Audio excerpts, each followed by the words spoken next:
Tantor Audio, a division of Recorded Books, presents The Ice Queen CEO by Emily Hayes. Narrated by Abby Craden. Chapter 1. Alev King settled into her ergonomic leather desk chair and adjusted her headset. As she prepared for the conference call, adrenaline coursed through her veins. She had been preparing to franchise her sex toy company, Wicked Orchid, in Japan for close to 3 years. Finally, the time had come to meet with Mariko Nama, a high-powered business consultant best known for her no-nonsense demeanor. Some people may have been intimidated by Mariko, but not Alev. To her, Alev felt like she was meeting with an equal, a woman who was as sharp and as driven by success. And she knew that Mariko had the power to make Alev's business goals a reality. Alev powered her screen and entered the video call. Mariko was already present. A faint, nondescript smile formed across her lips while her eyes focused on Alev. Before they spoke, each woman gave a slight bow from their chairs out of respect. "Good morning, Miss King. I'm glad we finally have the opportunity to meet and discuss your plans." Mariko's clear, accented voice traveled through the desk speakers. "Ohio gozaimasu," Alev responded, choosing a formal Japanese greeting. While she wasn't fluent in the language, Alev was familiar with the more professional terms that she knew would make an impact on Mariko. Mariko's faint smile spread ever so slightly as her eyes twinkled. Then, with a small nod and chuckle, she replied, "Daijobutsu. Very good. I appreciate the warm greeting, Ms. King. But just as you're trying to improve your Japanese, I too need to utilize my English. But that is indeed impressive." Alev knew that she needed to appear modest, but she grinned like a Cheshire cat inside. Alev was calculating and strategic. She knew which buttons to press, especially when it came to business matters and impressing women. Alev's tactics worked both within the boardroom and the bedroom, and she used her charms and intellect throughout all aspects of life. "Thank you kindly, Nama-san." Alev bowed her head again before adding, "Yes, I'm honored that you agreed to meet with me, and I feel that you will be pleased with the data I pulled from the other Wicked Orchid franchises. It's an extremely valuable business model that will thrive in Japan." Alev and Mariko spend the next 30 minutes discussing profit charts, financial quarters, sales targets, and the top-selling products found at the various Wicked Orchid locations. Alev was particularly proud of how well the newer Wicked Orchid locations were doing during the meeting.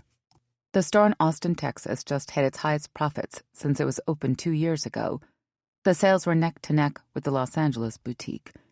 Based in San Francisco, the Wicked Orchid flagship store was voted Best Sex Store Retailer 5 years in a row by Her Stories, a popular queer women's magazine based within the Bay Area. But Alev's success only fueled her future ambitions. Her sights were focused on a Japanese franchise. Once they had covered the basics, the women turned the discussion towards the annual International Summit Conference, where highly successful female entrepreneurs gathered for a week to network and show off their newest products and services and solidify business deals. Alev was excited to launch her latest product, Lust for Lexi, an intuitive dildo/VR headset combination product powered by AI technology. Mariko's eyes lit up at the description. "Ah, yes. I believe Lust for Lexi will definitely capture the consumer market. How long until the model will be ready?" With confidence, Alev replied, "It will be set to launch well before the summit. My team is working diligently, completing the final steps of development." Alev was especially proud of her technology unit, which consisted of some of the most sought-after engineers. Alev only worked with skilled, driven, and intelligent employees, never compromising quality. Wrapping up the conference call, Alev and Mariko planned to reconvene for updates on progress and send their goodbyes. Turning off her screen, Alev breathed a sigh of satisfaction. A good business meeting feels almost as good as an orgasm." Power fueled Alev's libido, unlike any other aphrodisiac. In between tasks, Alev's mind wandered to her upcoming date with Catherine, the daughter of a prominent art dealer in the Castro. They had met at an opening, with Alev looking to add new art to her robust collection. Catherine caught her eye, and like a hawk, Alev swooped in and seduced the young socialite as though casting a spell. As she thought about enjoying Catherine, savoring her body like a dessert, Alev's executive assistant, Maya Cohen, knocked at her door. Slightly irritated, but always professional, Alev answered. "Yes, come in." Maya cautiously approached Olev's desk. "Miss King, I have some news. It's regarding a delay on some components towards the Lust for Lexi product." Blood rose on her face along with shivers up her back. Olev was not a patient person and abhorred dealing with incompetence, especially after such a promising conference call with Mariko Nama. Taking a deep breath to maintain control, Olev spoke. "Maya, I need you to get to the bottom of the issue and solve the problem, or I will take the supply contract elsewhere. If it's an issue of money, you know how to access the company funds. I must have these parts in the showroom by Thursday, which is exactly 4 days from now." Then, keeping her voice even, she added, "Just make it happen. I have faith in you." Maya appeared slightly intimidated by Olev, but Olev knew that Maya respected her authority. Employees who worked for Olev knew that Olev was cutthroat and demanded the highest of standards.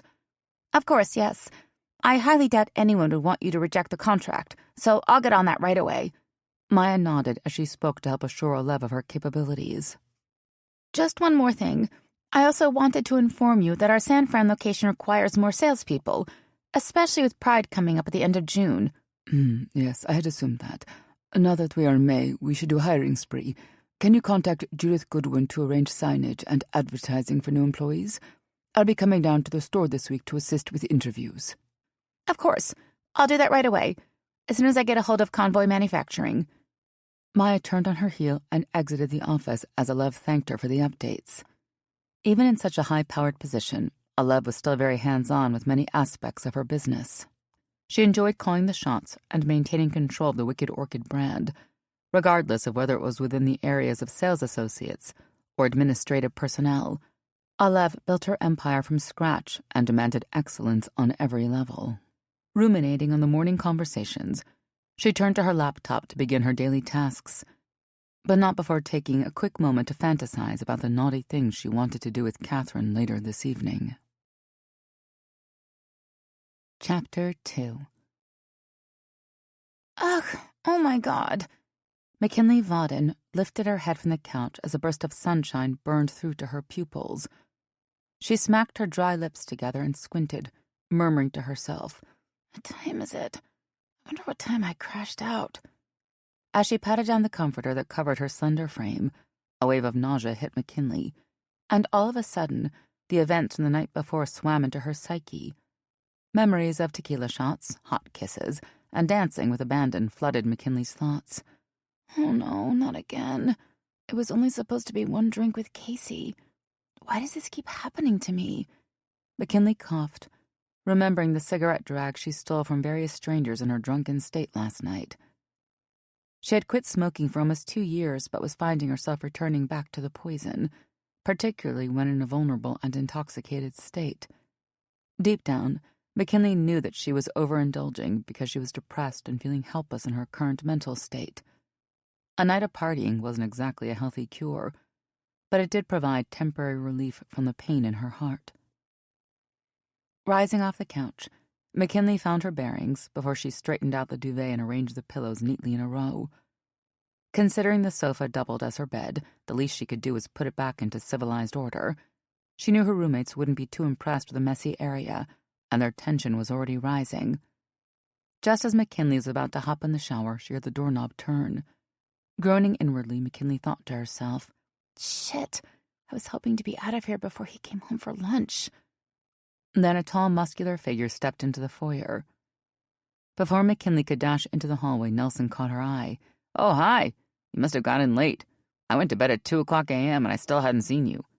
Nelson dropped his keys on the front stand and took off his work boots. McKinley should have figured he would be home by now, as Nelson always had lunch at home. The mechanic shop that he worked for was only 2 blocks from the apartment they shared, and he always preferred to cook his own meals instead of dining out. Feeling sheepish, McKinley replied, Yeah, it was kind of a late night. I was just about to take a shower. Did you want to use the bathroom before I get in?" Nelson avoided eye contact, something he had been doing more and more of lately. "Yeah, you look pretty rough, to be honest. No, go ahead. I'm here for the next hour. Take your time." McKinley looked down at the ground as tears began to form in her eyes. She was at a loss for words, but she knew that her couch surfing was starting to take a toll on the roommates. Still, McKinley felt incapacitated. unsure where to go or what to do with her life.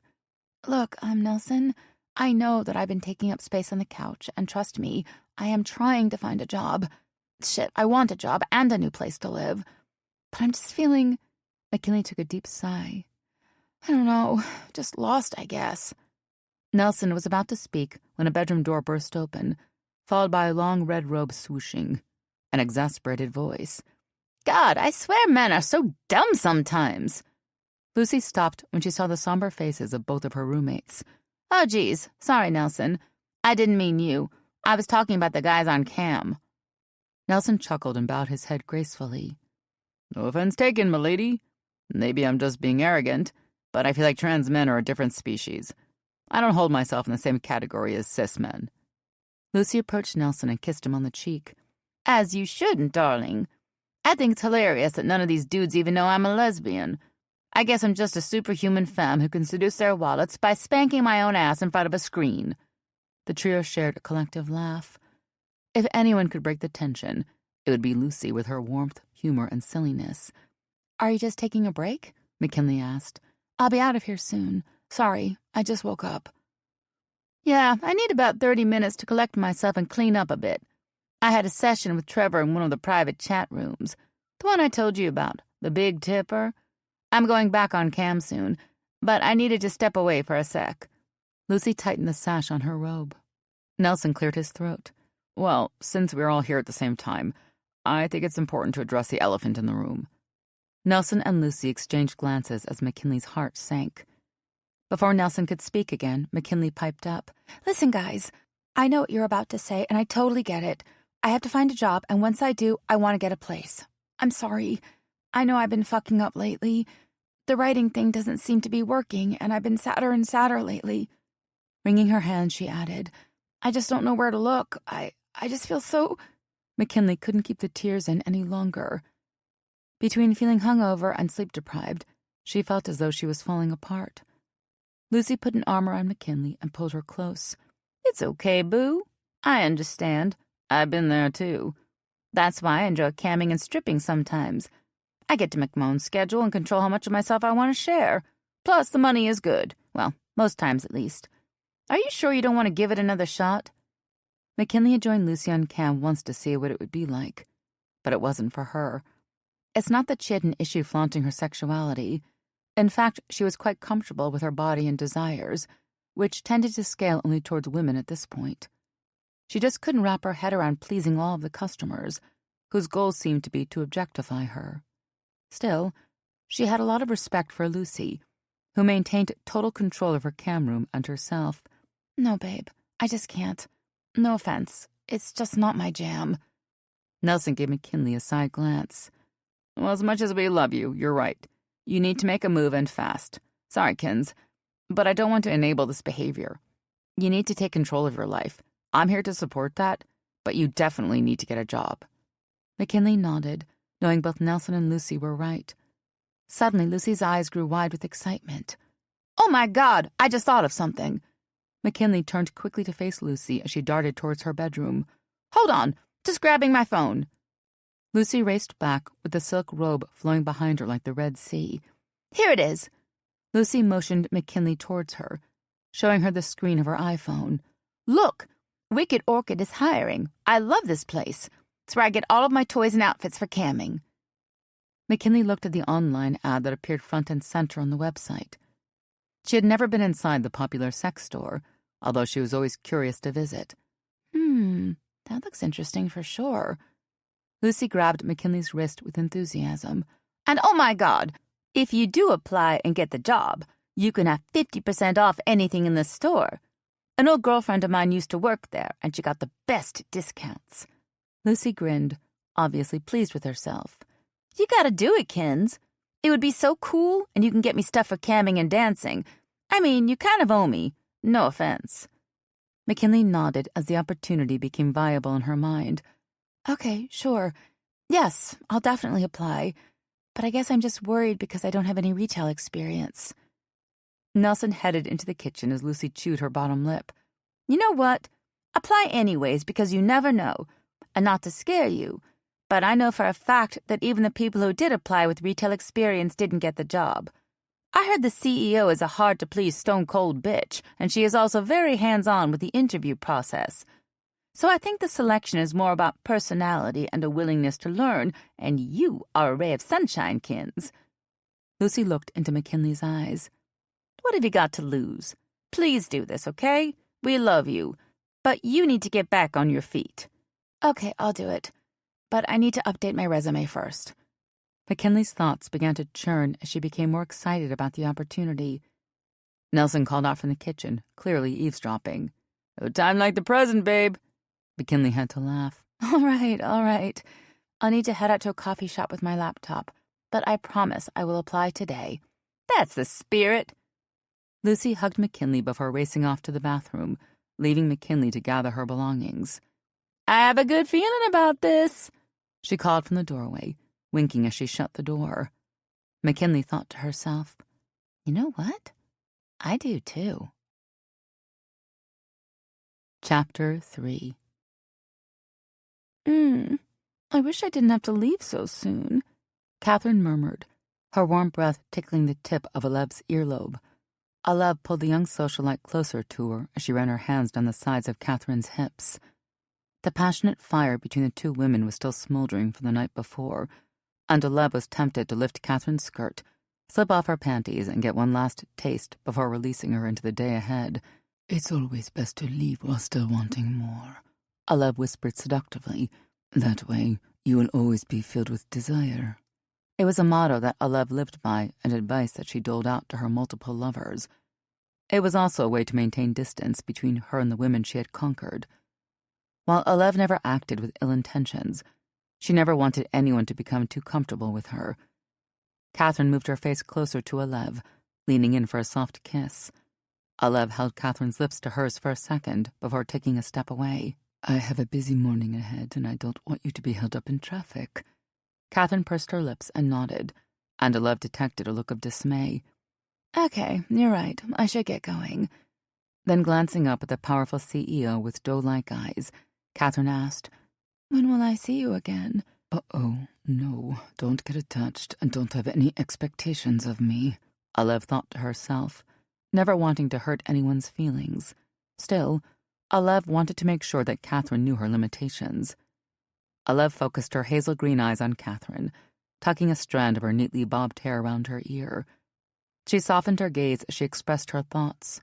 "I think you're great. You're incredibly sexy, and I enjoyed our night very much. But I'm a busy woman, and my business is my priority," Alev added, her voice hinting at a faint Turkish accent. "Besides, you're young and beautiful. Live your life and enjoy all you can offer, so don't get hung up on me, okay?" Catherine wrinkled her brow and bit her lip. She had received the message loud and clear. Narrowing her eyes, she replied, "Huh, okay. I see how it is." Catherine moved away from Alev to grab her coat, which was slung across a black leather sofa. "Fine. Thanks for last night. Later." Catherine marched out as Alev stood in the hallway with her arms crossed. After the door slammed shut, Alev shrugged. She knew there was nothing she could have done to appease Catherine or assure her that there was some kind of future between them. Alev loved all sorts of women. She delighted in the pleasures of the flesh, and seducing conquests was how Alev truly got off. But as much as she reveled in physical pleasure, Alev also relished assuming control. For her, sex was a game of lust and intrigue, and a way to stroke her own ego. And ever since her divorce, Alev vowed never to let her heart get in the way of having a good time or being a successful businesswoman. Checking the clock, Alev noticed the time. "Well, I guess the timing was right, because I really need to get to the store now." Alev was meeting with Judith at Wicked Orchid to begin the first round of interviews. She planned to have Judith conduct the first part, which covered basic in-store processes, and determine if the applicant was suitable for moving to the second portion. At that point, Alev would step in for a more in-depth analysis of the potential employee. Alev had high standards for the staff who represented her brand. Of course, having retail experience was an advantage, but more importantly, Alev wanted her employees to be knowledgeable and enthusiastic about the products. And the most crucial element was for the sales team to exude sexual confidence and embrace a pleasure-positive mindset. Those who were squeamish about anatomy or judgmental about various sexual practices did not make the cut. In Alev's mind, If a sales associate wasn't comfortable with their own body or desires, how could they possibly sell toys and accessories that could inspire fantasies and pleasure in a potential customer? Alev always told her management team that employees can be trained on administrative processes, but self-confidence and positivity are something someone either possesses or doesn't. Alev scurried around her 4-bedroom home, which offered more than enough extravagance and space for her. Alev loved comfort and luxury, and while she sometimes felt that her domicile was a little too big for one person, Alev knew she deserved such an indulgence. She certainly worked hard to achieve it. It was, of course, immaculate in every way. Exiting her home, Alev jumped into her white Porsche Boxster convertible and traveled up the rolling hills of San Francisco on her way to the Castro district. Alev arrived in front of Wicked Orchid within 20 minutes, ready to begin the day. Before getting out of the convertible, Alev smoothed down the silk material of her cream-colored pantsuit, which accentuated her shapely hourglass figure, offsetting her light olive complexion beautifully. She took one last glance at her reflection, patting her perfectly coiffed asymmetrical bobbed haircut that gave Alev both a glamorous and slightly androgynous look. Alev was as confident about her appearance as her sexual prowess, and she embodied a strong sense of self-esteem and empowerment. Alev opened the shop's door, which had already been open to the public for an hour. Alev never tired of looking at the layout of the store, which offered a modern and minimal design that served to highlight the various products. Wicked Orchid was divided into 4 sections: sex toys, fetish gear, outfits, and novelty party gifts. And while Alev did not believe in branded uniforms, all staff were required to wear black and company name tags, which separated the employees from the customers. Judith Goodwin caught Alev's eyes from the cash register, giving her a friendly wave. Alev threw her shoulder back and walked into the store with a confident stride. "Good morning, Judith. How has the morning been?" Judith smiled warmly, shaking Alev's hand. Judith had been the San Francisco store manager for almost 8 years, only 4 years after Alev launched the flagship location. 12 years later, the retailer was one of the most popular stores to visit within the Castro, and even won accolades from various local publications. "So far, so good. In fact, I just sold a few rose wands within the hour." Judith was speaking of the newest gadget, a rose-shaped, Bluetooth-enabled clitoral stimulator that was gaining much attention within the sex-positive scene. The toy wasn't cheap, but it was fast becoming a favorite among many consumers based on rave reviews. Alev was pleased. "Excellent. Are you ready to start the interviews?" She was eager to get down to business and begin the hiring process. "Yep, absolutely. Do you want to follow me into the office and I can show you the list of candidates?" Judith offered. Alev nodded and followed the store manager towards the back, excited to move ahead with their plans. Chapter 4. McKinley awoke with a start. Bolting up from the bed that doubled as a couch, she checked the time on her phone, which read 8:46 a.m. "Oh, phew, I thought I slept in." McKinley set her phone alarm for 9:30 a.m., knowing full well that she had a tendency to press snooze while barely awake. But this morning was going to be different.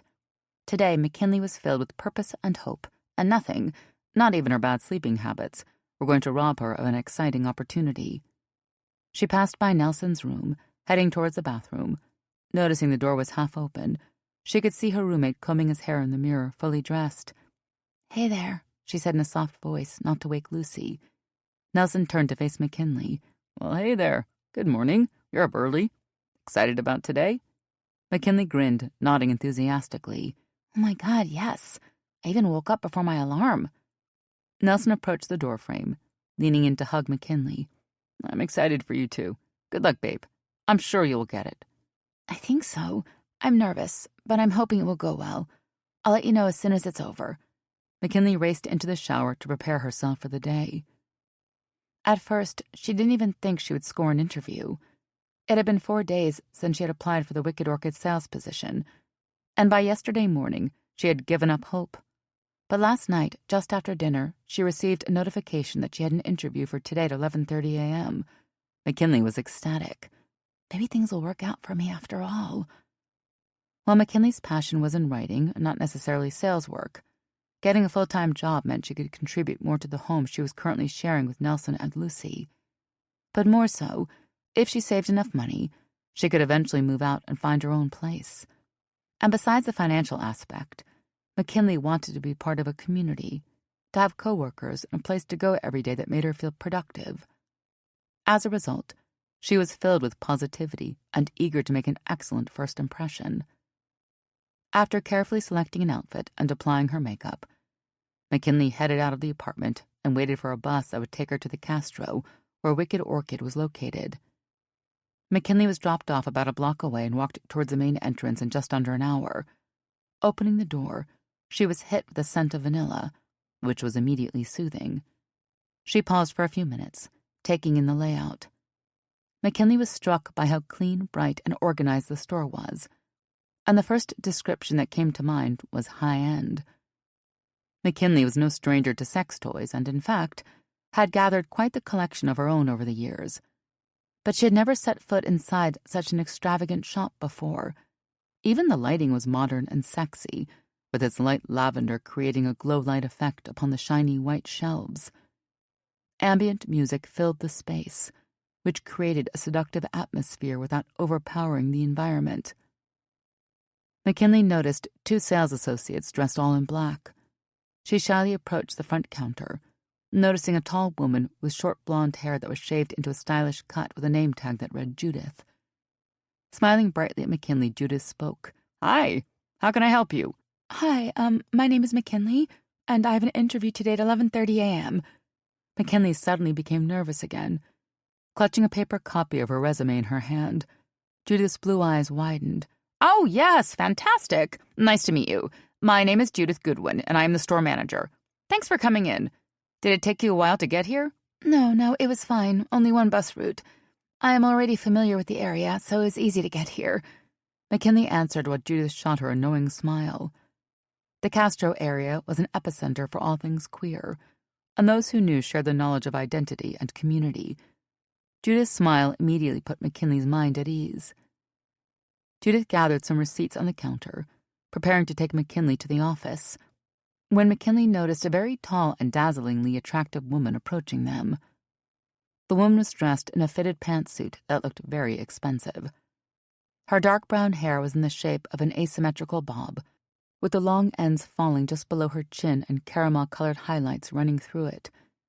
McKinley was most captivated by this woman's eyes, which were a hazel green color, reminding McKinley of the marbles she used to collect as a kid. Her makeup was subtle, as was her jewelry, but whatever she was wearing, McKinley could tell that it wasn't cheap. The woman's poise and confidence were immediately intimidating, and McKinley couldn't help herself but stare at her. She was all kinds of feminine, but somehow masculine at the same time. Her perfume was intoxicating. "Hello, ladies. Judith, who's this?" McKinley noticed an accent as the woman spoke, although she couldn't quite place where it was from. "Aleb, this is McKinley Vauden, one of the online applicants. She's here for the 11:30 interview."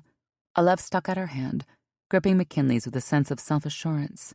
"Hi, I'm Aleb King, the CEO of Wicked Orchid. Nice to meet you." "Hi, thanks. Yeah, I'm excited about the interview." McKinley wanted to come across as confident, but something about Aleb made her feel awkward and out of sorts. Aleb studied McKinley, nodding silently for almost 30 seconds before responding. "That's good to hear. I love when people are excited to apply and represent the brand." Judith turned to Aleb. "Should I take her back to the office to start the first part of the interview?" Aleb paused, licking her lips. "Actually, I think I'll handle this one myself. I know you have a busy day, and don't forget, we have a shipment of vegan leather floggers coming in today that must be recorded in the POS and then arranged on the shelf." Judith respectfully nodded. "Of course, sounds good. I'll deal with that and leave you with McKinley." Aleb looked at McKinley. Her mysterious eyes sparkled from green to a golden yellow and seemed to penetrate McKinley's soul. "Very good. McKinley, come with me, and let's get started." McKinley followed behind Aleb, noticing the height difference, but not before her eyes subconsciously rested upon Aleb's supple backside, catching the curves in her hips. "Focus, McKinley, focus. Don't fuck up the interview." Chapter 5. "Please, take a seat," Aleb offered, pointing to the chair directly across from Aleb's desk. As McKinley got settled, resting her purse beside her, Olev couldn't help but study McKinley's tattooed sleeve. While she didn't have any tattoos, Olev had always been drawn to more alternative styles in women. She certainly has an interesting look. I wonder what they mean. McKinley focused her dark brown eyes on Olev, appearing somewhat self-conscious and earnest. Then, fidgeting a little, McKinley asked shyly, Is everything okay? I'm on time for the interview, yes? Olev blinked, not realizing she was staring, although she did enjoy holding McKinley's attention, seeing her seek approval upon taking a seat. Olev replied, Of course you're on time. If you had been late, I wouldn't have met with you at all. Olev almost heard McKinley swallow as she chuckled awkwardly. Oh, okay. Well, that's good. I'm excited to be here. Olev gave McKinley a slow, sly smile as she leaned back in her chair, crossing her fingers. So, my style is a bit different from typical interviews for 2 reasons. The first is that Wicked Orchid is not a typical job. Yes, it's a sales position, but we're selling much more than just products. We sell fantasies and desires, tapping into delicious curiosities. Olev paused, taking in more of McKinley as her eyes rested upon her mouth, which had a petite medusa piercing in her lip. The second reason is that I am less interested in past job experience, and more interested in your personality, your essence. The energy you bring to the position will inform our customers about your confidence, which will in turn influence their purchasing decisions. Does that make sense? McKinley nodded, assuring Olev, Oh yeah, for sure. I get it. I actually write some erotica as a hobby, so I am versed in creating fantasies between my characters. Olev was intrigued. Really? Well, that's great to hear. What kind of erotica do you write? McKinley replied, Lesbian mostly. I mean, I've had experiences with guys when I was younger, but it's all about women for me these days. McKinley then bit her lip nervously. Is that, too much information? Olev smirked. No, not at all. Wicked Orchid is primarily a sex store for queer women and their partners, so any personal experience or interest in sexuality is a bonus. While Olev remained in control, she couldn't help but think, I wonder what she looks like naked and bent over. I wonder what other tattoos and piercings I might find under her clothes. Stop it, Olev. This is not a date. The boss continued. So in that case, I'm sure you're familiar with some of the more popular toys, correct? Wicked Orchid carries more high-end brands, although we do offer a few options of less expensive versions. Have you heard of the Rose Wand? McKinley mashed her lips together and shook her head. No, I'm sorry I haven't. But it sounds like a vibrator, right? Those lips. I can think of some uses for them. Olev smiled, holding McKinley's eyes to her own. That's right. Here, let me show you. Olev reached into one of her desk drawers where she kept a few product demos. She pulled out a rectangular box and opened it, sliding out a thin rod that featured a rose-shaped design at the end. This is one of our more popular items, so you must be familiar with it. Olev traced a single finger, slowing up the shaft, circling the tip of the rose. It's a simulator where the rose petals actually massage the tip of the clit, gently sucking it inwards to simulate a mouth. Olev gave a rose tip a few strokes with her fingers. I've personally used it, and it feels so good, almost as good as the real thing. Olev gave McKinley a playful wink while still remaining professional. She watched as McKinley smiled, clearly interested in the toy. Wow, that sounds really cool. I'm obviously familiar with vibes, but I've never used a sucking one before. Olev licked her lips, narrowing her eyes. Listen, why don't you take it?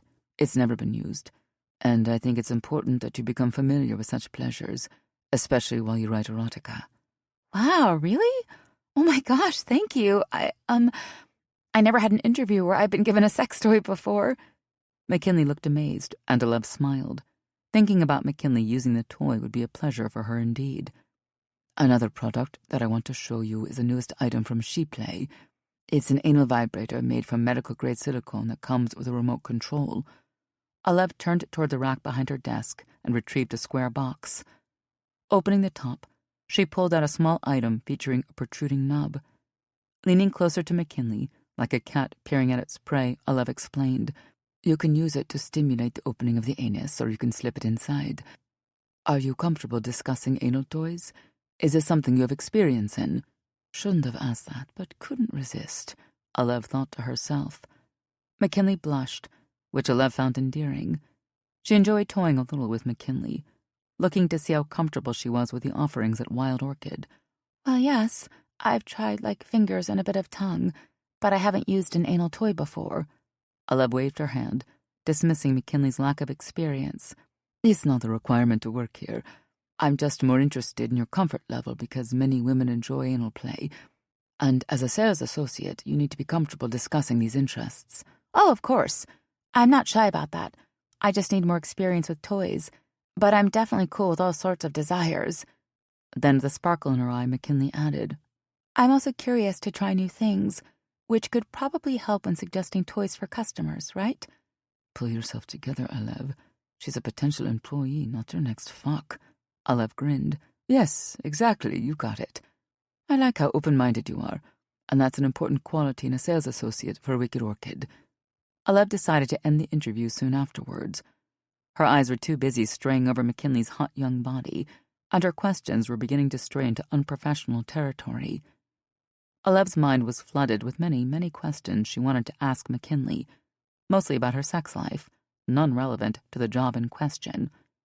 Also, more candidates were scheduled for that day, and Olev was required to stay on track. Rising from her desk, Olev stuck out her hand and thanked McKinley for coming in. Will I hear back either way, or do you only call those selected for the position? McKinley asked. To be honest, I only have time to call those I plan to hire. So if you don't hear back within 3 days, assume you weren't hired. But it was a pleasure regardless. If anything, a woman named Maya Cohen, who is my executive assistant, will be in contact on my behalf. Olev walked McKinley to the door and returned to her desk. She had some thinking to do, but one thing was for sure. McKinley Vaden certainly intrigued her, and there was something about her innocence that made Olev's mouth water. If she weren't applying for the job, she would make quite the tasty snack. Chapter 6. Eat whatever you like, girl. It's on me today. Lucy enthusiastically handed McKinley a menu, squirming like a little girl in her seat. The roommates grinned at each other, and McKinley felt grateful for her companion. Lucy had scored some serious money during a private webcam chat with one of her best clients and decided to treat McKinley for lunch. Let's go to the wharf, Lucy had suggested, referring to one of the most elegant restaurants in the Bay Area, with an expansive patio overlooking the Golden Gate Bridge. McKinley could never have afforded such a decadent meal and was already feeling like a burden in the home. If anything, McKinley was trying to remain more scarce until she sorted out her job situation, so the last thing she wanted was a free lunch. But when she had tried to resist, Lucy wouldn't take no for an answer. Look, I rarely make that much money in such a short period of time, and I want to celebrate with my roomie. Besides, I'm taking the rest of the day off anyway, so why not enjoy a few glasses of wine and some fresh seafood together? McKinley bit her lip with uncertainty, and Lucy whined. Come on, Kins. I know you feel bad about things right now, but I honestly adore you, and we never get to spend any one-on-one time together. It would be fun without you. Finally, McKinley decided to join Lucy, and within a few hours, the women found themselves outside overlooking the ocean when a server dropped by and handed them 2 menus. McKinley surveyed the options, trying to choose the least expensive item, when Lucy exclaimed, I know what I want. I'm getting the lobster thermidor. See anything you like? I'm not sure. I thought about the clam chowder in a bread bowl. McKinley squinted as she perused the menu items. Or maybe the fresh crab salad. McKinley put down her menu and gave her a look. You mean as an appetizer, right? There's so many good things on the menu. You want to get a salad? I'm just not that hungry, Luce. So as not to offend her friend, McKinley decided to compromise. How about this? I'll get the soup as an appetizer and the salad as my main. Would that make you happy? Playfully, Lucy rolled her eyes. Fine. You know I appreciate a basic bitch like you, but, Lucy pointed a long dark finger at McKinley, you are also having some wine because I'm grabbing a bottle and I refuse to drink the whole thing alone. McKinley grinned at Lucy, remembering why she loved her roomie so much. Lucy could be quite dramatic, but she had a warm heart and always came from a good place. Deal. The women high-fived each other just before the servant came by to take their order. Once settled, Lucy leaned in closer. So, how did it go? I never had a chance to ask. I was dancing at Landside last night, and by the time I got home, it was close to 4:00 a.m. McKinley was eager to share the details of her interview at Wicked Orchid. Smiling as she spoke, McKinley replied, Well, it sure was interesting. I learned about a few new toys at the store, and I even got a rose wand to take home. Lucy interrupted her. Wait, sorry. You got a rose wand during your interview? Damn, I've wanted one of those for a while. What else happened? McKinley continued. Yep, the woman who interviewed me, fuck, she was like super hot. Her name was like Alex, but not Alex. Said it would be good for me to be familiar with the items in the shop and offered me an extra toy that she had in storage. Lucy put both hands on the table, exclaiming, No, honey, you're talking about Aleb, the Aleb King. She's the CEO of the entire Wicked Orchid brand. She's a fucking lesbian legend. McKinley's eyes widened. Oh, I didn't know that. Wow, that's pretty cool. McKinley gave Lucy a sly smile. She's super hot, too. She has the most incredible eyes, and her style was like kind of masculine but still feminine. And she wore like a really expensive suit and expensive boots. Girl, you don't even know. Supposedly, Alev is a total player and dynamite in bed. Like, she's obviously a total boss and rich as hell. Lucy motioned for McKinley to come closer as she whispered. So, there's a girl I dance with, and she also does some escorting on the side. Apparently, one night she was hired by Alev for a date. Well, let me tell you, my girl got paid. And not only that, she said that Alev fucked her better than anyone she's had in her life. But don't spread that around, because I know Betty would be pissed if it got out. McKinley shook her head vehemently. No, never. But wow, that's pretty crazy. McKinley stopped to think about Alev and how the woman seemed to devour McKinley with her eyes while still remaining so cool and professional. I wonder if she was hitting on me. McKinley continued. I mean, I feel like the interview went well. I'd love to work for someone like Alev, and the store is absolutely gorgeous. She seemed to like me. Then, while folding a napkin in her lap, McKinley added with a shrug, I hope I get the job, but apparently they'll only call me if I do, so I'm just waiting it out. McKinley was excited about the opportunity, but she didn't want to get her hopes up. Lucy softened her gaze. I'm sure it will work out, babe. I mean, Alev gave you a sex toy so that you could better understand the products. If she didn't want you selling items at Wicked Orchid, why would she bother? Then, grabbing McKinley's hand, she squeezed with reassurance. It's gonna be okay. I promise. Yeah, Suddenly, McKinley's phone rang. Digging into her purse to retrieve it, she noticed a no-caller ID for the number. Furrowing her brow, McKinley paused. She never answered numbers she wasn't familiar with. Still, a nagging feeling in the pit of her stomach told her to pick up. Hello? McKinley answered. Lucy studied her roommate while the server came by with a bottle of wine and 2 glasses. Oh? Oh, really? Lucy's eyes widened, and McKinley grabbed her hand from across the table. Oh my God, that's great! When do I start? Lucy shrieked from her seat and held McKinley's hand even tighter. McKinley finished the conversation. Okay, yes, that sounds wonderful. I'm very excited, and thank you so much for calling. Upon ending the call, McKinley bolted from her seat and exclaimed, Oh my God, I got the job! Lucy stood up and hugged her roommate tightly. Oh, Kins, I'm so happy for you. Nelson will be pleased too. That's so awesome. When do you start? I start my training tomorrow at noon. I'm supposed to wear all black, too. McKinley was reeling from the good news, almost in disbelief. Oh my God, I'm so excited. This couldn't have come at a more perfect time. Lucy sat down and motioned for her friend to do the same. It's definitely time to celebrate. Let's toast to a new job and an exciting future at Wicked Orchid. Lucy poured a generous glass of Chardonnay for McKinley, and the women clinked glasses. Given that another woman who claimed to be Ms. King's assistant had called her instead of Alev, McKinley was also eager to see her new boss again. There was something about how she had felt in that interview with Alev's intense eyes all over her that she couldn't get out of her head. The women continued their lunch as a gentle breeze blew from the coast, invigorating McKinley with newfound energy she had been craving for months. Chapter 7. Yes, that's right. Alev cradled her Samsung to her ear while checking her watch. She was eager to get to the store, but not before providing Maya with explicit instructions. No, my focus is going to be on the flagship store for the next month, so I'll need you to keep an eye on the other locations. Maya replied, inquiring about minor details, and Alev rolled her eyes. God, I adore you, Maya, but I swear she needs more directions than a map. I don't have time for this today. But as irritated as she could get with her longtime assistant, she knew that excellent employees were hard to find. She valued her working relationship too much to show too much of her obvious annoyance. After confirming upcoming tasks and projects, Alev hung up and headed to Wicked Orchid. She wanted to turn her attention toward the Lust for Lexi product, and after struggling to get that new girl McKinley out of her head, Alev thought she had just the opportunity for her. It wasn't often that Alev sought the help of sales associates at the store, but whenever someone showed promise, Alev wanted to utilize their skills. According to McKinley's CV, the young woman was an experienced writer with a penchant for lesbian erotica. She seems like a good fit for this component. I definitely need to talk to her. Upon entering the shop, Alev spoke briefly to Judith.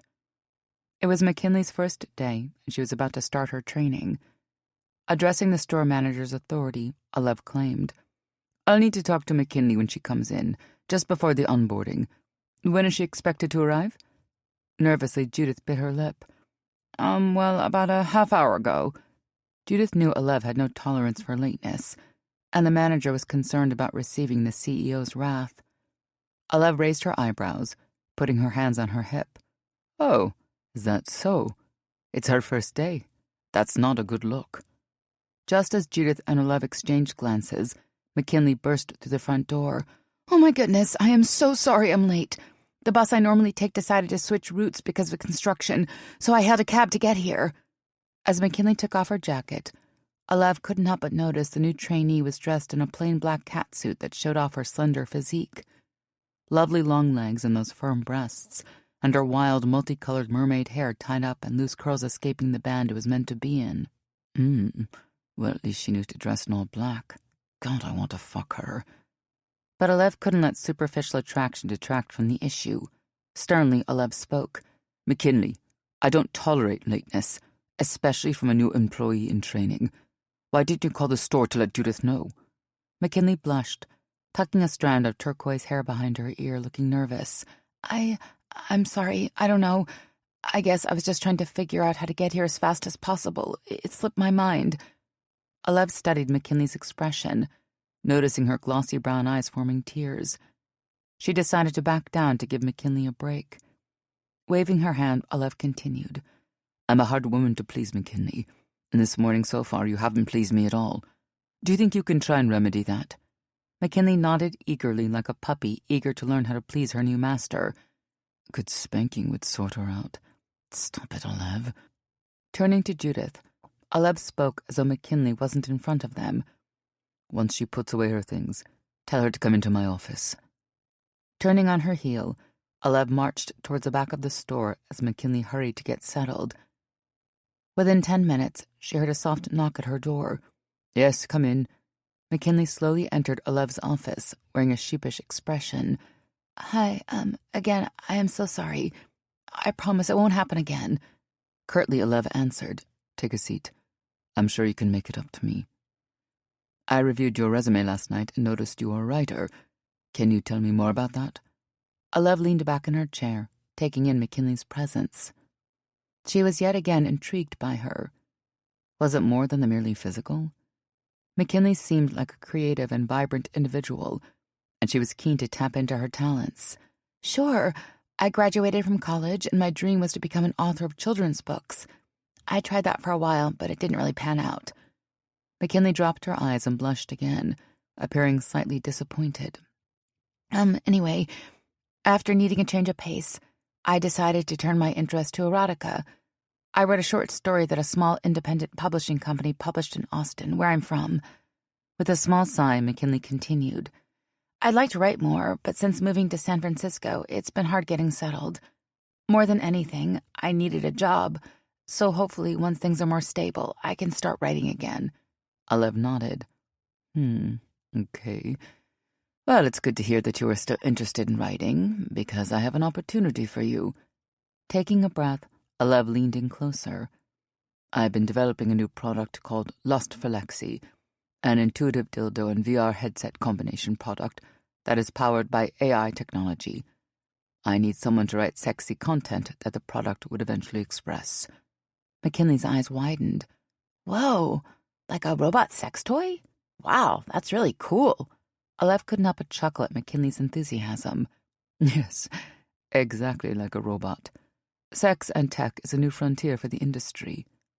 It's a trend that will continue to grow, and I want Wicked Orchid to be one of the first brands that can offer this product to women. Alev pulled out a contact sheet that laid out the specifics of the product. My issue is that I am incredibly swamped, and I'd like to involve someone who can write content. Considering your background, I thought you might be up for the opportunity. What do you say? McKinley beamed. Oh my God, I'd love to. Would this be during my shifts or extra hours? I mean, I want to do it.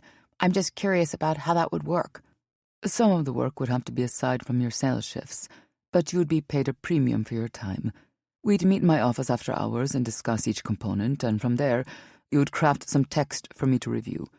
I imagine it would be about 2 extra hours a few times a week. Think of it as supplementary income, Alev explained. Oh my God, yes. Not only do I need the money, but I would love the chance to work on this project with you. Thanks so much for thinking of me. McKinley was glowing with appreciation, and Alev enjoyed her enthusiasm. Excellent. We can start in the next few days after you've had some training in the store with Judith. But one last thing. Alev reached out, placing a few fingers on top of McKinley's warm hand. Don't be late again, or you won't have a job at all. McKinley bobbed her head with understanding. Of course not, I promise. I'm too excited about this opportunity to mess it up. McKinley and Alev locked eyes before Alev dismissed her from her office. All right, Judith needs to talk to you now, so I'll leave you to it. After McKinley left, Alev could still feel the electric heat that emanated from McKinley's hand. Something about that soft touch seemed to connect her to the employee. But even though Alev felt a spark, she vowed never to get involved with a Wicked Orchid staff member. Alev had a voracious appetite for sex, but above that, she was a consummate professional, unwilling to risk her success for a crush. Yet here was this McKinley and her lovely lean body in tight black pants and shirt with her wild mermaid hair. She moved with the ease and grace of a dancer and had that lovely, delicate, earnest face. For God's sake, try not to fuck her, Alev. Chapter 8. Here you go, honey. You good for cream? Nelson asked McKinley, handing over a steaming mug of coffee. McKinley took it from Nelson, breathing in the fresh brewed aroma, feeling more awake. The roommates were sitting in the kitchen, preparing for their morning. McKinley was sharing her first week of training at Wicked Orchid, informing Nelson of her additional project with Alev. Filled with newfound confidence, McKinley was pleased to see Nelson so proud of her recent position. See, I'm not a total fuck-up. Not only did I get a full-time job, but I could also exercise my talents as a writer. The tension between her and Nelson that had built over the past few months seemed to dissipate, and she found Nelson returning to the warm, supportive person she knew when she had first moved to San Francisco. Thanks so much, but I gotta run. Alev asked me to bring in some writing samples to use towards content for her new product, so I don't want to be late. She rested the half-drank mug on the kitchen table and kissed Nelson. He patted her face playfully, like a loving relative, before returning her goodbye. Over the past week, McKinley grew to enjoy the store more and more, and also many of her co-workers. Most of them seemed to be in the same boat as McKinley, artists, musicians, or students who were still honing their craft without pay for their talents. And all of the women who worked there were very sex-positive, and aside from Angela, who was completely heterosexual, the co-workers were all varying degrees of queer, making McKinley feel right at home. She became inspired by her surroundings and the colorful personalities that made up the Wicked Orchid team. While it had been a few years since McKinley published a book of lesbian erotica, she began to play with plot outlines in her mind, crafting characters loosely based on her co-workers. She greatly appreciated the creative motivation. McKinley felt she was a part of something larger than just selling sex toys to women. For the first time, she felt like she was a part of a community, making San Francisco feel like home. McKinley arrived at Wicked Orchid 20 minutes early for her shift. After the stern talking from Olev on her first day, she vowed never to make that mistake again. McKinley was filled with an unfamiliar feeling whenever she was around Olev that combined intimidation, fascination, respect, and lust. There was something electric about Olev's energy that captivated McKinley and expanded her own sense of self. Whenever she found herself in the presence of the sexy and powerful force that made up the CEO, McKinley tapped into her own strength, empowering herself in ways she hadn't since moving from Austin. "Oh, great, you're here early, thank God." Judith waved McKinley over to the front cash register. "I hate to ask, but I was wondering if you wanted to start a few minutes early. If so, I'll let you go a half hour before your shift ends tonight." McKinley shrugged happily. "Sure, it's no problem for me. I'd rather start early than arrive late."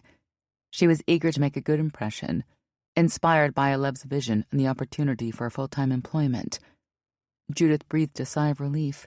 "Oh, thank God, you're a lifesaver." Judith lowered her voice and leaned into McKinley. "Olev's in the office, and she is not in a good mood. Apparently, Tawny ordered the wrong brand of lingerie for the outfit section, and Olev is having a fit. She needs someone to help her go through it to see if it's something we can even sell here. Want to help her out?" McKinley's pulse quickened at the sound of Olev's name, and her body became instantly alert. Then, trying to sound calm, she casually replied, "Yeah, no problem. Where is she, in the back?" Judith nodded. "Yep. When you're done, I'll have you price some of the tentacle dildos that just arrived. Man, I can't believe how popular they are. I've been waiting for this delivery for a few days now. We already have some on reserve for customers who've been waiting." McKinley smiled reassuringly. "All good. Happy to help. I'll be back ASAP." McKinley headed towards Olev's office, hearing the sounds of ripping plastic and the thumping of cardboard boxes.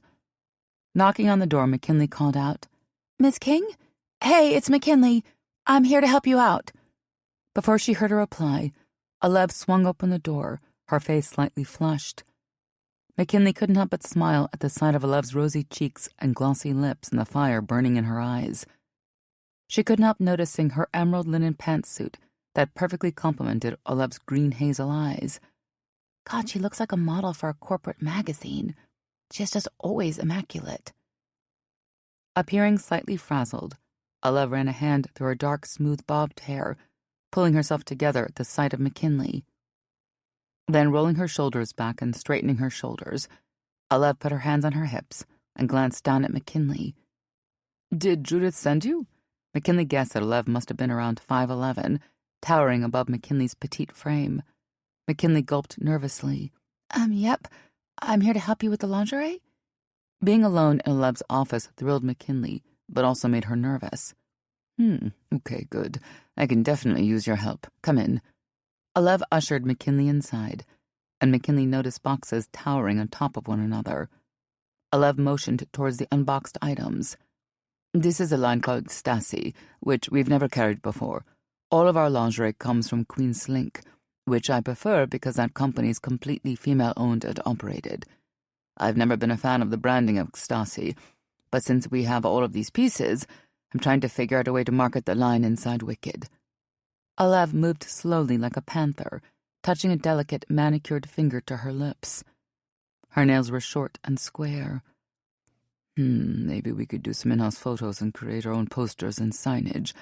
I don't want to use their marketing material at all," McKinley asked. "Why not?"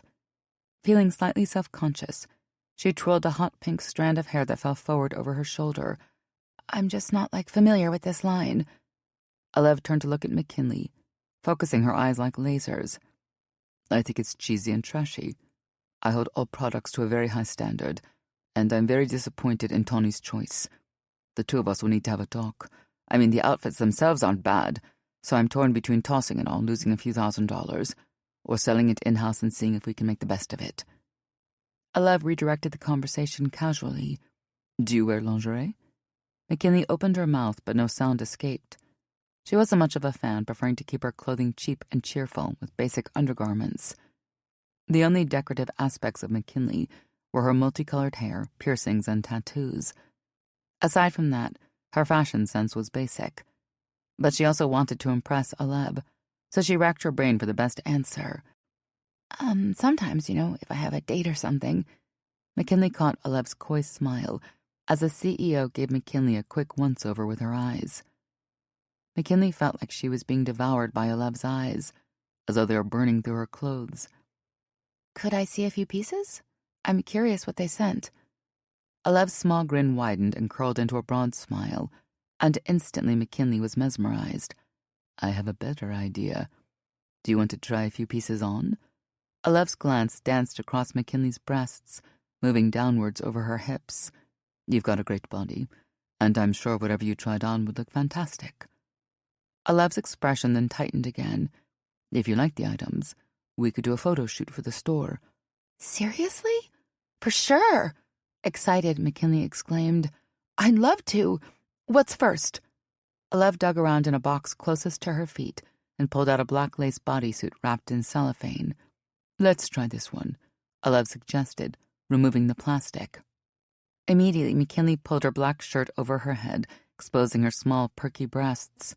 McKinley was not a fan of bras, and aside from being nervous around Aleb, she had always been very free with her body and with nudity in general. A big reason she chose to move to the Bay Area was to live in a more liberated part of the United States, and she was eager to express herself beyond just her writing. You can use the staff restroom if you prefer, Aleb offered, but McKinley shrugged. Nah, it's fine. I don't care. I figured this would be faster anyway. But within a split second, McKinley backtracked. I mean, if you don't care, is this okay? Aleb remained cool and unaffected. It's fine with me. It's your body. And besides, I do appreciate someone so comfortable because it makes the customers feel at ease when selecting intimate items. I just don't want you to feel pressure.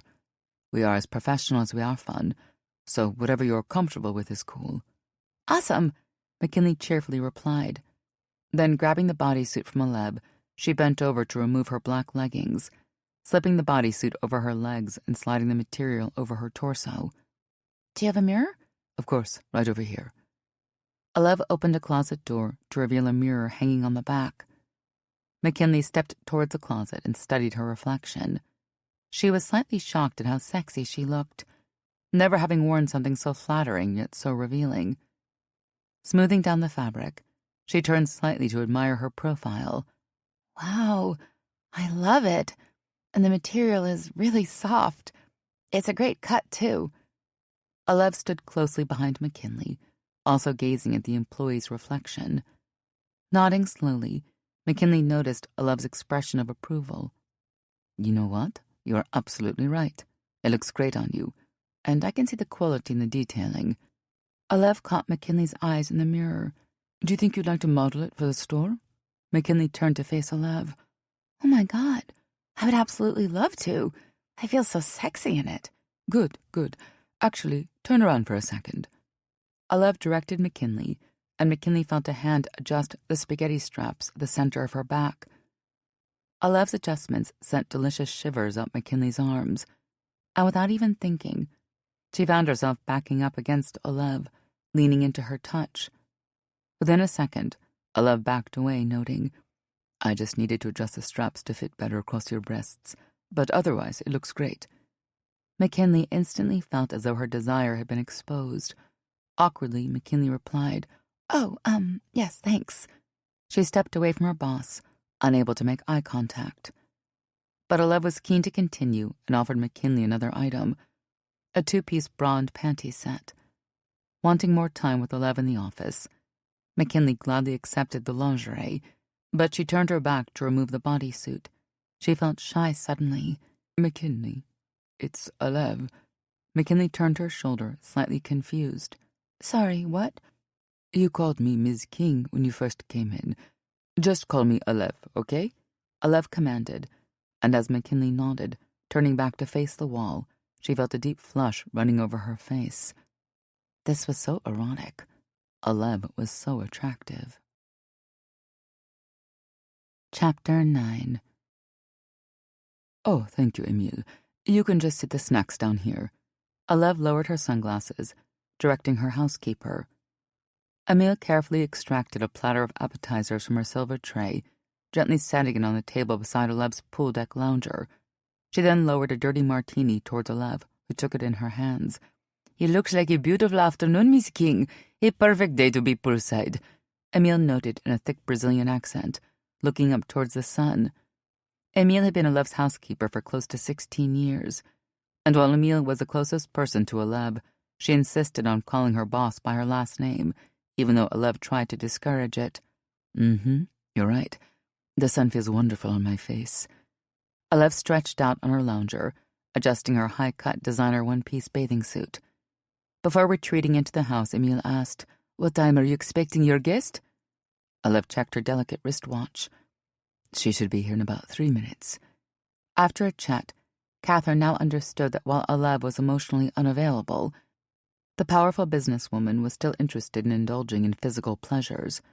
So, Olev agreed to spend the day with her, understanding that conventional dating was off the table. Olev felt overworked and needed a release that she could only find within the deep recesses of an intense orgasm. She also took great pleasure in ensuring that Catherine enjoyed herself as well. Besides business matters, Olev's other superpower was sex. She was dominant, voracious, and a true seductress. She gave what she couldn't share of her heart with her body. "Excellent, Miss King. I will escort her to the patio as soon as she arrives." Emile politely nodded and turned to leave Olev by the pool deck. Once alone, Olev's thoughts turned to McKinley. She'd been replaying memories of McKinley trying on the ecstasy lingerie for days, unable to get the images of McKinley's taut body and beautiful breasts out of her mind. Even with Olev's strict rule of never hooking up with her Wicked Orchid staff, Olev found herself fantasizing about the new hire and sensed that McKinley felt the same about her. But there was something else besides raw attraction that drew Olev to McKinley. The young woman seemed bright and imaginative, and Olev was eager to learn more about her talents and utilize McKinley's skills beyond selling sex toys. There was more to McKinley than met the eye, and Olev was captivated by her style and youthful sensuality. As the heat warmed Olev's core, she became conscious of a tingling sensation traveling across her belly. Knowing she was hidden amongst the landscaping surrounding the high fence along the pool deck, Olev's hand began to wander up towards her inner thigh, resting against the soft skin inches away from her vulva. The more she tapped into the sensations of her own caresses, the more aroused she became. Olev leaned her head back, stretching her right leg while keeping her left leg bent. She slowly moved her right hand over her pubic bone, resting it on the fabric of her bathing suit. Olev's fingers began to inch towards her vulva, her fingers curling to tickle the tip of her clit. Expelling a sigh, Olev rocked her hips back and continued touching herself over the bathing costume. With the eyes closed, she imagined McKinley's rose-colored nipples poking out from the black mesh bodysuit, and Olev's mouth began to water. She wanted to suck on those nipples, tease them with her tongue. Her fingers then crawled underneath the bathing suit material until Olev found the lips of her pussy, warm and dewy with desire. With one hand, she wet her fingers in her desire, then moved them up to her clitoris. Olev circled a finger lazily around her clit while thinking back to McKinley's image in the mirror. With her back to Olev had a view of McKinley's small round ass with its little plump cheeks. As Olev rubbed herself harder, waves of pleasure echoed throughout her entire body.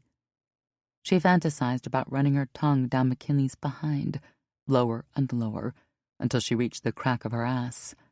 An insatiable hunger overcame Olev as her senses heightened with every stroke of her throbbing clit. Olev pictured herself bending McKinley over while stroking her strap-on, preparing to plunge deep inside McKinley. Her hips gyrated in her chair. She massaged her clit faster and faster, softly moaning and aching for a release. It was merely seconds before an explosion of ecstasy burst inside of her. Olev's eyes rolled back into her head as her toes pointed and flexed. All of her muscles suddenly tensed and then softened as a delicious orgasm carried her from the heavens, placing her gently back on earth. Only a minute had passed before Olev heard Emile's voice through the sliding screen door. "Shit, Catherine's here. Olev quickly adjusted her bathing suit, well aware of her swollen lips and quivering legs. Putting on her Gucci sunglasses, Olev cleared her throat and sat up in her chair. Then, waving to Catherine, Olev exclaimed, "Right over here, doll. Come, take a seat." Catherine beamed widely, strolling over to sit beside Olev. Olev barely could catch her breath. "Stop thinking about fucking your employee, for God's sake." Chapter 10. McKinley scrolled through her phone while leaning back in a hard plastic chair. An uneaten plastic-wrapped sandwich remained in front of her, but McKinley was too excited to eat. Even though she only had a 30-minute lunch break, McKinley was more focused on selecting the best passages of erotica to present to Olev. McKinley heard the doorknob turn in the staff room door. Twisting her neck, Judith popped her head in, waving at McKinley. "Hey there. Sorry to disrupt your lunch. When you're back on the floor, Olev wants to see you." "Oh, okay. I thought we were meeting at 5:00 p.m. after my shift," McKinley asked. But Judith shook her head. "Not anymore. She has to leave the store early today. So you'll meet with her, and I'll get you to dust the shelves. We might as well clean a bit while the store is quiet." It was a Monday afternoon, the slowest day of the week at Wicked Orchid. Originally, Olev wanted to meet with McKinley at the end of the day, and she was looking forward to spending more one-on-one time with Olev without rushing away. McKinley was disappointed to learn that their time would be limited, but she didn't dare show it on her face. "Okay, cool, sounds good. I'll be out in a few minutes." McKinley looked at her sandwich, suddenly feeling hungry. Then, looking up at Judith, she added, "I'm just going to scarf this down." "No worries. I'll see you out there." Judith closed the door, leaving McKinley to her thoughts. Putting her phone away, McKinley unwrapped the sandwich, devouring it hungrily before gathering her belongings. As she approached Olev's office, her heart was pounding, and she felt her palms begin to sweat. It had been years since McKinley shared her writing with someone. Her only claim to fame was having a short story published in an anthology of queer female writers over 2 years ago. At the time, she thought it was a great start to her literary career and was excited about future opportunities with the publishing house. But the company had since rejected every submission, and McKinley soon found herself spiraling into a depression, losing her creative spark. So when Olev became interested in McKinley's work, providing her a chance to collaborate, McKinley felt both excited and anxious, for she had yet to rebuild her confidence as a writer. McKinley knocked on Olev's door and immediately heard Olev exclaim, "Come in." McKinley entered the office slowly, constantly aware of Olev's tough demeanor. Even if it seemed as though Olev liked her, McKinley was careful never to get on Olev's bad side. She had heard Olev's wrath firsthand and wasn't about to put herself in such a position, especially in being so attracted to her boss. "Hey, how are you?" McKinley asked, exuding a sunny disposition while desire glowed like amber within her core. "I brought some writing samples to review." Avoiding eye contact, Olev cleared some files off her desk and cleared her throat. "She seems distracted. Maybe she's too busy to meet." "Is this a good time? We can do this another day if you're busy," McKinley suggested. But Olev waved her hand dismissively, finally connecting her eyes to McKinley. No, this is a perfect time. Actually, it's the only time I have this week. Sit down. Let's see what you've got." Olev always had a somewhat icy aura of detachment that McKinley chalked up to Olev's no-nonsense professionalism. But McKinley noticed that Olev seemed unusually tense, and the energy in the room made the young writer feel nervous. McKinley froze in her seat, unsure what to do next. "I am preparing for the International Summit. It's a conference in Japan." Olev softened, explaining the mess of files on her desk. "That on top of launching the new product. But don't mind me, I thrive in chaos. I am very interested in what you have to present." This time, Olev's tone was gentler, putting McKinley at ease. "Okay." McKinley smiled, scrolling through her phone to find the bookmarked passage. "All right, here's one. You mentioned you needed dialogue, yes?" Olev nodded. "That's right. The Lust for Lexi product will respond to voice activation, so I need examples of hot and sexy sentences that we can integrate into the toy. I may not use a dialogue completely verbatim, but it helps to have a template." "Well, I don't understand that aspect of technology, but I sure hope she likes what I've chosen." Clearing her throat, McKinley selected one of her favorite paragraphs and adjusted herself in her seat before she began reading aloud. Spread your legs for me, Taylor demanded, and Casey obliged. Taylor then ran her fingers up the soft flesh of Casey's inner thigh, inching towards the soft folds of her vulva. Taylor continued to tease Casey with her feather-like touch, and Casey began to moisten. Finally, Taylor leaned into Casey's ear to whisper, "Do you want to come again?" Casey nodded. "Oh, God, yes, please. I need it so bad." McKinley paused for a moment as Alev exclaimed, "Okay, perfect. That's good. I like the commands and questions. That's exactly the sort of thing that we need for the toy. Imagine having a conversation with a lover and talking dirty.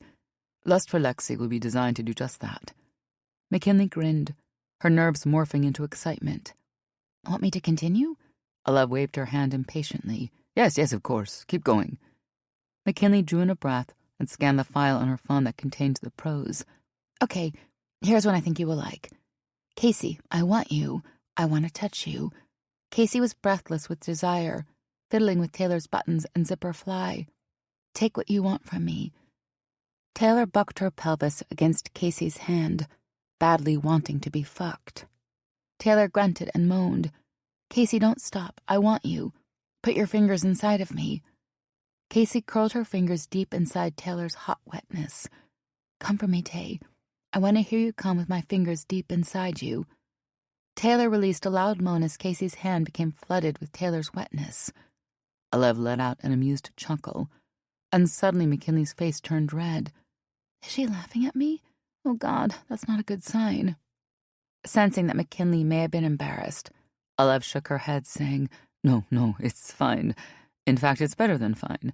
I'm just laughing over the fact that now Casey is dominating Taylor. I like the switch-up. It keeps it fresh." Alev then curled the corners of her mouth into an alluring smile. I mean, I'm not a switch, but cheers to those who can turn like that. When McKinley felt relieved, she was confused by what Alev was referring to. "What do you mean? Sorry, what's a switch?" Alev looked at McKinley in disbelief. "What do you mean? You don't know? You just wrote about it. It's when a seemingly more dominant person takes a submissive role to appease their partner, or because they enjoy being both dominant and submissive." "Well, when you put it like that, then of course I know what it means. But isn't sex just like that? Giving and receiving?" McKinley asked, intrigued by Alev's perspective. "It's true that some people can embrace both roles, but not everyone. Personally, I am dominant, and I prefer to remain that way. I don't submit during sex. In fact, I don't submit, period." Alev rolled her shoulders back stubbornly. "Oh, so you are like a top," McKinley surmised. "Okay, yeah, I get it. I've known a few women like you, but not many. But my roommate Nelson would describe himself as a top, I think." "So tell me," Alev licked her lips and leaned closer towards McKinley, "are you a switch or are you a sub?" McKinley blushed again, this time from being put on the spot. Something about the way that Alev looked at her made McKinley's stomach quiver with delight. Well, what makes you think I'm not a dom?" McKinley tried to keep up with Alev's teasing. McKinley knew she was not particularly dominant, but she wanted to keep Alev guessing and flirt a bit. Upon hearing McKinley's response, Alev burst out laughing. "Now that's funny. Sorry, McKinley, but I'd never fall for that. You're far too—" Alev paused, her eyes scanning McKinley's face and breasts. "Sweet to be dominant. But you're also a lovely person and smart, so don't sweat it. The world needs people like you." McKinley couldn't tell if Alev was making fun of her or just being playful, but regardless, McKinley found herself tingling with arousal. Their banter was becoming flirtatious, and McKinley wanted more. "You're right, I'm not dominant, but I am interested in switching it up. Maybe trying to assume more control in the bedroom," McKinley mused, adding to the rapport. "Maybe that's why I create the types of characters that I do. I'm always interested in experimenting with new things and sexual energy." Alev remained still and silent. Her expression remained unreadable, but her eyes were focused on McKinley's. The tension between them was thick, and it almost seemed as though they were at a standstill. McKinley wasn't sure if she took the conversation too far, but she couldn't help it. Alev's presence did things to her, and McKinley found herself walking the line between friendly and flirtatious. "Girl, what are you doing? She's your boss. The boss. Come back down to earth and stay focused." Suddenly, there was a knock at Alev's door. and both women heard Judith's voice come through as she poked her head inside. "Sorry to disturb you. I was just wondering if McKinley is free to come help with a shipment that just came in." McKinley looked at Olev, who remained cool. "Of course, she's all yours." To McKinley's disappointment, Olev dismissed her instantly, and McKinley stood to leave. "Was any of that helpful for you? Do you want to hear more erotica at some point?"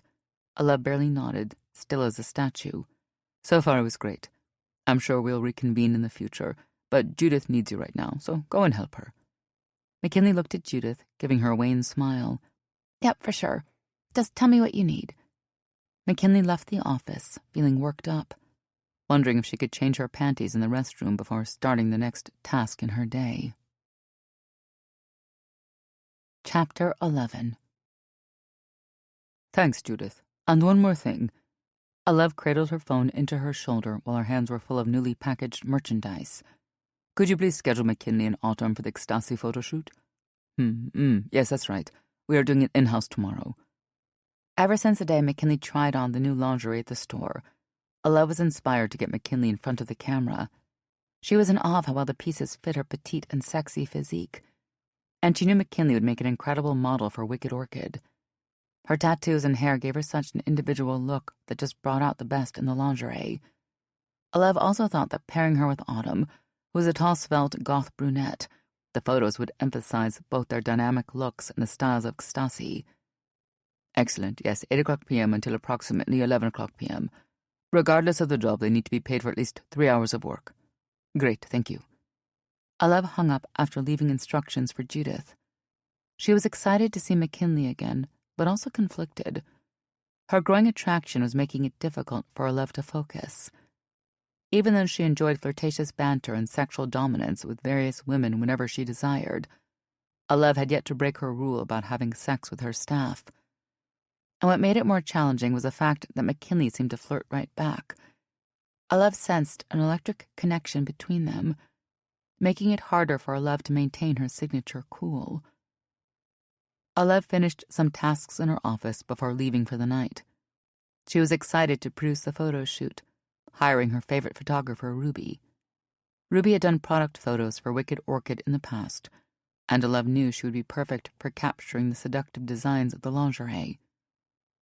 The next day, Olev arrived at Wicked Orchid, approximately an hour ahead.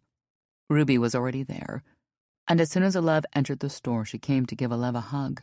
"Oh my God, it's so good to see you. It's been what, at least 2 years, right?"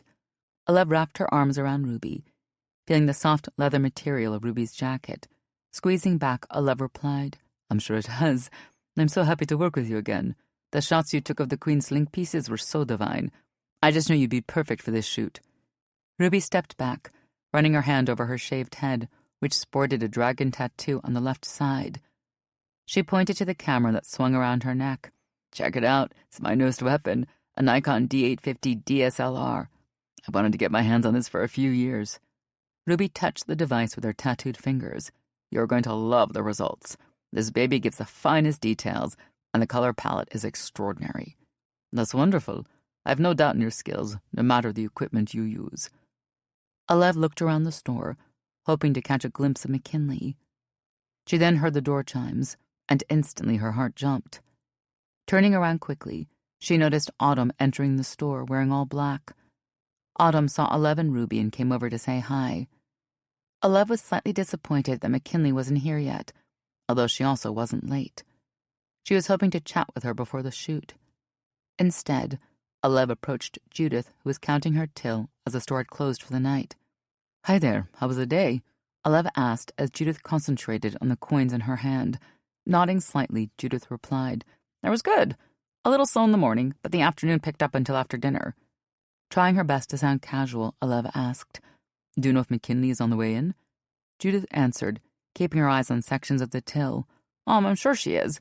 She knows the shoot is at 8 o'clock p.m. What time is it now?" Olev knew precisely what time it was.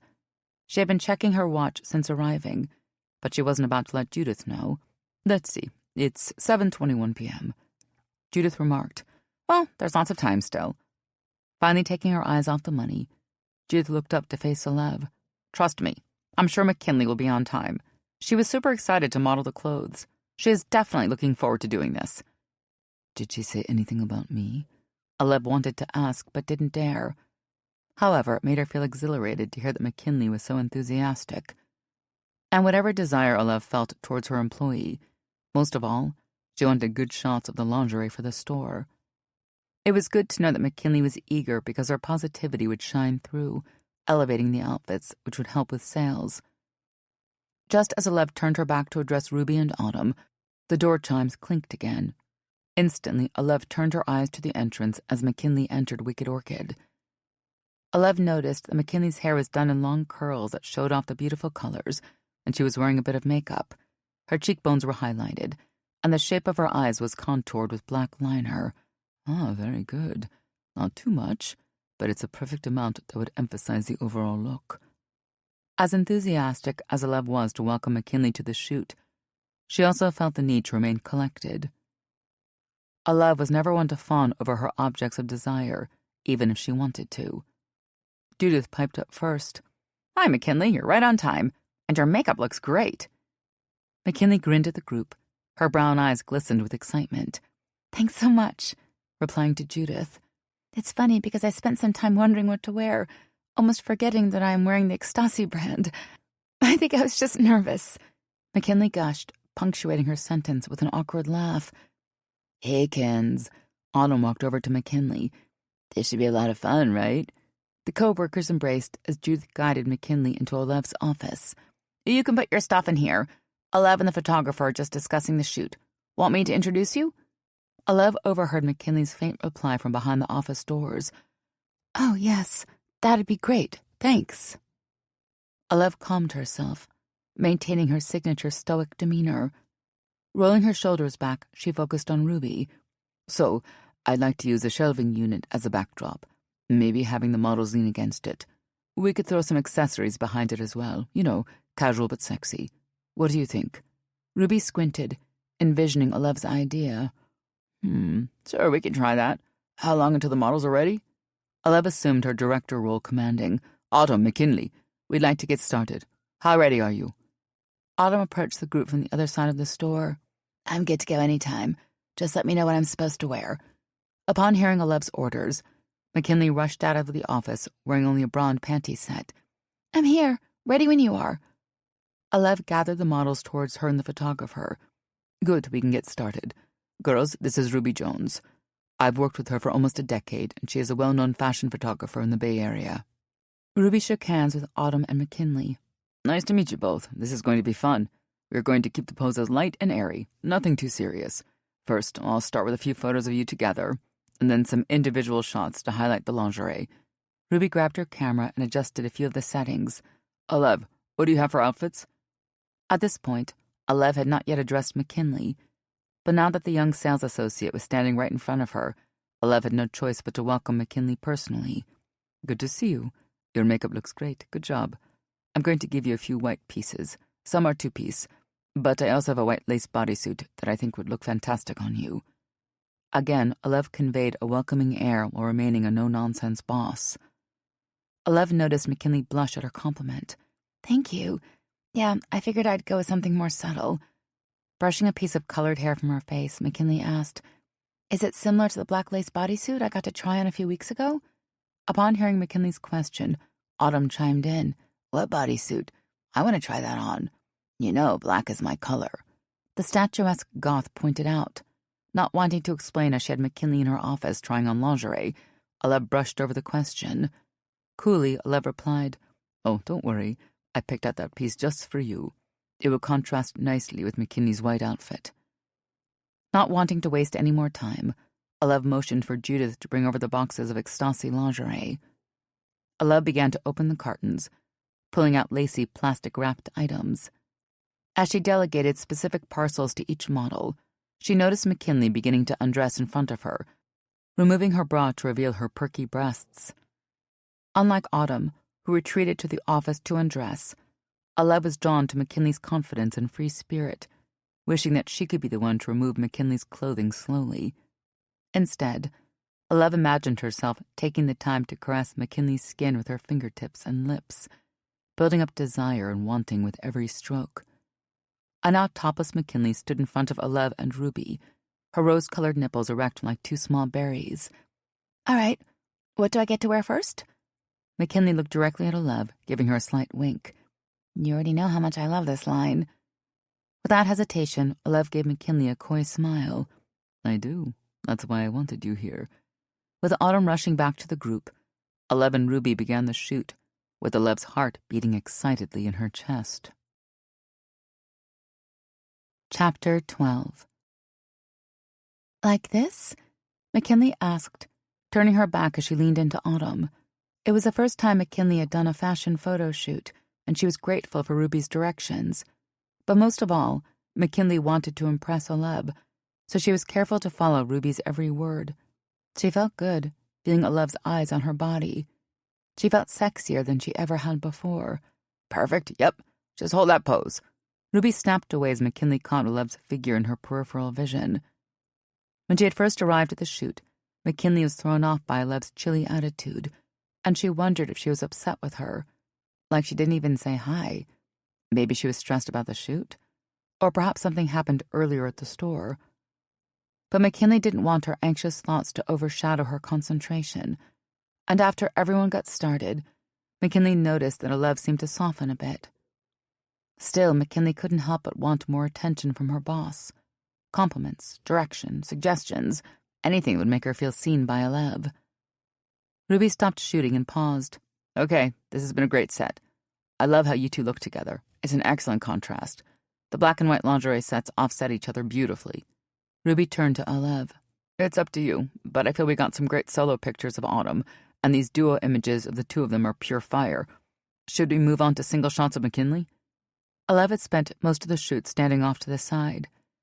Every once in a while, McKinley caught Olev looking at her, but McKinley chalked it up to Olev's pursuit of perfection, scrutinizing every facet of the models and their outfits.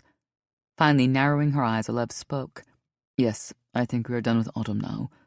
Olev then turned to McKinley, focusing her hazel eyes in a way that gave McKinley butterflies. Are you ready for some single shots? I'd like to put you in a brown panty set. Not wanting the shoot to end, McKinley replied enthusiastically, Absolutely. I'm game for anything. Olev gave McKinley a subtle nod and a slight smile. Excellent. That will be the last look for tonight. Then, turning to the tall brunette, Olev remarked, Autumn, you can stay if you like, but we are done with you. Autumn leaned down to grab her duffel bag. Actually, I'd plans to meet up with some friends after the shoot, so I'm going to leave if that's cool. Autumn approached McKinley, hugging her tightly. It was a blast to work with you, doll. I'm back at the store on Friday. See you then? McKinley beamed. You bet.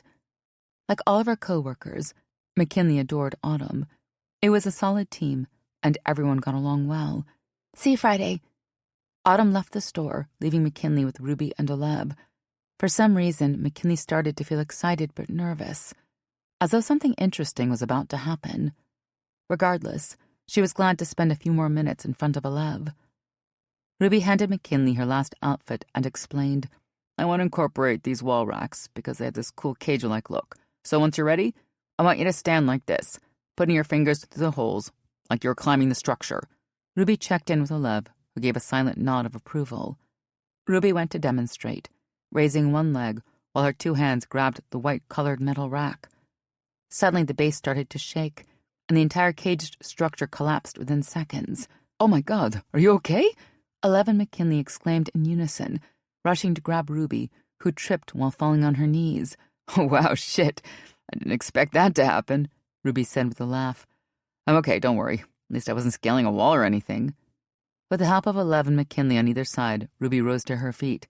So I guess that's not going to work. Sorry, McKinley, but better me to fall than you. To McKinley's surprise, Olev suggested, Why don't we just call it a night? We can't use the metal structure anymore, and I think that based on the shots we got, there's more than enough material to advertise in-store. Ruby shrugged. Sure, no problem with me.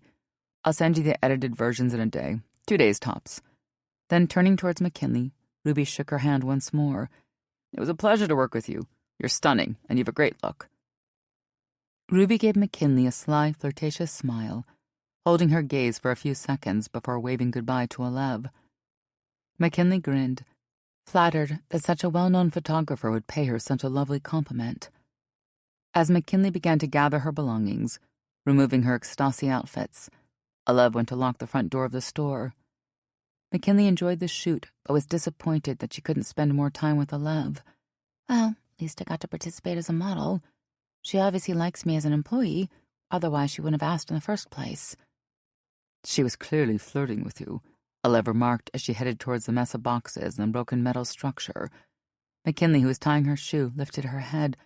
Sorry, what was that? Olev chuckled. Ruby, the photographer. I can tell she has her eye on you. Olev began to collect some debris, gathering it off to the side. You're free to go, McKinley. I'm just putting all this stuff into a pile for Judith to deal with when she's back in the morning.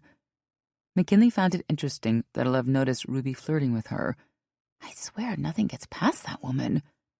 She wanted to believe it was because Olev was also interested, but McKinley knew it was only wishful thinking.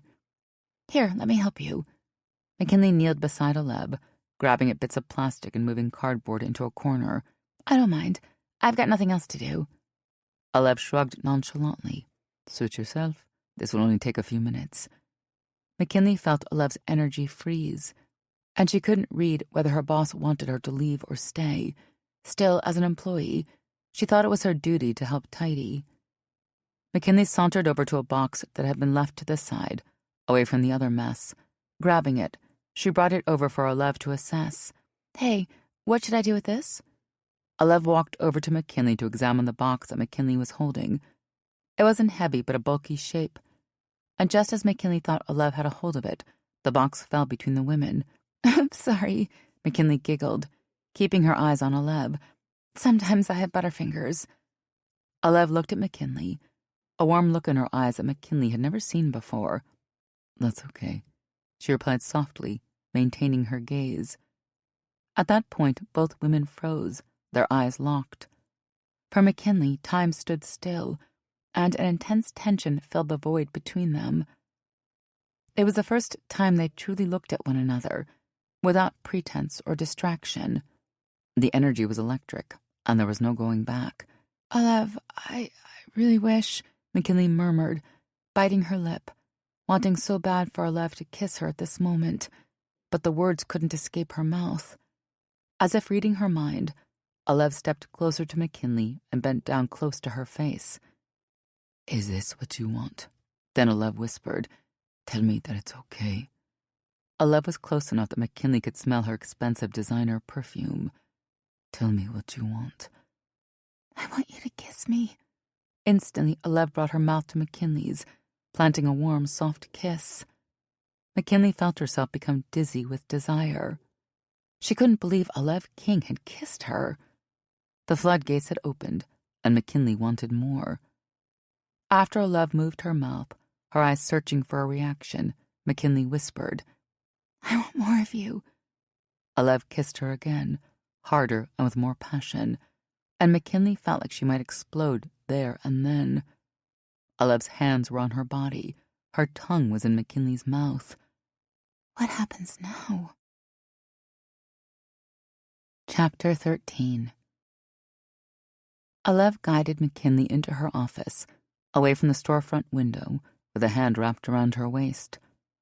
As the women kissed passionately, locked in an embrace, Olev's heart raced with anticipation and anxiety.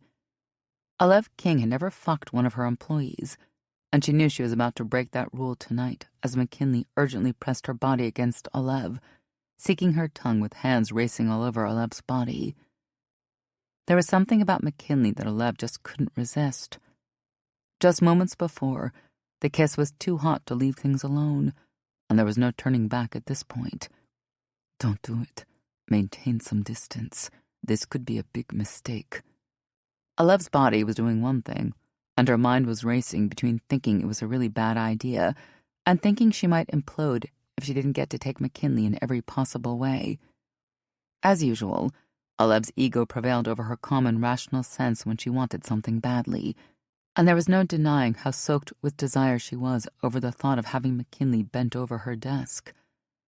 I've wanted you so much, so many times in this room, McKinley gasped, reaching under Olev's designer blouse, yanking the material up towards her chest. While her body screamed with excitement, Alev's voice was seductive, yet calm and measured.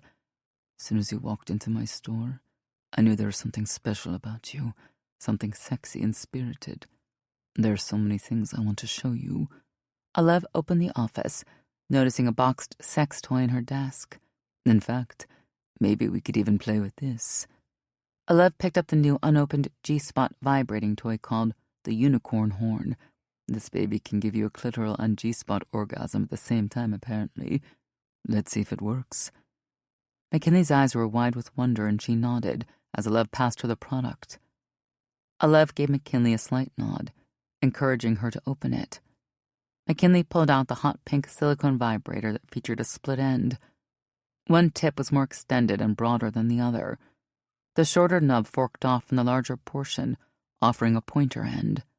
McKinley's eyes grew wide as she turned the toy over in her hand. As she examined it, Alev observed McKinley, titillated by her curiosity. Press the button on the side to turn on the vibrations. McKinley found the switch, and the toy began to buzz in her hand immediately. McKinley squealed with delight. Oh, wow, that feels so powerful. So this big bit goes inside me and this other bit on my clitoris? Alev chuckled as she found McKinley's innocence endearing. Of course, when it came to lovers, Alev was more discerning over appearance and presence than sex toy knowledge. But Alev appreciated McKinley's genuine nature, which made her more appealing. It was as if McKinley was void of ego, the opposite of opportunistic. And for someone as successful as Alev, it was a refreshing quality. Alev cleared off her large oak desk, creating a spot where McKinley would fit perfectly. Then, gently taking the toy from McKinley's hand, Alev directed her. Sit up there, gorgeous. I'm going to show you exactly what this toy can do. Alev bit her lip as her own pussy tingled with desire. She wanted to fuck McKinley so bad that she could feel herself salivate. Alev asked, Do you want to try it? McKinley bobbed her head up and down, and Alev grinned, aroused by McKinley's enthusiastic consent. Then be a good girl and open your legs wide for me. Alev placed the toy on the desk to the right of McKinley. McKinley leaned back, steadying herself with her hands. She parted her legs, allowing Alev to caress her legs. Alev ran her fingertips over the soft, fleshy parts of McKinley's thighs, noticing as goosebumps sprang to the surface.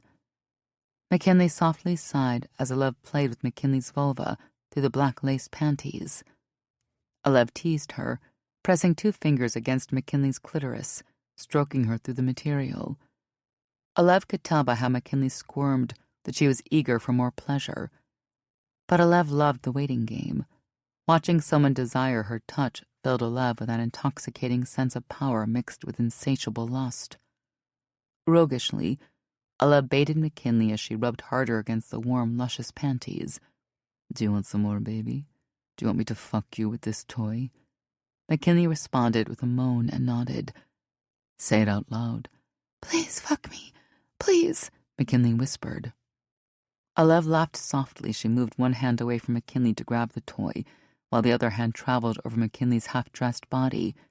Well, since you said please, I suppose you deserve it. Alev then flicked on the unicorn horn, and McKinley laughed. Oh my God, that is awesome. I didn't realize it would light up like that.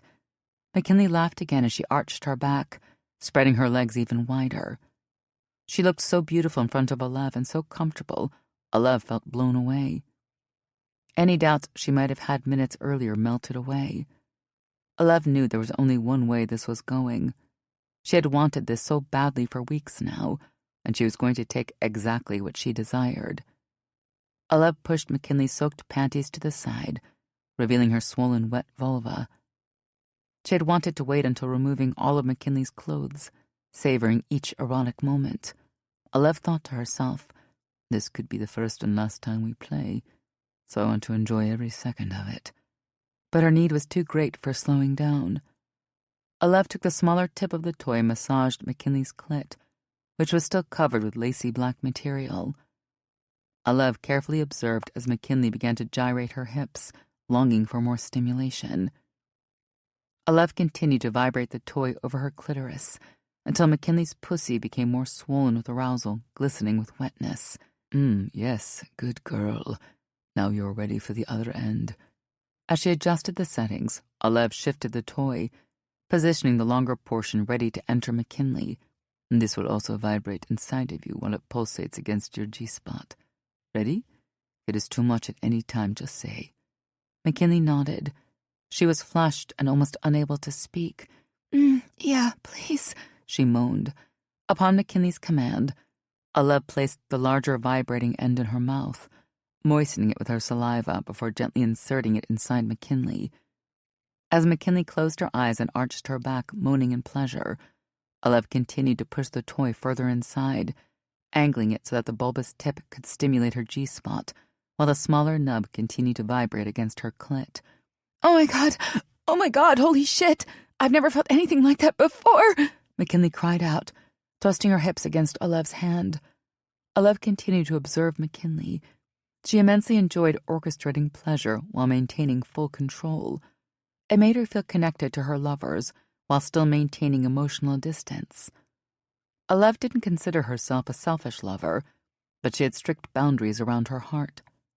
But as long as the women she played with enjoyed their time in her presence, Alev didn't see this as a big deal, for she was always honest about her intentions from the start. Alev continued to thrust the unicorn horn into McKinley until she noticed McKinley tense up as her body prepared to orgasm. Alev artfully angled the dildo, penetrating at a faster rate until McKinley's head tipped back and she exclaimed, "Fuck! Oh my God!" Knowing what would happen next, Alev dodged her body slightly, protecting her beautiful designer suit just as McKinley ejaculated. Hot liquid gushed out of McKinley as she collapsed, splaying out spread eagle on the desk. As McKinley caught her breath, shaking her head in disbelief, Alev couldn't help but chuckle. She had managed to save her pantsuit, and she was happy about that. So yeah, another thing about this toy is that it is perfect for squirters. Apparently it worked quite well on you. McKinley sat up, with her face flushed and her hair a mess. That was, so incredible, McKinley remarked as she readjusted her clothing. Oh my God, you didn't even take off my underwear. What are you, some kind of sex magician? Alev laughed. She had received many compliments about her sexual techniques, but no one had referred to her in that way before. Alev enjoyed the way McKinley expressed herself. Fuck, she looks so hot. Just fucked mess on my desk. What can I say? I've been a lesbian my entire life, and I've been working in this industry for 14 years. Alev playfully shrugged. I'd like to think I picked up a trick or two. You've not even had the chance to meet my fingers on my tongue yet. She winked at McKinley, whose eyes widened, and she blushed. McKinley hopped off the desk and moved towards Alev. I love to please you, to taste you. But as McKinley began to fiddle with Alev's blouse, attempting to remove her top, Alev stopped her. No, I want you to let me remove your clothes. Alev gazed down at McKinley, who smiled, nodding with consent. Okay, I'd like that, she replied. Good. Good. I like when women do as I say. Alev brought McKinley's body closer, feeling McKinley's pubic bone against hers as her hands reached to grab McKinley's ass. Close your eyes, baby girl. McKinley obliged as Alev leaned in to kiss McKinley. Alev brushed her soft lips across McKinley's warm mouth, her tongue caressing the corners of McKinley's lips before slipping inside. Alev held McKinley's face with both hands, keeping her still and achieving dominance. Even though Alev liked to start slow and seductive, she wanted it to be clear who was in charge. A soft moan escaped from McKinley as their tongues began to collide, weaving together like silky ribbons. Alev slid her hands down McKinley's face, one holding the back of her neck while the other drifted towards the small of McKinley's back. Alev cupped McKinley's petite body, holding her mouth hostage as her fingers slipped underneath McKinley's lingerie, feeling her soft skin. When Alev felt McKinley arch her back with wanting, Alev knew she wanted more. Stand still. I want to undress you right here, Alev ordered in a silky whisper. Here? Really? McKinley asked, a twinge of nervousness in her voice. What if someone comes in, like a cleaning person or something? Alev smiled and pointed to the security system on the touchpad before she replied, Don't worry, no one is going to disturb us. Alev then paused for a moment before adding, You know, I never play with my employees. That's always been a boundary for me. but there's something about you, about our energy. I'm making an exception, but only if you want it as much as I do." McKinley leaned into Alev and stood on her tiptoes to kiss her. "Oh, God, I do. I want you so badly. I understand what you're saying, but tonight I just want to be me, not your employee. So can we leave that for now and just focus on this moment?" Alev replied coolly, "Of course. That's why we are here. Now, as I said, stand still. Can you do that for me?" Playfully, McKinley bit her lip, unable to stop grinning. Then wordlessly she nodded, looking up at Alev with obedience. "Lift up your arms," Alev ordered, and McKinley obliged. Next, Alev lifted McKinley's bralette over her head, exposing McKinley's breasts. So lovely. Your nipples are beautiful." Alev ran her fingers lightly over McKinley's small breasts, noticing goosebumps forming over her chest. Alev took a step back to admire McKinley's lovely body before lowering herself on the carpet so that she could remove McKinley's panties. The only time Alev was ever on her knees was to worship pussy, and her mouth salivated at the sight of McKinley's neatly trimmed pubic hair and full, wet vulva. Looking up at McKinley, who stood as still as a statue, Alev remarked, "God, what a beautiful pussy you have. I need to taste you right now." McKinley continued to stand naked and exposed, while Alev began to trace her tongue along the folds of McKinley's labia, lightly teasing the crevices of her lips. Alev gripped McKinley's hips as her tongue quickened its pace, flickering against McKinley's hardening clit. Alev could tell how excited McKinley was getting as she gripped Alev's shoulders tighter and tighter. With every pronounced grab, Alev licked and sucked, feeling McKinley's juices decorate her face. As McKinley's clit became more engorged, Alev took 2 fingers and slipped them inside her wetness, delighting in how tight her muscles became as they squeezed against Alev's hand. More moans escaped McKinley, prompting Alev to ask, "Do you want more? Want me to fuck you harder?" Oh God, yes, please. More fingers, please," McKinley begged, which was precisely what Alev wanted to hear. She loved when her lovers wanted more of what she could give them. Alev's greatest pleasure in life was giving. Good girl. I like it when you beg for me." Alev slid in a 3rd finger and began to curl her hand in the come-hither motion, pressing against the spongy tissue of McKinley's G-spot. McKinley's knees buckled almost instantly, and she folded against Alev's body. "Oh, fuck! Fuck, oh God, yes, oh my God!" Alev's mouth continued to suck as her fingers were still buried deep inside, and she relished in the tsunami of McKinley's orgasm that ran right down her arm. Alev loved how shaky McKinley's limbs felt, how she surrendered to Alev's mouth. Alev wanted to give her a second to collect herself, but she was excited to move on to the next way she wanted to pleasure McKinley. Alev stuck out her hand for McKinley to grasp, letting McKinley help her to her feet. Once standing, Alev held McKinley in her arms, sensing the waves of pleasure dissipate as McKinley caught her breath. "How are you feeling, baby girl?" McKinley closed her eyes and beamed with joy. "Oh, God, so good. You are so good." Taking a few more breaths, McKinley then opened her eyes. I want to turn to please you. May I?" But Alev shook her head. She got off being the seductress, and as much as Alev found McKinley desirable, she needed to maintain some detachment and control. So instead, Alev replied, "No, not yet. Not tonight. I'm not done with you unless you want me to stop." McKinley opened her mouth as if to object, but Alev could tell that McKinley's body craved more physical pleasure. However, she waited for McKinley to vocalize her wishes before moving forward. No, I don't. I just want you to feel as amazing as you're making me feel. I want you. I want more of you," McKinley answered, throaty with desire. "Don't worry," Alev reassured her. "I'm having the best time watching you, making you come for me. This is what I want." Alev looked deeply into McKinley's eyes, penetrating her soul. "Do you understand?" McKinley nodded as if in a trance. "I do." Alev smiled, loving that she could blow McKinley's mind. "I'm glad. It was my pleasure, babe. How are you feeling?" "Honestly, like I could take a nap," McKinley chuckled. "I'm so relaxed but also tired now. McKinley looked around, searching for a clock in the office. What time is it anyway? Olev, who had remained fully clothed the entire time and barred the sleeve of her blouse, still looked immaculate, checked her watch. It's almost 2:00 a.m. Olev thought for a moment before adding, Do you want to crash at my place tonight? McKinley bobbed her head. Oh, that would be great if I could. You sure you don't mind? It's fine, no problem. I'll set you up in the guest room. You'll have plenty of space. Okay, well, thank you. McKinley looked a little uncertain, as though she didn't know what to do next. But Olev, no stranger to these encounters, knew exactly how to comfort McKinley. Come with me. Do you need anything before we leave? No, just you. Olev noticed a look in McKinley's eyes that suggested adoration, even a little attachment. This caused a slight sensation of worry within Olev. She very much enjoyed her time with McKinley and was deeply attracted to her.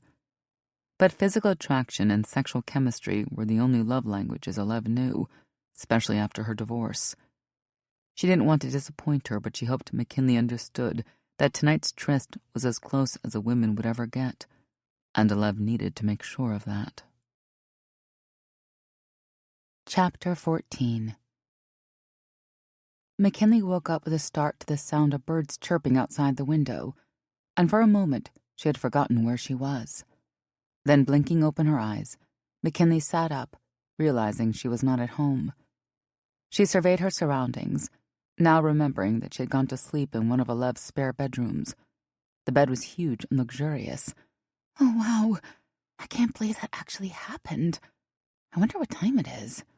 As McKinley pieced together the details of her evening, she was still awestruck about her and Olev hooking up. Looking around the spacious bedroom, her eyes pinpointed the ensuite washroom. Slowly, she rose out of bed and grabbed her iPhone. Okay, only 8:00 a.m. I can still make it to work by noon. For a moment, she was worried she had slept in, which would have made her late to Wicked Orchid.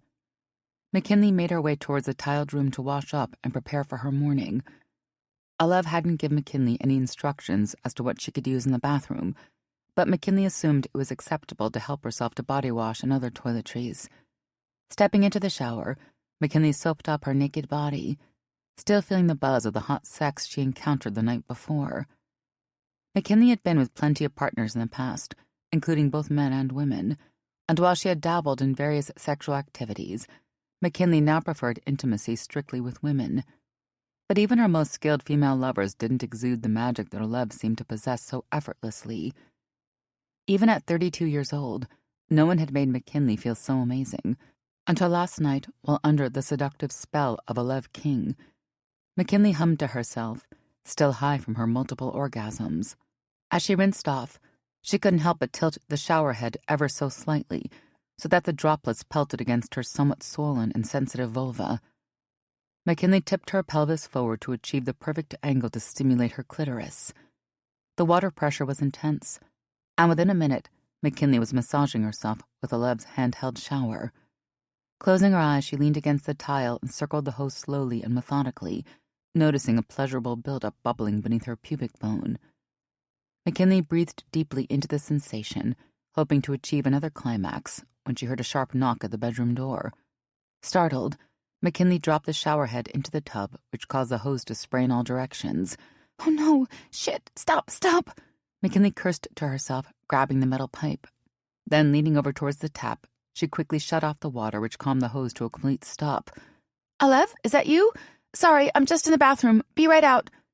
McKinley threw back the shower curtain and grabbed a large fluffy towel scented with fabric softener. Dripping wet, McKinley raced to open the bedroom door, excited at the thought of seeing Olev this morning.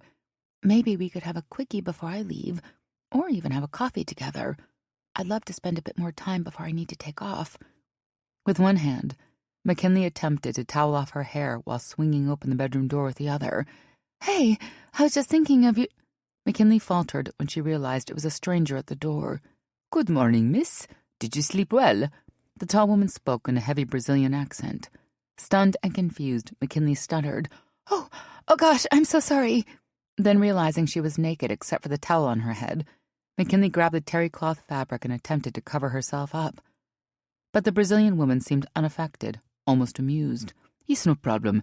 Miss King wanted me to wake you to see if you wanted coffee or breakfast. McKinley wrapped the towel securely around her torso. Are you, sorry, what is your name? Ah, yes, I'm so sorry. Forgive me. My name is Emile. I'm Elev's housekeeper. Emile gave McKinley a polite yet reserved smile. And I've also mentioned that there is some money on the kitchen counter for you to take a lift to work if you like. McKinley nodded slowly. Okay, wow. That's really nice of her. Is she here? Emile slowly shook her head. I'm afraid not. Miss King had some early business to tend to, but she wanted me to pass on the messages to ensure you had a nice morning. Emile continued to stand in the doorway, ready to assume orders, but McKinley wasn't sure what to say. She was disappointed that Olev wasn't around, or that she couldn't wish McKinley good morning in person, but McKinley didn't dare say anything out loud to Emile. Taking a deep breath, a self-conscious McKinley shrugged. Okay, I'm not hungry, but coffee would be lovely, if you don't mind. I'll be downstairs in a few minutes. I just need to finish getting dressed. As you wish. I'll have your coffee waiting. How do you take it? Emile graciously asked. Just black is fine. Thank you very much. Oh, and nice to meet you. McKinley replied gratefully. Emile maintained her calm professional demeanor. You as well, miss. See you downstairs. McKinley closed the door and hurried to gather her clothes. The logical part of her brain knew better than to place any expectations on last night's situation, but McKinley couldn't escape the feeling that she was being treated like a stranger. Even still, McKinley's body continued to hum with excitement. She decided not to let her thoughts get in the way of how amazing Olev made her feel last night.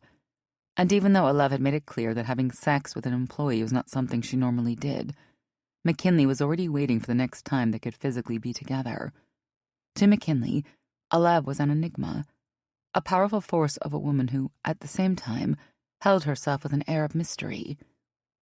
Olev's reserved nature only made her more appealing to McKinley, but the young woman knew that she needed to temper her emotions. She's still your boss, and you don't want to cause any issues at the end of the day. Maybe if I just talked to her to let her know that I'm not high maintenance, we could spend more time together.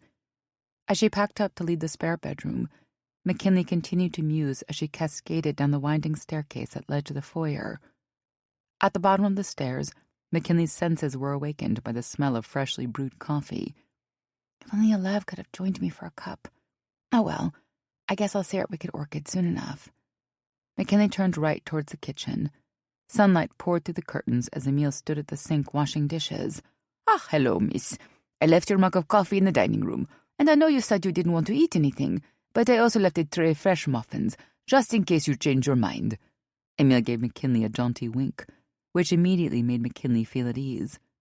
Of course, she didn't want to overstay her welcome, and it felt strange being in Olev's mansion without her. But McKinley was grateful for the warm send-off and the offer of fresh coffee. Thanks so much, Emile. That's very sweet. Please thank Olev for me as well. McKinley sauntered to the room adjacent to the kitchen and seated herself at the dining table. Removing her oversized purse from her shoulder, McKinley checked her phone while she drank her coffee, also remembering to text her roommates to let them know she was safe. Since moving to San Francisco, McKinley wasn't known to sleep out much, preferring to return to the familiar apartment she shared with Nelson and Lucy. And even though everyone respected each other's personal lives and space, McKinley didn't want her roommates to worry. McKinley had turned her phone off during the photo shoot to avoid getting distracted. She powered up the device, first texting Lucy and Nelson to let them know she was safe and would be home after her wild orchid shift. It was still early, and McKinley didn't expect a response right away. Taking a few sips of the fragrant Java, McKinley scrolled through her social media accounts, allowing her mind to unwind before deciding to check her emails. In her pursuit of finding employment, McKinley had let her Gmail account lapse for a few weeks, so while she had the time, she thought now would be as good a time as any to get caught up on any messages. Opening her Gmail app, McKinley wasn't surprised to find almost 50 new emails, many of which were promotions or spam. Like most women of her generation, McKinley's main form of communication was messaging apps as opposed to emails. She wasn't too concerned about missing anything crucial. But as McKinley scrolled through her new mail, she noticed a message that immediately caught her eye. Oh my gosh, what's this? McKinley couldn't help but exclaim out loud. The sender was from Austin, Texas, where McKinley was originally from, and the email had come from the administrator of Austin Community College, the Language and Communications Department. Stunned, McKinley opened the mail. With the recent move to San Fran, and in addition to feeling depressed and unmotivated, McKinley had forgotten about her application to the college program. Gripping the phone, McKinley's eyes scanned the message. To McKinley Vauden, upon reviewing your application for our Linguistics and Educational Leadership Certificate course, we are pleased to inform you that your request to enroll in the 2-year program has been accepted. In order to secure your spot, please respond within 30 days to confirm the Austin Community College of your participation. The course will begin on Tuesday, August 25th at the Baranato campus. Congratulations, and thank you for choosing Austin Community College as a path towards a brighter future and an enriching career. Sincerely, Rosalind Murphy, Austin Community College Administrator. At once, McKinley was shocked and delighted. Holy shit! Upon hearing noise from the dining room, Emile entered the room to investigate. What is happening? Is everything okay, miss? Emile asked, wiping her hands on an apron. McKinley looked up from her phone. Oh, I'm sorry. I didn't mean to shout. Still in shock, McKinley pointed to her device. I just got accepted into my dream program at the Austin Community College. I applied in hopes of getting accepted for this semester, and when I didn't hear back, I assumed the worst and decided to stay in San Francisco. I didn't even consider that they would have gotten back to me. McKinley shook her head with disbelief. The message says I can start the program at the end of the summer. Emile smiled warmly. Well, that's wonderful news. I'm sure your family will be very proud of you. Congratulations. McKinley gulped, pausing for a moment. She had been estranged from her mom for 7 years, and McKinley's father had left when she was only 2 years old. As a result, family had a different meaning to McKinley, one that was chosen and not blood. But McKinley knew that Emile wasn't far off. Her current family consisted of Nelson and Lucy, and McKinley knew they would be proud of her. And she also had some distant cousins in Austin who would be happy to welcome her back. Thank you, McKinley replied warmly. Wow. I need a bit of time to process this, but it's definitely exciting. I dreamed of becoming an English teacher, specifically in creative writing. This program would give me the credentials I need to take the next step in my career, so it's a big deal. Suddenly feeling a burst of energy, McKinley couldn't sit any longer. She needed to move, think, and figure out the next 2 months of her life. Emile, thanks so much for the coffee and muffins, but I should go. Have a good day, miss, and congratulations again, Emile replied, polite as ever. Then, in a rush, McKinley grabbed her purse and guzzled the remainder of her coffee before Emile handed her some bills for a lift. Oh, don't forget this. Do you want me to call you a ride? McKinley suddenly remembered that she wasn't aware of her exact location and thus wouldn't be able to navigate her way back. Oh, yes, please. That would be great. Sorry, I completely forgot. It's fine. Just let me know when you are ready, and I will call the company. Emile held a phone poised in her hand, but McKinley wanted to leave immediately. Instead of going to Wicked Orchid, McKinley decided to stop at home first. She still had a few hours before her shift and couldn't wait to go back to the apartment to notify her roommates of the exciting news. I'm fine to leave now, Emile. Thanks very much. Emile called Lyft to arrange a driver while McKinley waited outside in front of the mansion. The sun shone high, welcoming the morning with its bright rays against a cloudless blue sky. Nearby, birds chirped and nestled within the landscaped bushes surrounding the enormous house. McKinley felt as though she was in a dream. Last night, she had the hottest sex of her life with a rich and powerful woman who was 20 years older, and this morning, she found out that she had been accepted into a program that, to her dismay and lack of self-confidence, she had forgotten about. Today felt like the beginning of a whole new life for McKinley, and her world, which seemed to exist only in black and white over the past year, suddenly became alive, bursting with colorful possibilities. However, even in her glory, McKinley battled a few anxious thoughts. First, she would need to tell her roommates that she needed to move out. What happens if they want me to leave sooner than later, especially if they find a roommate who can replace me before I need to go? She valued her friendship with Lucy and Nelson and didn't want to disappoint them. Surely they would understand, right? Another thought nagged at McKinley's conscience. She had committed to helping Olev with the Lust for Lexi project and a few other side tasks at Wild Orchid. However, McKinley still had a few months before her course started, and she didn't want to be jobless again. Well, I do have a month to respond to the school. Maybe I can bide some time before I send off my confirmation. This is big news, but I want to make sure I make smart moves. McKinley's thoughts continued to churn until the white Honda Civic with a visible lift sign pulled up in front of the mansion. Chapter 15. Alev's eyes sparkled with wonder. She pushed the button again, allowing technical permissions to signal the robotic voice. "Spread your legs for me. Very good. I want you. I want you to come for me." Alev shook her head with disbelief, muttering to herself, "Wow, this is actually happening. I never thought I'd see the day when our sex toys could talk to us." Alev held the Lust for Lexi prototype in her hand, examining its sleek design. The AI-powered dildo offered the perfect amount of curvature, along with a pulsating head for G-spot stimulation. In addition, the medical-grade silicone material felt soft and smooth to the touch, and the dual-density component added an element of realism that far exceeded Alev's expectations. But the voice-activated AI feature was what would catapult sales for the Lust for Lexi product, and Alev couldn't be more pleased with the integration of McKinley's pros. Alev continued to analyze its features until she heard a knock at her office door. Today, Alev needed to be at her head office, straddling responsibilities for both the Wicked Orchid stores as well as continuing to prepare for the International Summit Conference. However, Alev had become so distracted by the prototype that she almost forgot about her meeting with Maya. "Yes, come in," Alev responded in a hurried voice. There were a lot of points that Alev and her assistant needed to discuss. Alev wanted to ensure that Maya was on top of her tasks. "Hi, Alev. I'm ready for our 2:00 meeting if you are."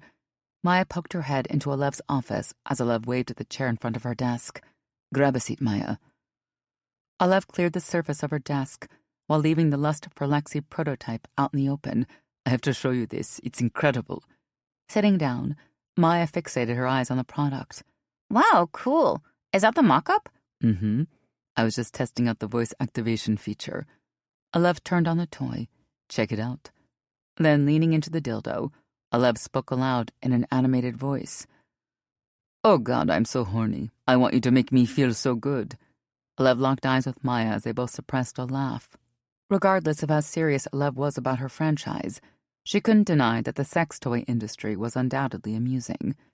Wrapped up in the success of its sales, Wicked Orchid also strived to make sexuality and the exploration of fantasies something to have fun with and to laugh occasionally. Especially when it came to pleasure, one could never take themselves too seriously, and in appreciating odd and ridiculous elements, even Alev enjoyed the bizarre giggle on the job. The toy lit up in under a second, and a robotic-sounding voice responded, "You have the sweetest, most delicious pussy. I can't wait to be inside you, to fuck you from the inside out." Alev and her assistant looked at one another as Maya exclaimed, "No way! I can't believe it! The first talking sex toy!" "Right? It's incredible." "And do you know who helped write the text?" Alev rhetorically asked, without waiting for Maya to answer. It was McKinley, the new sales associate at the Castro store. Maya's jaw dropped. "Really? She wrote content for the robot?" Alev nodded her head slightly. "Well, not actively. Apparently McKinley's an erotic writer. I asked her if she'd be interested in sharing some samples, like sound bites of her work that we could integrate into the toy." Confused, Maya furrowed her brow. "Sorry, I'm not following. Are you saying that McKinley actually wrote the words from Lust for Lexi as part of an erotic story?" Alev grinned. "Exactly. We're paying her an additional wage, of course, and she did need to sign a contract to ensure that there was no copyright infringement. But yes, Lexi is regurgitating samples of McKinley's writing." "Oh my God, that's genius." Maya held out her hand. "Can I see the toy?" Alev handed Maya the prototype as her mind started to wander. Even though Alev wanted to keep some distance between her and McKinley, Alev couldn't stop thinking about the other night when she fucked McKinley at the store. Typically, Alev wasn't one to dwell on her conquests, but there was something so vulnerable, sweet, and primal about her encounter. Alev couldn't help but fixate on her desire while at the same time needing to remain aloof. And being the successful businesswoman she was, Alev's solution was to integrate McKinley further into the business as a way to utilize her talents while still getting to spend time with a talented young artist. As Maya studied the product sample, Olive narrowed her eyes in thought. Maya, I was thinking that I'd like to involve McKinley more into our projects. Things beyond what's happening inside the Wicked Orchid store. Folding her fingers together and resting her hands on top of her desk, Olive asked, How do you feel about McKinley assisting with some of the aspects of the conference? Do you think that would be helpful for you? Maya paused, biting her lip, and immediately Olive could tell that she'd triggered some anxiety within Maya. Olive backtracked. I'm not suggesting that she take over your responsibilities. You're doing a fantastic job. I'm only asking if you feel there are areas where you could use the help. Maya smiled with relief. Of course, I can always use the support. But I don't think I've met McKinley before. Maya put the toy back on Olive's desk and leaned back in her chair. Olive nodded, her mind churning with thoughts. Okay, good. That's good to hear. This is what I want you to do. I'd like you to draft a job proposal that outlines potential responsibilities, and from there, we can present it to McKinley to see if she's interested in taking on more than just sales for Wicked Orchid. As she spoke, Olive became more excited at the thought of working more closely with McKinley. I see a lot of potential there, and I think it would be great to see what else she can bring towards the business. Maya bobbed her head, processing Olive's instructions. Once I'm done with the proposal, did you want McKinley to come here to meet in person? Yes. If she is interested in more work with the company, I'd like the two of you to meet. Olive then paused. But first, create the draft, and I'll present it to her myself. Then I'll let you know what happens from there. Sound good? Okay, boss. I'll get on that right now. Anything else for today? Maya asked as she uncrossed her legs, preparing to be dismissed. That's all, Maya. I will be on a video call with Mariko Nama in about 15 minutes, so please hold any calls until I'm done. Olive turned to face her laptop, signaling that the meeting was over. Maya took the cue and quietly left Olive's office. Once the door shut, Olive continued to face her screen, but she was having trouble focusing. Olive had planned to record a few notes in preparation for her video call to discuss the conference and the development of the Lust for Lexi toy. But all Olive could think about was McKinley and her delicious body that made Olive's spirit ache with desire. God, what's wrong with me? I never get like this. It's like I want her out of my system, yet I haven't even begun to have enough. Olive felt torn between her attraction to McKinley and her need to assume control and attachment. Ever since her divorce from Dallas, Olive swore she would never put emotional energy into a casual lover, let alone become involved with one of her employees. But there was something magnetic about McKinley that Olive couldn't pinpoint, nor could she escape. However, Olive thought the wisest course of action would be to have McKinley more involved with Wicked Orchid projects, so that she could work more closely with her, but also have her more entrenched within the company to help elevate its success. Even beyond her previous marriage to Dallas, Olive's first love was business, and she found it nearly impossible to separate the two. At least this way, Olive could be around a woman she was attracted to without letting her yearning distract her from her goals. That is, if McKinley agrees, of course. While waiting for her video call to begin, Olive continued to daydream. She imagined McKinley knocking on her office door to discuss a job proposal, and Olive would be waiting behind her desk to welcome McKinley inside. Yes, come in, Olive would say in a calm, controlled manner. Hi, it's McKinley.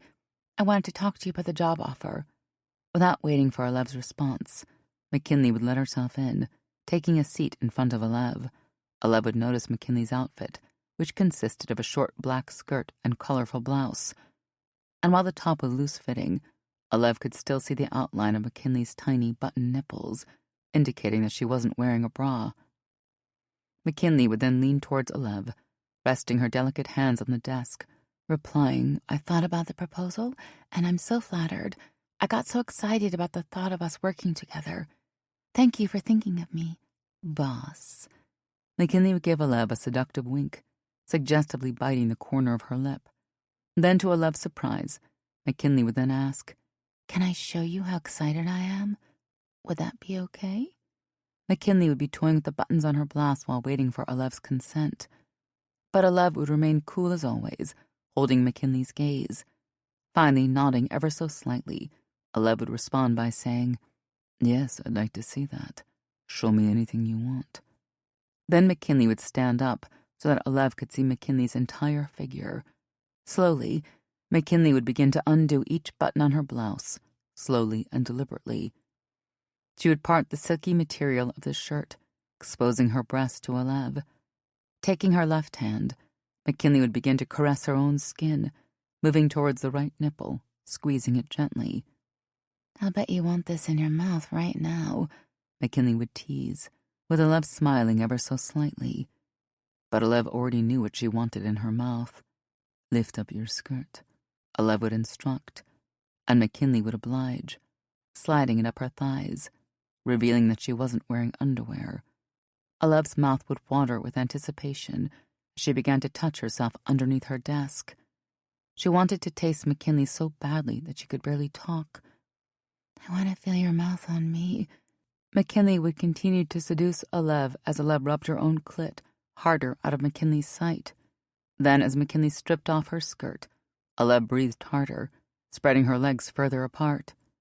Suddenly, Alev was snapped out of her reverie by a voice that escaped from her laptop speakers. The screen was still on standby, but clearly Mariko's audio was ready to start for their video call. "Hello? Hello? Can you hear me?" Mariko called out from behind the screen as the video conferencing software powered up. Alev shook herself free from her erotic fantasy, coming into the present moment. Snapping her legs together and clearing her throat, Alev replied, "Hello, Mariko. Yes, I can hear you just fine."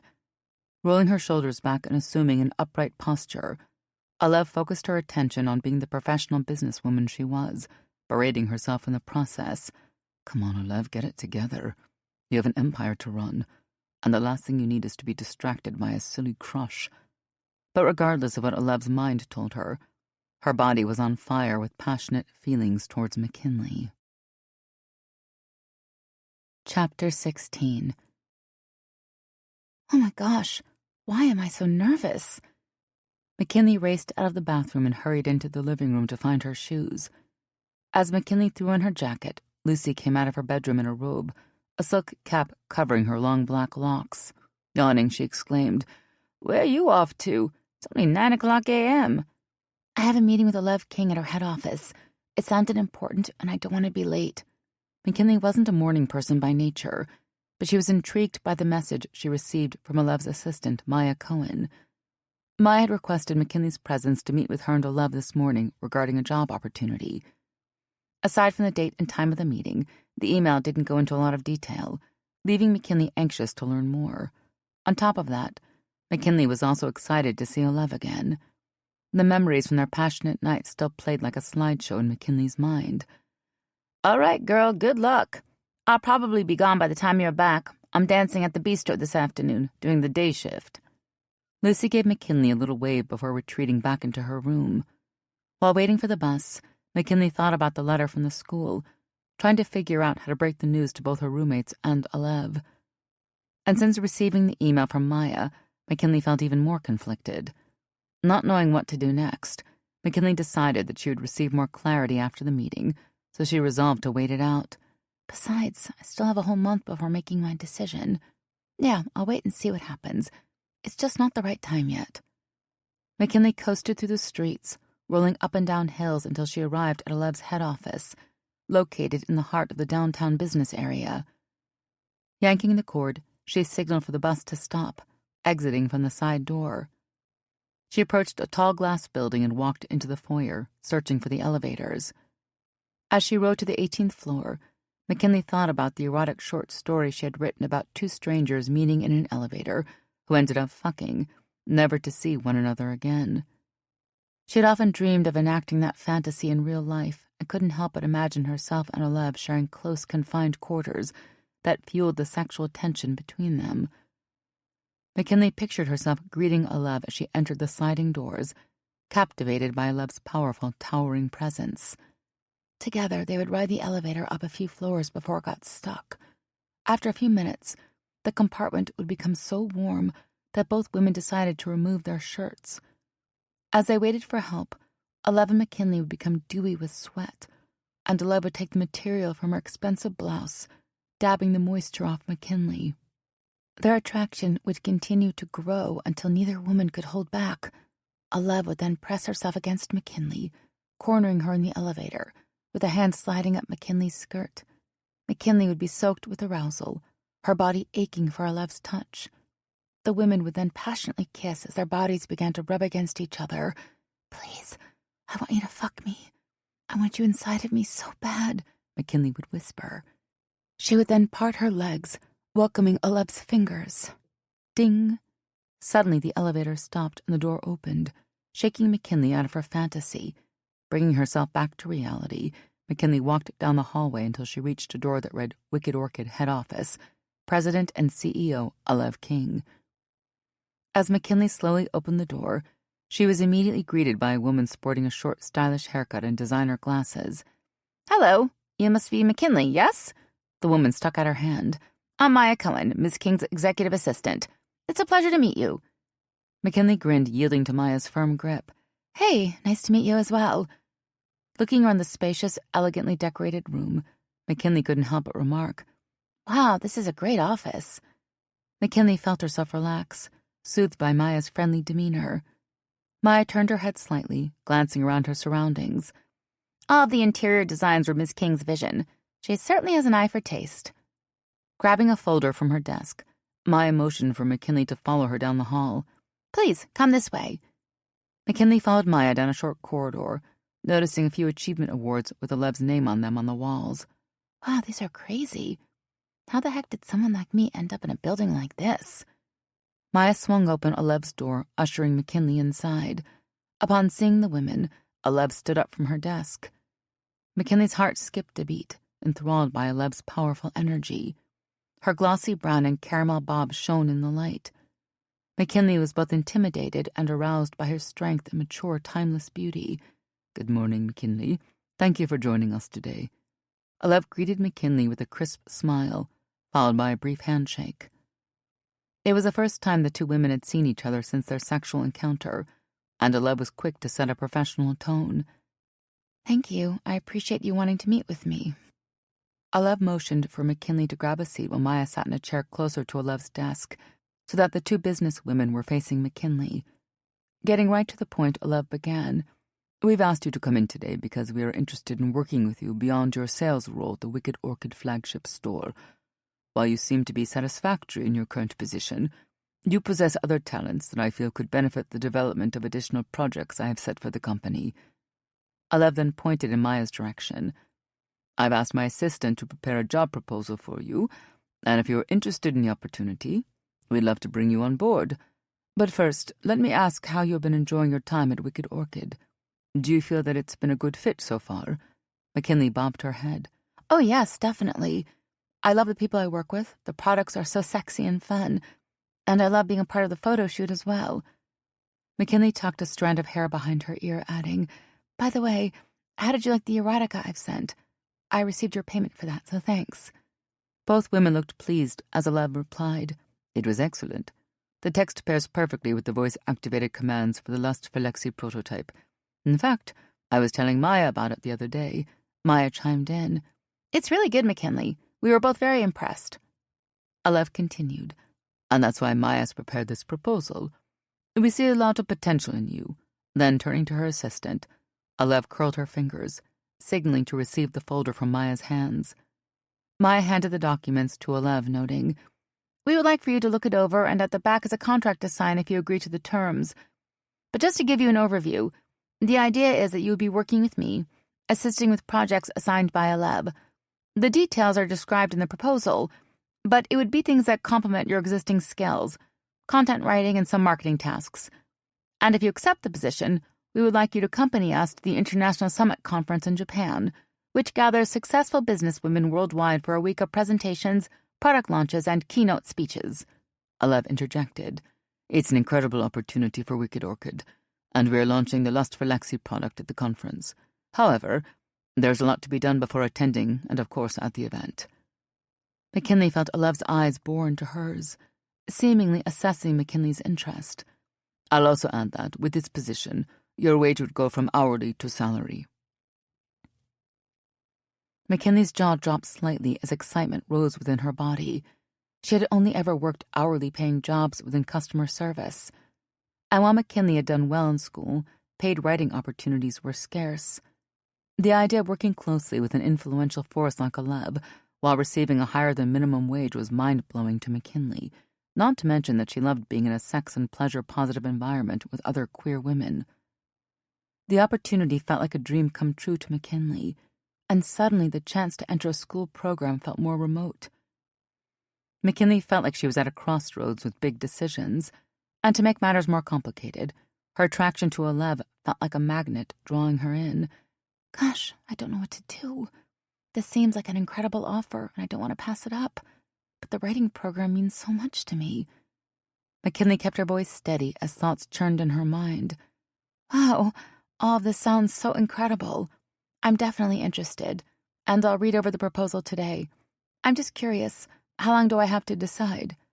Alev and Maya exchanged glances, with Alev replying, "Well, we'd like to have an answer as soon as possible, but considering that we need to prepare for the conference, the latest would be in 3 weeks, considering that we would have to replace you as a sales associate at the store." McKinley nodded, taking in the deadline while calculating the weeks ahead. She knew that she needed to respond to the school at roughly the same time. Taking a deep breath, McKinley responded, "Okay, no problem. I can do that. Thanks again. This is really exciting." Exhilaration peppered with a twinge of anxiety coursed through McKinley's body. She knew she was straddling two worlds, the liberal arts education versus a corporate role. Having never faced such opposing realms, McKinley was overwhelmed. She also craved more of Alev's touch. "Excellent. Maya, could you leave McKinley and me for a moment?" Alev asked. Turning to McKinley, Alev's eyes pierced through her own. "The photos from the shoot came back, and I'm hoping you could help me with some marketing copy for the advertisements. I'll pay you for your time, of course. It should only take about an hour, if you are free." McKinley's eyes widened. "Yeah, sure. I'm excited to see how they turned out." McKinley was also thrilled to spend some alone time with Alev, even within a professional setting. "I'm free all afternoon, so whatever works for you." Maya stood to exit the office. "I look forward to being in touch, McKinley. Just keep us posted on any questions you have." The executive assistant swiftly left the room, closing the door behind her. Now that she was alone with Alev, McKinley was at a loss. She wanted so badly to express her desire, but at the same time, she didn't dare make a move. McKinley wasn't shy when it came to flirting with women, but contained within these office walls, she felt out of her element. Luckily, Alev was never one to let an uncomfortable silence linger. Clearing her throat, Alev began, "McKinley, I asked you to stay because I wanted to speak to you privately. I know we haven't been in touch since the night you slept over, and I think it's important to talk about what happened." In a rare moment, McKinley sensed a bit of uncertainty from Alev, almost as if she wasn't sure what to say. Regardless, the CEO continued, "I never get involved with my staff. I mentioned that the other night.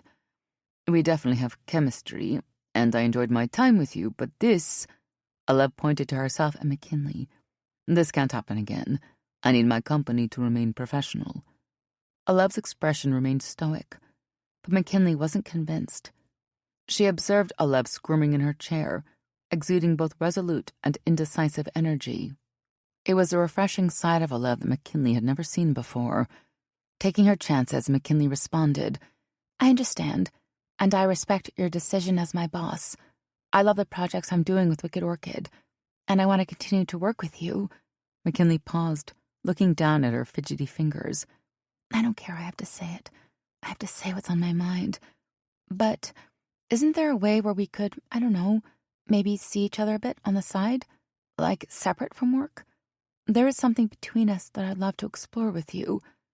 McKinley gathered up her courage while feeling like she was going to fall off a cliff. "Maybe we could just have a bit of fun for a while. Oh my God, I practically just asked to get fired. McKinley, what are you doing right now?" But even though McKinley knew she might be crossing a line, she didn't care. She always believed in following her intuition, letting her passions guide her. And there was something inside McKinley that told her to go for it, to seek out a possibility of more intimate time with Alev. Alev remained unwavering, save for a sparkle in her eye. For a few seconds, the CEO didn't speak, and McKinley's heart sank. Fuck, it's going to happen now. Come on, say something. McKinley watched as Alev narrowed her eyes, appearing to consider McKinley's statement. Alev unfolded her fingers, placing her hands on either side of the table, and looked down at her desk. McKinley held her breath, unable to move as she waited for a response. Finally, Alev spoke. "You're right. There is something between us, and it's called sexual tension. I'm not going to deny my attraction towards you. The other night was—" Alev halted, searching for the words. "It was exciting and hot, and yes, I'd love to enjoy more of you. But McKinley, I'm going to be brutally honest. When it comes to hooking up, I am emotionally unavailable. Not everyone can handle that. And I would never want to hurt you, especially as a valuable employee." Alev's gaze intensified. "You need to understand that if we were to start an affair, the only thing I can offer is physical pleasure, paired with respect and consent." Alev sighed almost regretfully before adding, "You could never ask me for more. Do you get it?" McKinley nodded as a thrill of hope shot through her veins. "I get it. I understand.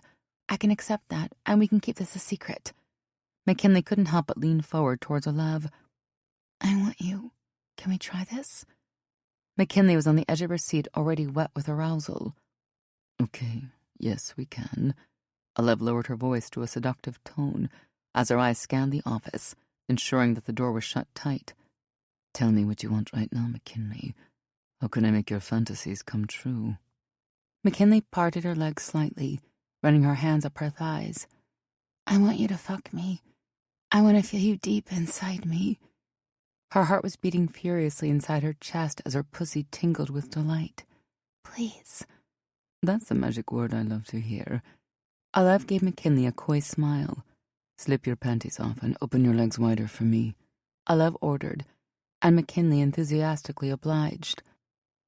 Maintaining eye contact, McKinley backed up her chair slightly so that she could rest her legs on the surface while Alev came from behind the desk, positioning herself between McKinley's legs. Alev leaned down to kiss McKinley, first gliding her lips across McKinley's neck, teasing her earlobe, which sent shivers down McKinley's spine. McKinley could smell Alev's designer perfume as she leapt with desire as she felt Alev's fingers exploring the delicate folds of her vulva. "I love how wet you are for me." Alev whispered into McKinley's ear. She pushed 2 fingers firmly into McKinley's vagina. Upon being penetrated, McKinley moaned, and Alev quickly drew her fingers out, placing them on McKinley's mouth. "Shh, you have to be quiet," Alev warned. McKinley could taste her own juices, catching a whiff of her musky scent. Okay, I will, I promise," McKinley whispered, and Alev moved her fingers back inside McKinley, massaging her G-spot, while McKinley squirmed with pleasure in her seat. She bucked against Alev's hand, wanting to take her in deeper, to which Alev added a 3rd finger, then a 4th, stretching McKinley open, adding more delicious pleasure. She began to fuck her with her fingers. "Oh my God, please. Yes, just like that. Please don't stop," McKinley murmured as quietly as she could, sensing a climax beginning to build. Alev read McKinley's body, knowing that she was about to reach an orgasm. Alev fucked McKinley harder, increasing the power of her thrust. McKinley gyrated her hips, riding a wave of ecstasy when an explosion of pleasure erupted from her body, causing her muscles to tense. She felt dizzy with the orgasm. Alev's fingers inside of her felt like the most incredible thing in the world. Alev stood over McKinley, observing her as McKinley's breathing slowly returned to normal. McKinley felt the cool touch of Alev's fingers on her hot face as Alev stroked a strand of McKinley's hair. "How was that, Angel? Do you like the way I make you feel?" Alev muttered quietly, appearing amused and pleased with McKinley's enjoyment. McKinley hummed, closing her eyes as she savored waves of sexual satisfaction. "Oh my God, you are so good. I love the way you make me feel." Alev smiled to herself as McKinley came back down to earth. Even though she was overcome with ecstasy, McKinley had a burning question in the back of her mind. "Alev, can I ask, can I get the chance to please you? I want to make you feel amazing, too." Alev chuckled softly to herself as she rested against the edge of the desk. "Oh, honey, I'm a top. I get off on getting women off. It's rare that you will see me in a position where I'm receiving, and it's got to be someone who's very close to me where I can be that vulnerable." Alev took a breath and assumed her usual controlled demeanor. "Don't worry about me. Just let me take care of you, okay? That's more comfortable for me anyways." McKinley bobbed her head and bit her lip, feeling a bit disappointed. She wanted an equal exchange with Alev. For now, McKinley didn't want to push her luck. But if there was one thing that turned her on, it was a challenge. It was something that would remain on McKinley's mind. How can I get this woman to open up for me? Is that even possible? I guess we'll see. Chapter 17. Alev folded her hands in front of her, motioning for Maya to take notes as she was talking. Alev had gathered management from both the San Francisco branch of Wicked Orchid and the Los Angeles location to discuss the quarterly results from stores on the West Coast. Judith from the flagship store and Dusty Myers, the manager of LA's Wicked Orchid franchise, were both present, and Alev's executive assistant. Alev had transferred the financial results to a projector screen, making the detailed information more visible to the group. See this line? This represents the cost of sales, which we always want to keep below 10%.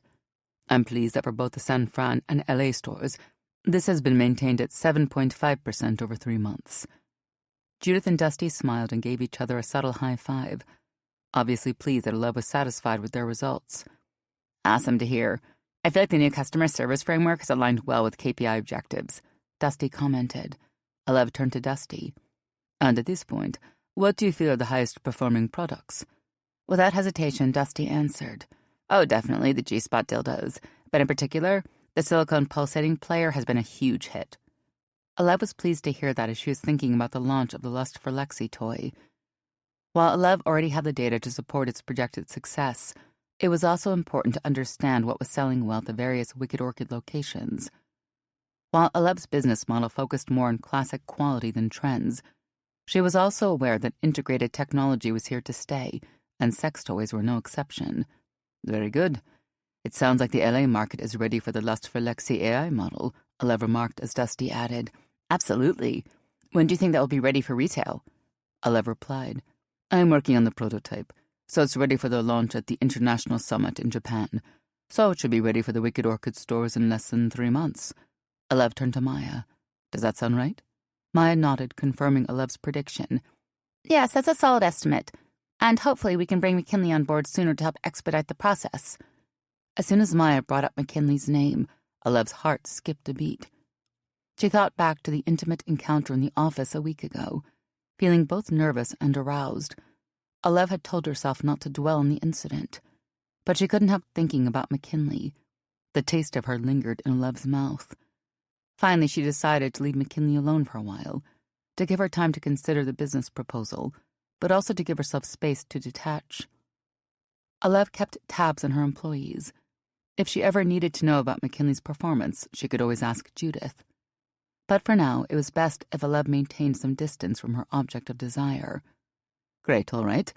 Let's move on to something more fun. We have the summer staff party coming up, and I'd like to schedule it for the same date for both the San Fran and LA store. Judith, Dusty, can either of you think of a Friday night that would work well with the team? Alev saw cohesion between her West Coast stores, and as such, she preferred them to act in tandem. That also extended to the dates of staff parties. Judith raised her hand. What about 2 Fridays from now, June 20th? That will be after we count inventory, but before Pride weekend.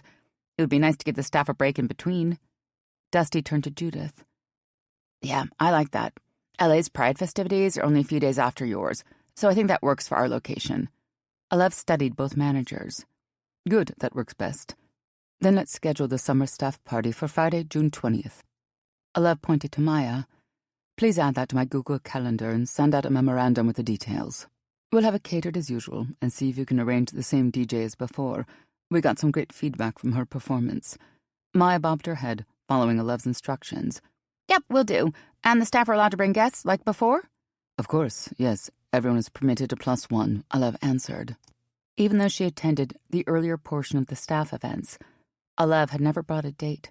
Considering that she wasn't seeing anyone seriously and had no plans to, there was no reason for her to take anyone to the staff party. Anything else on the agenda? Alev asked Maya, who shook her head. No, I think we covered everything. Does anyone have anything they would like to add? Both Judith and Dusty looked at one another and shrugged. Nope, I'm good, Dusty replied as Judith echoed. Same here. Excellent. The meeting is adjourned. Judith, I'll email you next week about the Ecstasy advertisements. I have McKinley working on the copy.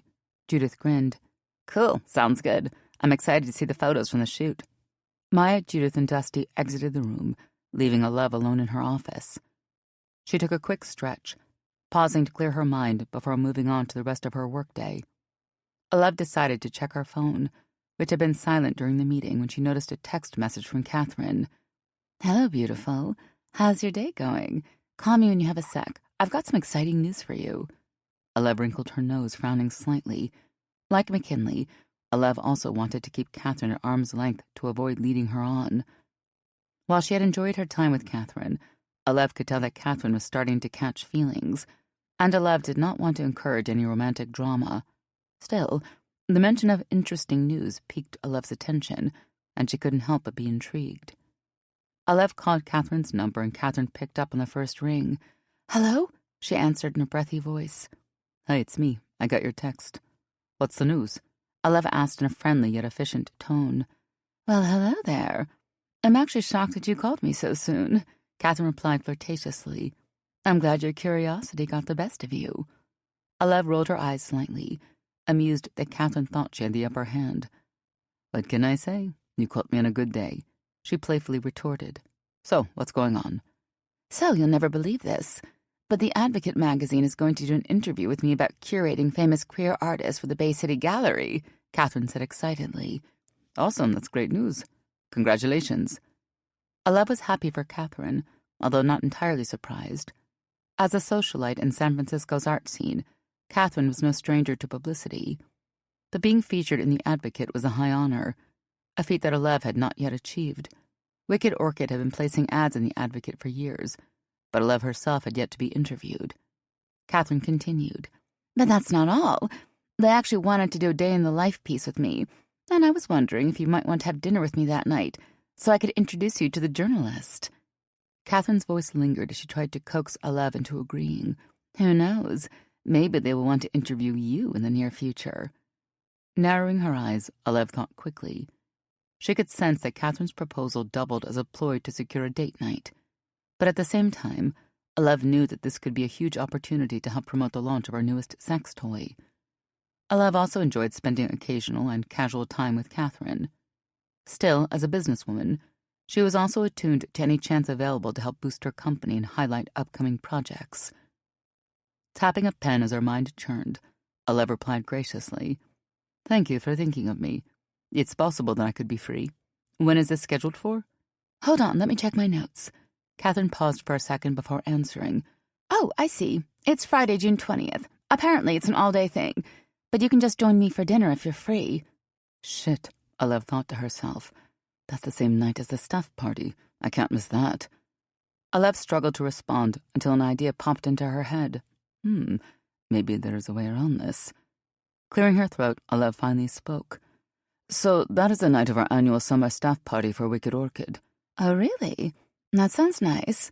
Well, I thought I would ask anyway. I'm sure you'll have a great time." Olev could sense a twinge of disappointment behind Catherine's chipper tone, but being the opportunist she was, this was the perfect moment for Olev to voice her request. "I have an idea. Hear me out. What if you came to the stuff party as my date and asked the journalist to cover your appearance at the event?" "Really? You want to take me to the staff party? Oh, wow, that sounds fun. I'd love to go," Catherine replied excitedly. "Let me talk to the journalist. Her name is Kai, by the way. But I can't see it being a problem. I mean, what's the difference, right? It still serves the same purpose whether we are having dinner or together at an event." "That is exactly what I was thinking." Olev heightened her charm. "Let me know what she says, and from there we can make a plan." Catherine squealed with excitement. "Oh, wow, this is going to be a blast.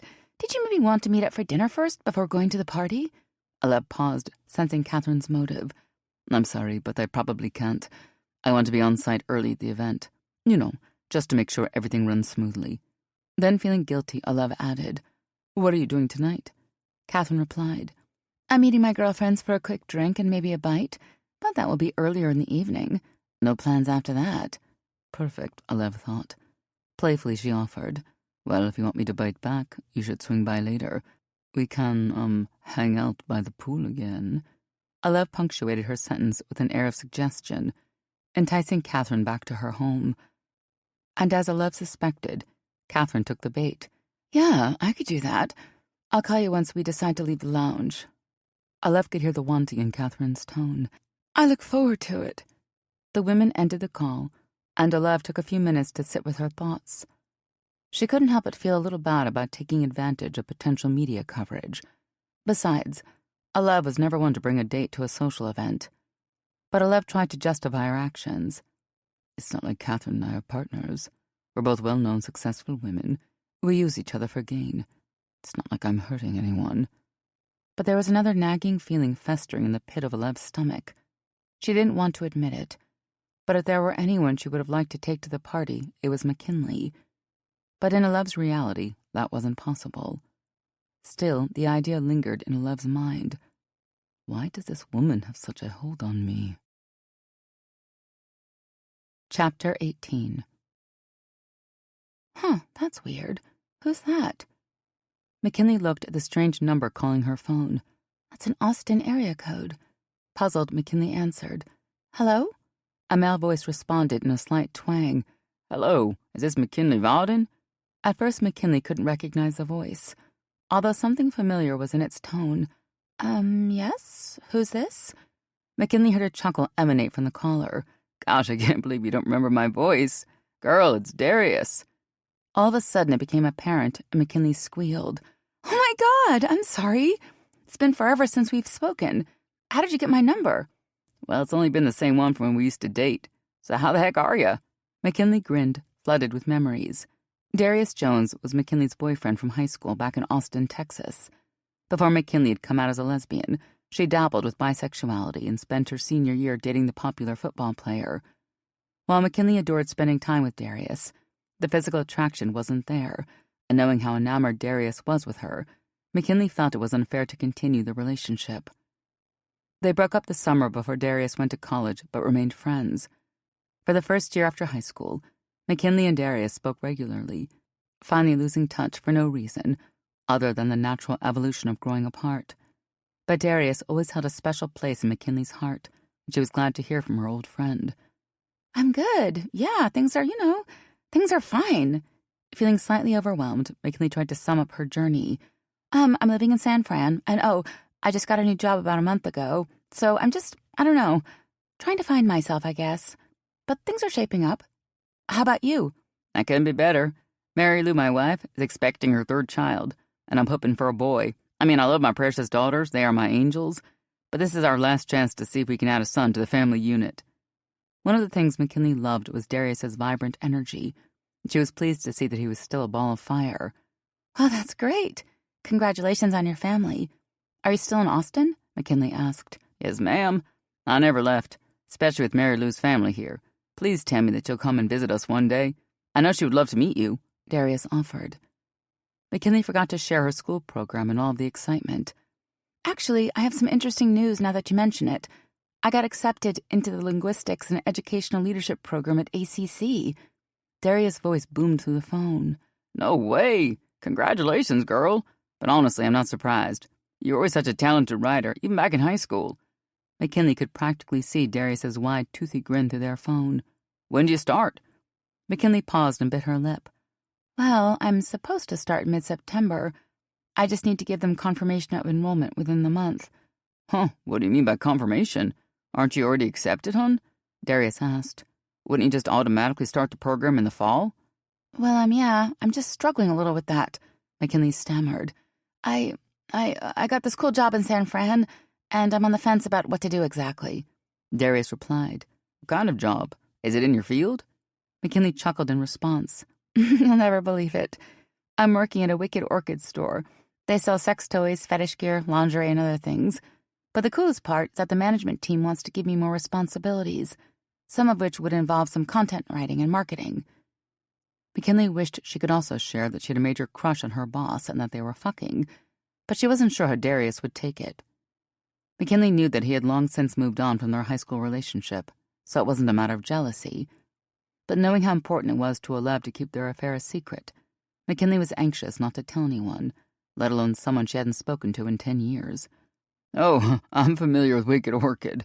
Darius laughed through the phone. Then, in a hushed whisper, he added, Mary Lou sometimes surprises me with these cute little outfits, like for special occasions. But tell me, are you happy there? I know how much you wanted to pursue your writing career, and the linguistics leadership program would give you an edge. McKinley sighed, knowing that Darius was right. I know, and I'm excited about the opportunity. But then I got this other chance, which sounds like it will be more challenging than a retail position, so I'm feeling stuck on what to do. Plus, I want to keep working with Olev and spending time with her. I don't want to give that up yet. Hun, you know that I've always been one of your biggest supporters, even after you dumped my ass, Darius joked, knowing that neither of them harbored any resentment from the past. But school's important. Not everyone gets accepted into ACC, so I just want you to make the best decision for your future. McKinley melted with appreciation. Thank you, that means a lot. I still have a few weeks before I need to contact the school. Trust me, I'll do what's best for myself. I just need more time to figure it out. I respect whatever you decide, but listen, I should get back to work. It was so nice catching up with you. Keep me posted on what happens, Darius said before ending their call. I will, babe. Take care, and thanks for calling. McKinley hung up and thought to herself, what a nice surprise. I forgot how much I loved talking to him. McKinley checked the time. Shit, I need to leave now. Quickly, McKinley grabbed her backpack and headed out the door to make her shift at Wicked Orchid. A short while later, McKinley scampered off the bus and strolled to the store's front entrance.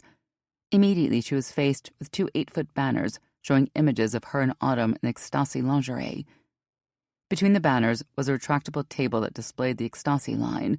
Some items were out of the box for customers to examine while the sale products remained wrapped. Already, there was a small crowd of customers admiring the display. Judith rushed over to McKinley. Don't you just love it? I can't believe how well these banners turned out. Judith gushed. You and Autumn look amazing. I know Aleb is very pleased as well. Oh my God, it's so awesome. I've never seen myself as a model before, and it looks like the customers liked the display. It was such a fun experience. Assuming that Olev had been present for the banner unveiling, McKinley couldn't help but ask, Is Olev still here? Judith replied, Oh yes, she's in the office. Actually, she requested to see you whenever you are ready, so once you are done, I will have you at the register for today. McKinley tried her best to sound casual, but knowing that Olev was at the store and wanted to talk to her made McKinley's heart skip a beat. Okay, yeah, sure. I'll be ready in a few. Just going to put my stuff away. McKinley sauntered through the employees-only door and dropped off her bag in her locker before knocking on Olev's door.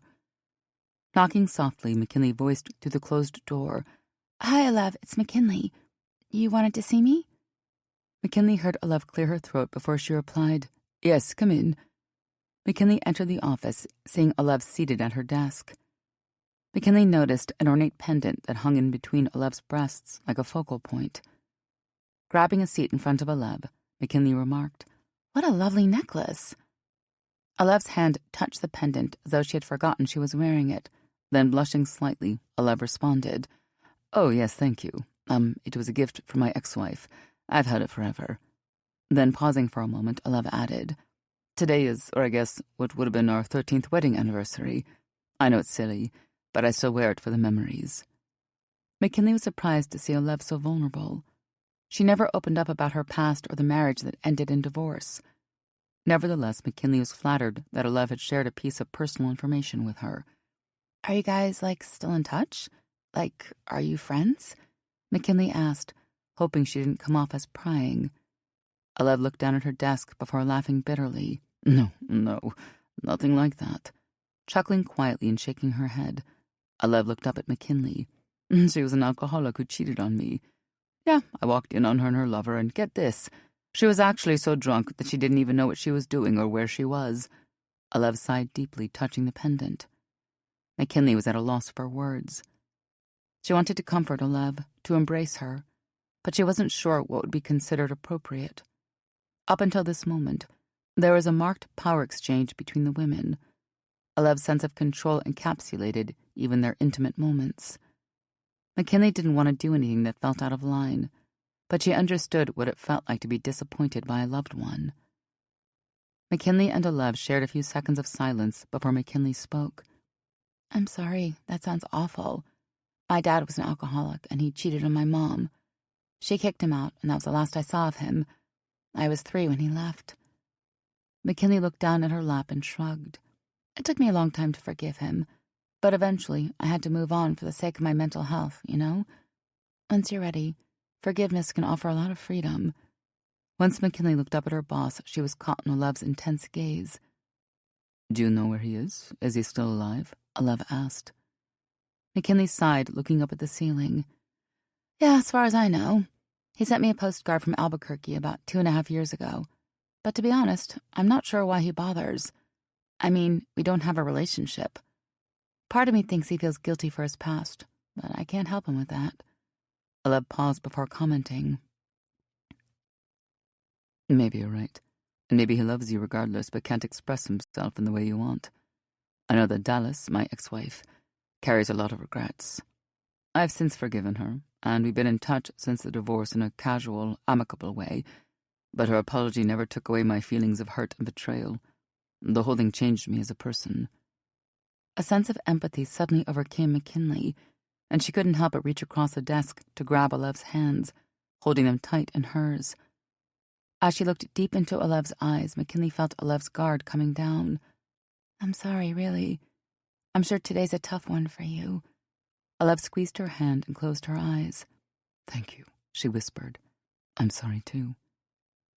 With their eyes locked on each other, the women held on to each other until Olev broke the moment, snapping out of her fragility. A cold glaze formed over Olev's marbled emerald eyes. She moved her hands away from McKinley's and cleared her throat.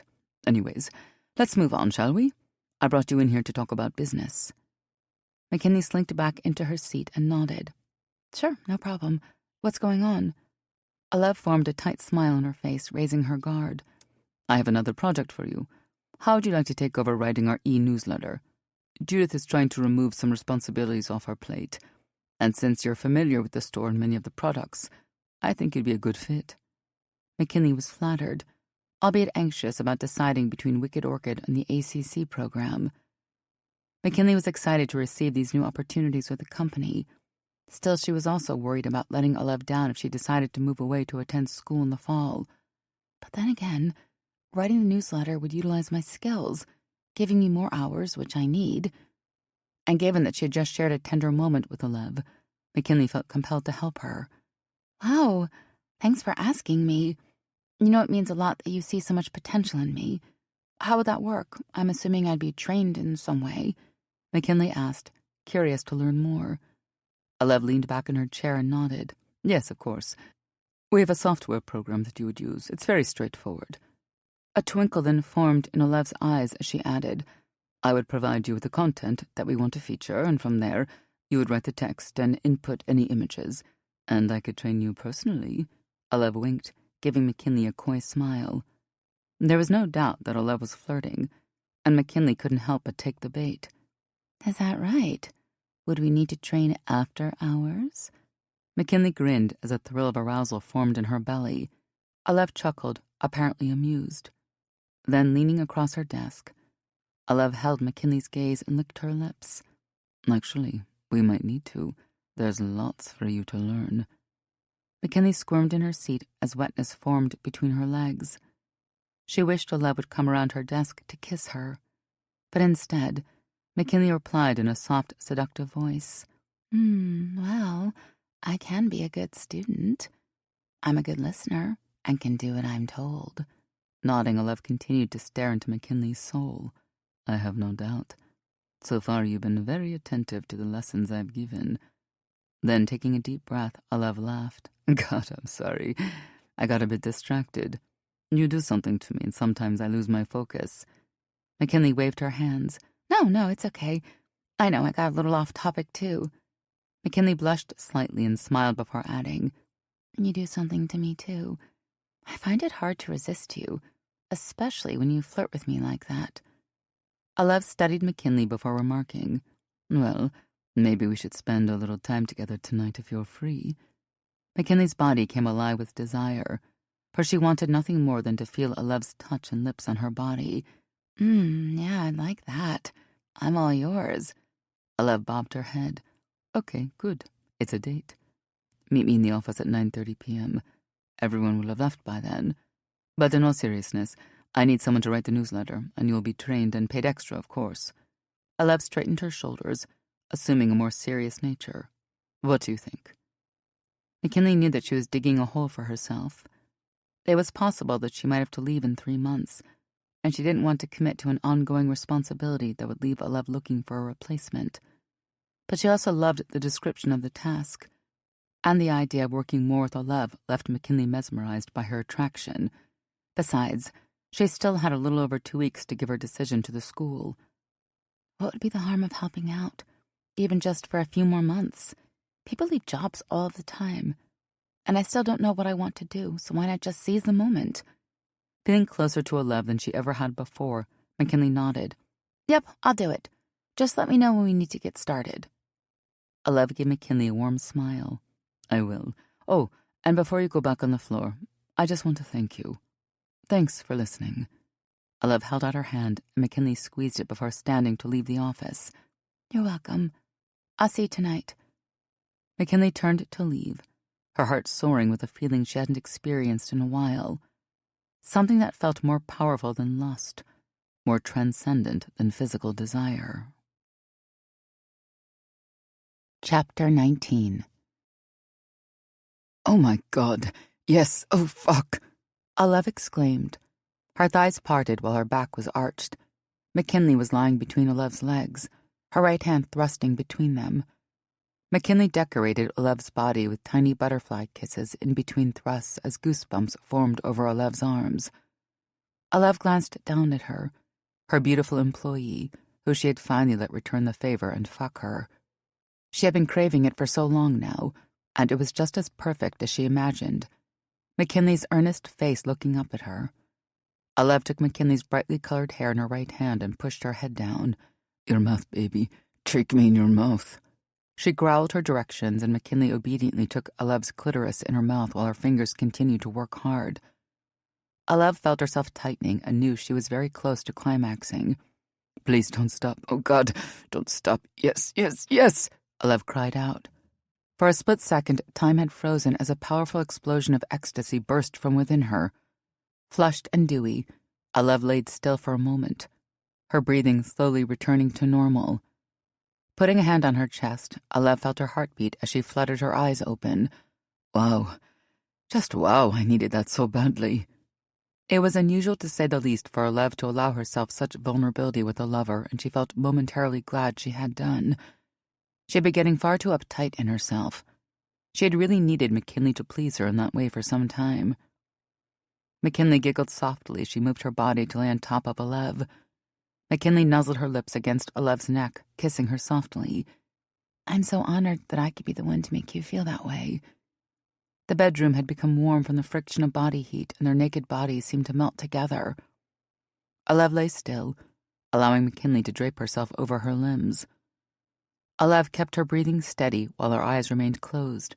Then, stroking McKinley's hair, Olev remarked, I never usually let my guard down enough to let that happen, but I don't know. I guess I trust you. It felt good to allow myself to feel. McKinley squeezed Olev. I feel special, she said. Then propping herself up on her arm, McKinley looked into Olev's eyes. I mean it. Thank you for saying that. Olev wasn't sure what had come over her, but the entire day had left her feeling sad and drained, thinking about what would have been her wedding anniversary if not for the divorce. And there was something about her conversation with McKinley in the office that made her feel like she could bring some emotional walls down. After Olev and McKinley left the office to return to Olev's home, she felt safe enough to open herself to being fully present with McKinley. But now, as the two women snuggled in bed, Olev felt out of her comfort zone. What do I do now? Should I ask McKinley to sleep over? No, I can't do that. What if she doesn't want to? No, I need to sleep alone in my own room. But, it feels so nice to lay with her. Fuck, this is so weird. What is happening to me?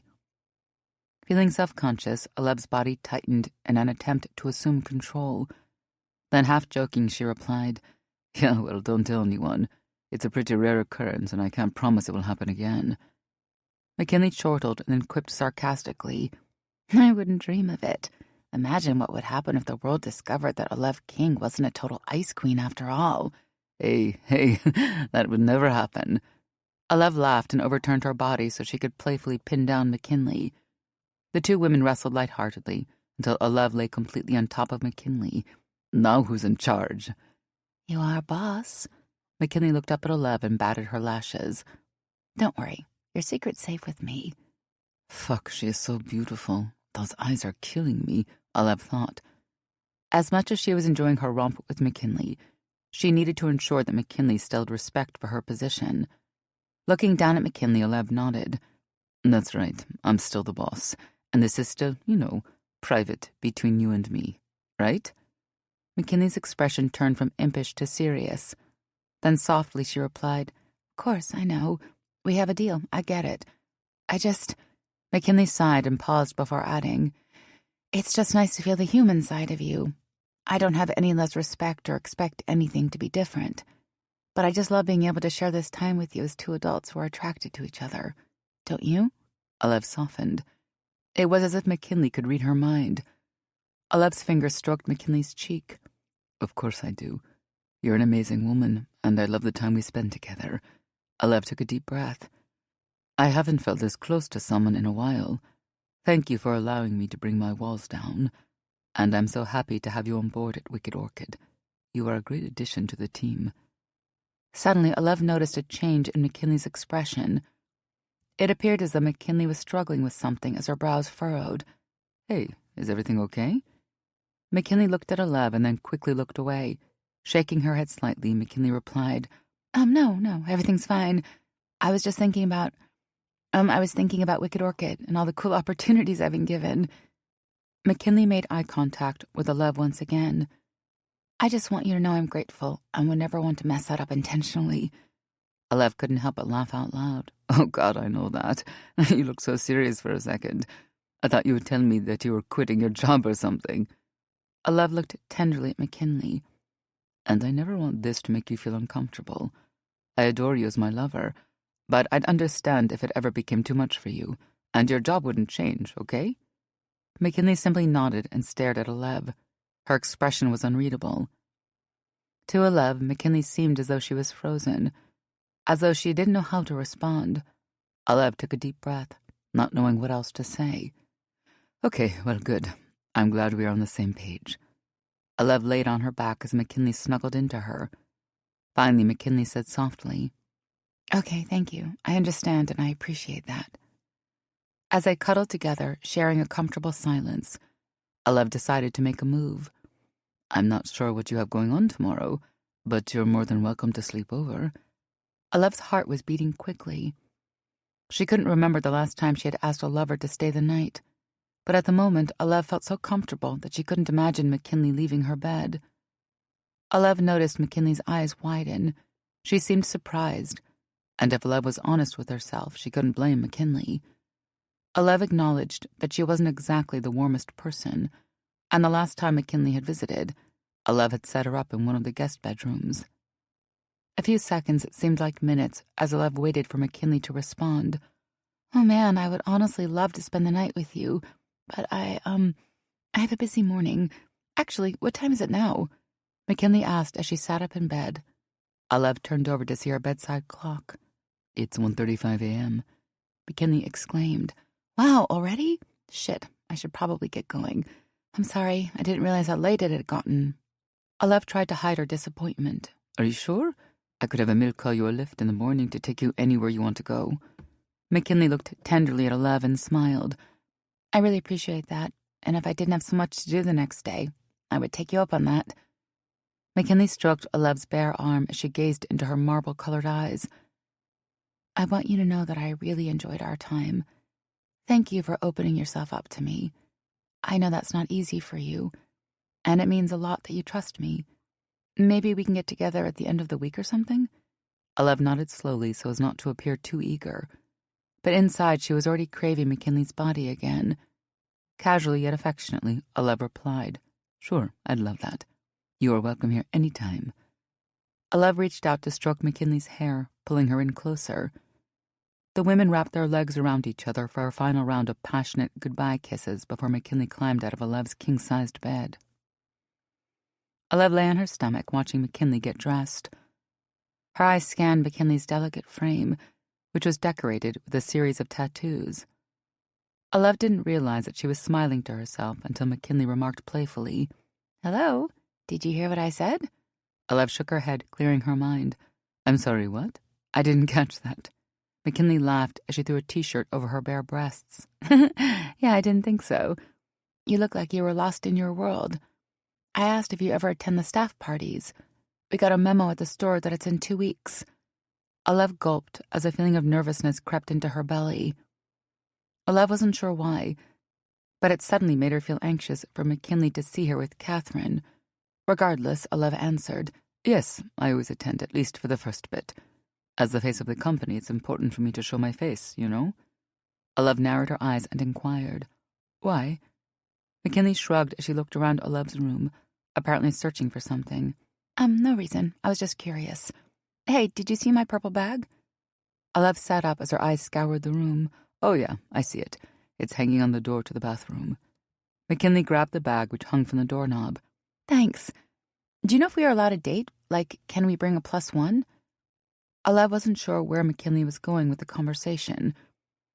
Part of her wished she could bring McKinley as her date, but Olev knew that was impossible. Aside from her own personal philosophy about dating coworkers, Olev had already committed herself to Catherine. She started to worry that maybe she was digging a hole for herself and that the party could get messy. Yup. Olev ran a hand through her hair. "Yes, you can. Are you bringing anyone, like, special?"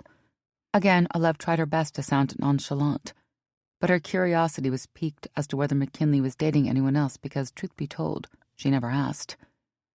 McKinley seemed distracted, avoiding eye contact with Olev. "No, I don't think so. Well, maybe I'll bring my roommate Lucy if she's free, but only if the other staff are also bringing guests. Otherwise, I'll just come solo." McKinley slung her oversized purple purse over her shoulder and leaned down to kiss Olev, who was still in bed. "I have to go. Thank you for an amazing time." Olev paused, wishing there was more she could say to encourage McKinley to stay, but she knew the young woman needed to leave. "All right, have a good night, babe. I'll see at the store this week. I'll be training you on how to write the newsletter." McKinley grinned and winked at Olev. "Sure thing. I'm looking forward to it." McKinley turned her back and exited the room, closing the door behind her. Olev flopped on her back and sprawled out. Her hand touched the spot where McKinley had been lying beside her, and she felt the warmth of McKinley's body heat still present on the mattress. For the first time in years, Olev noticed the enormity of her bed and the space she had in the absence of another body. Just like that, she already missed McKinley's presence beside her. Chapter 20. McKinley's stomach fluttered with nerves as she rode in a lift away from Olev's mansion. Filled with so many emotions, McKinley took a few deep breaths to help slow her thoughts. Most of all, McKinley was shocked and delighted that Olev let down her guard enough to reveal a more vulnerable side, let alone have McKinley pleasure her. "This is real. There's something there with us. I can feel it." And as ecstatic as McKinley was over having such a genuine connection with Olev, she was also anxious and a bit sad. She still hadn't decided how to respond to the Austin Community College about her school program. Between her deep feelings for Olev, opportunities at Wicked Orchid, and the offer to enter a leadership program, McKinley felt her head spinning. It seemed that every day the decision was becoming more difficult, and tonight's events only made McKinley's body yearn more intensely for Olev. As the vehicle approached the shared apartment, McKinley made up her mind to speak to Lucy about her affair with Olev. She needed someone to talk to help make sense of the chaos in her head. McKinley crept through the front door, trying not to wake Nelson. On the other hand, Lucy was most likely awake and camming, if not relaxing, between private shows. McKinley had already shared with Nelson and Lucy that there was a chance that she needed to move out in the fall, and both of her roommates took it well. McKinley agreed to give 2 months' notice so that Nelson and Lucy could make arrangements if needed, but she had yet to come clean about the most significant reason that she was struggling with the decision. As McKinley jiggled her keys out of the doorknob, she heard Lucy call out from her bedroom, "Kins, are you home?" McKinley shut the door behind her and replied, "Yeah, I just got in." Lucy entered the foyer, her signature red robe flowing behind her. "I have some exciting news. I couldn't wait for you to get home." McKinley grinned and replied, "Oh yeah? I've got some news for you first. Oh man, Lucy will lose her mind when she finds that I've been hooking up with Olev King." "Me first." Playfully, Lucy feigned a pout. "Sorry, I've been dying to tell you. So, I was chosen to MC the annual fundraiser for the San Fran Sex Worker Collective. I wanted to do this for years, so it's such an honor to be a part of the event." Lucy proudly beamed.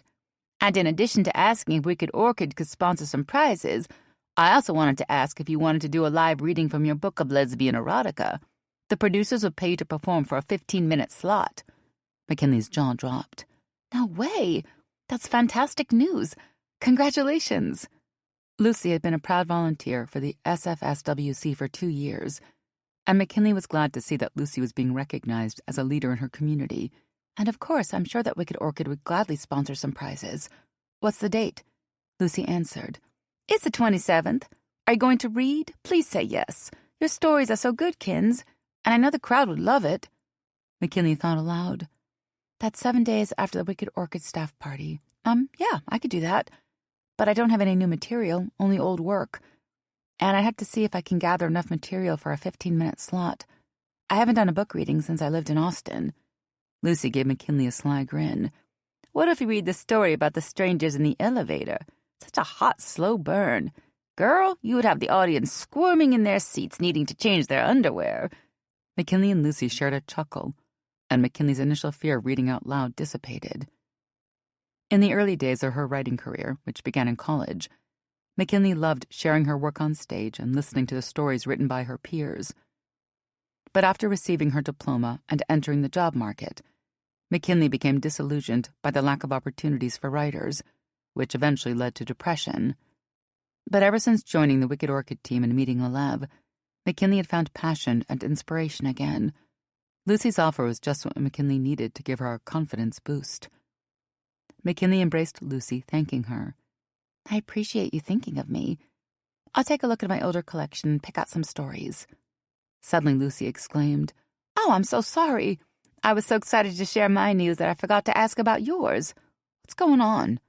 "Oh, man, you are never going to believe this." "Guess who I've been hooking up with?" McKinley asked while taking a seat on the couch. Lucy plopped down beside her. "Who? Girl, you have to tell me." McKinley looked at Lucy and squeezed her hand. "Alev, as in my boss at Wicked Orchid?" Lucy's eyes grew wide. "What? No way. Do you mean the Alev King?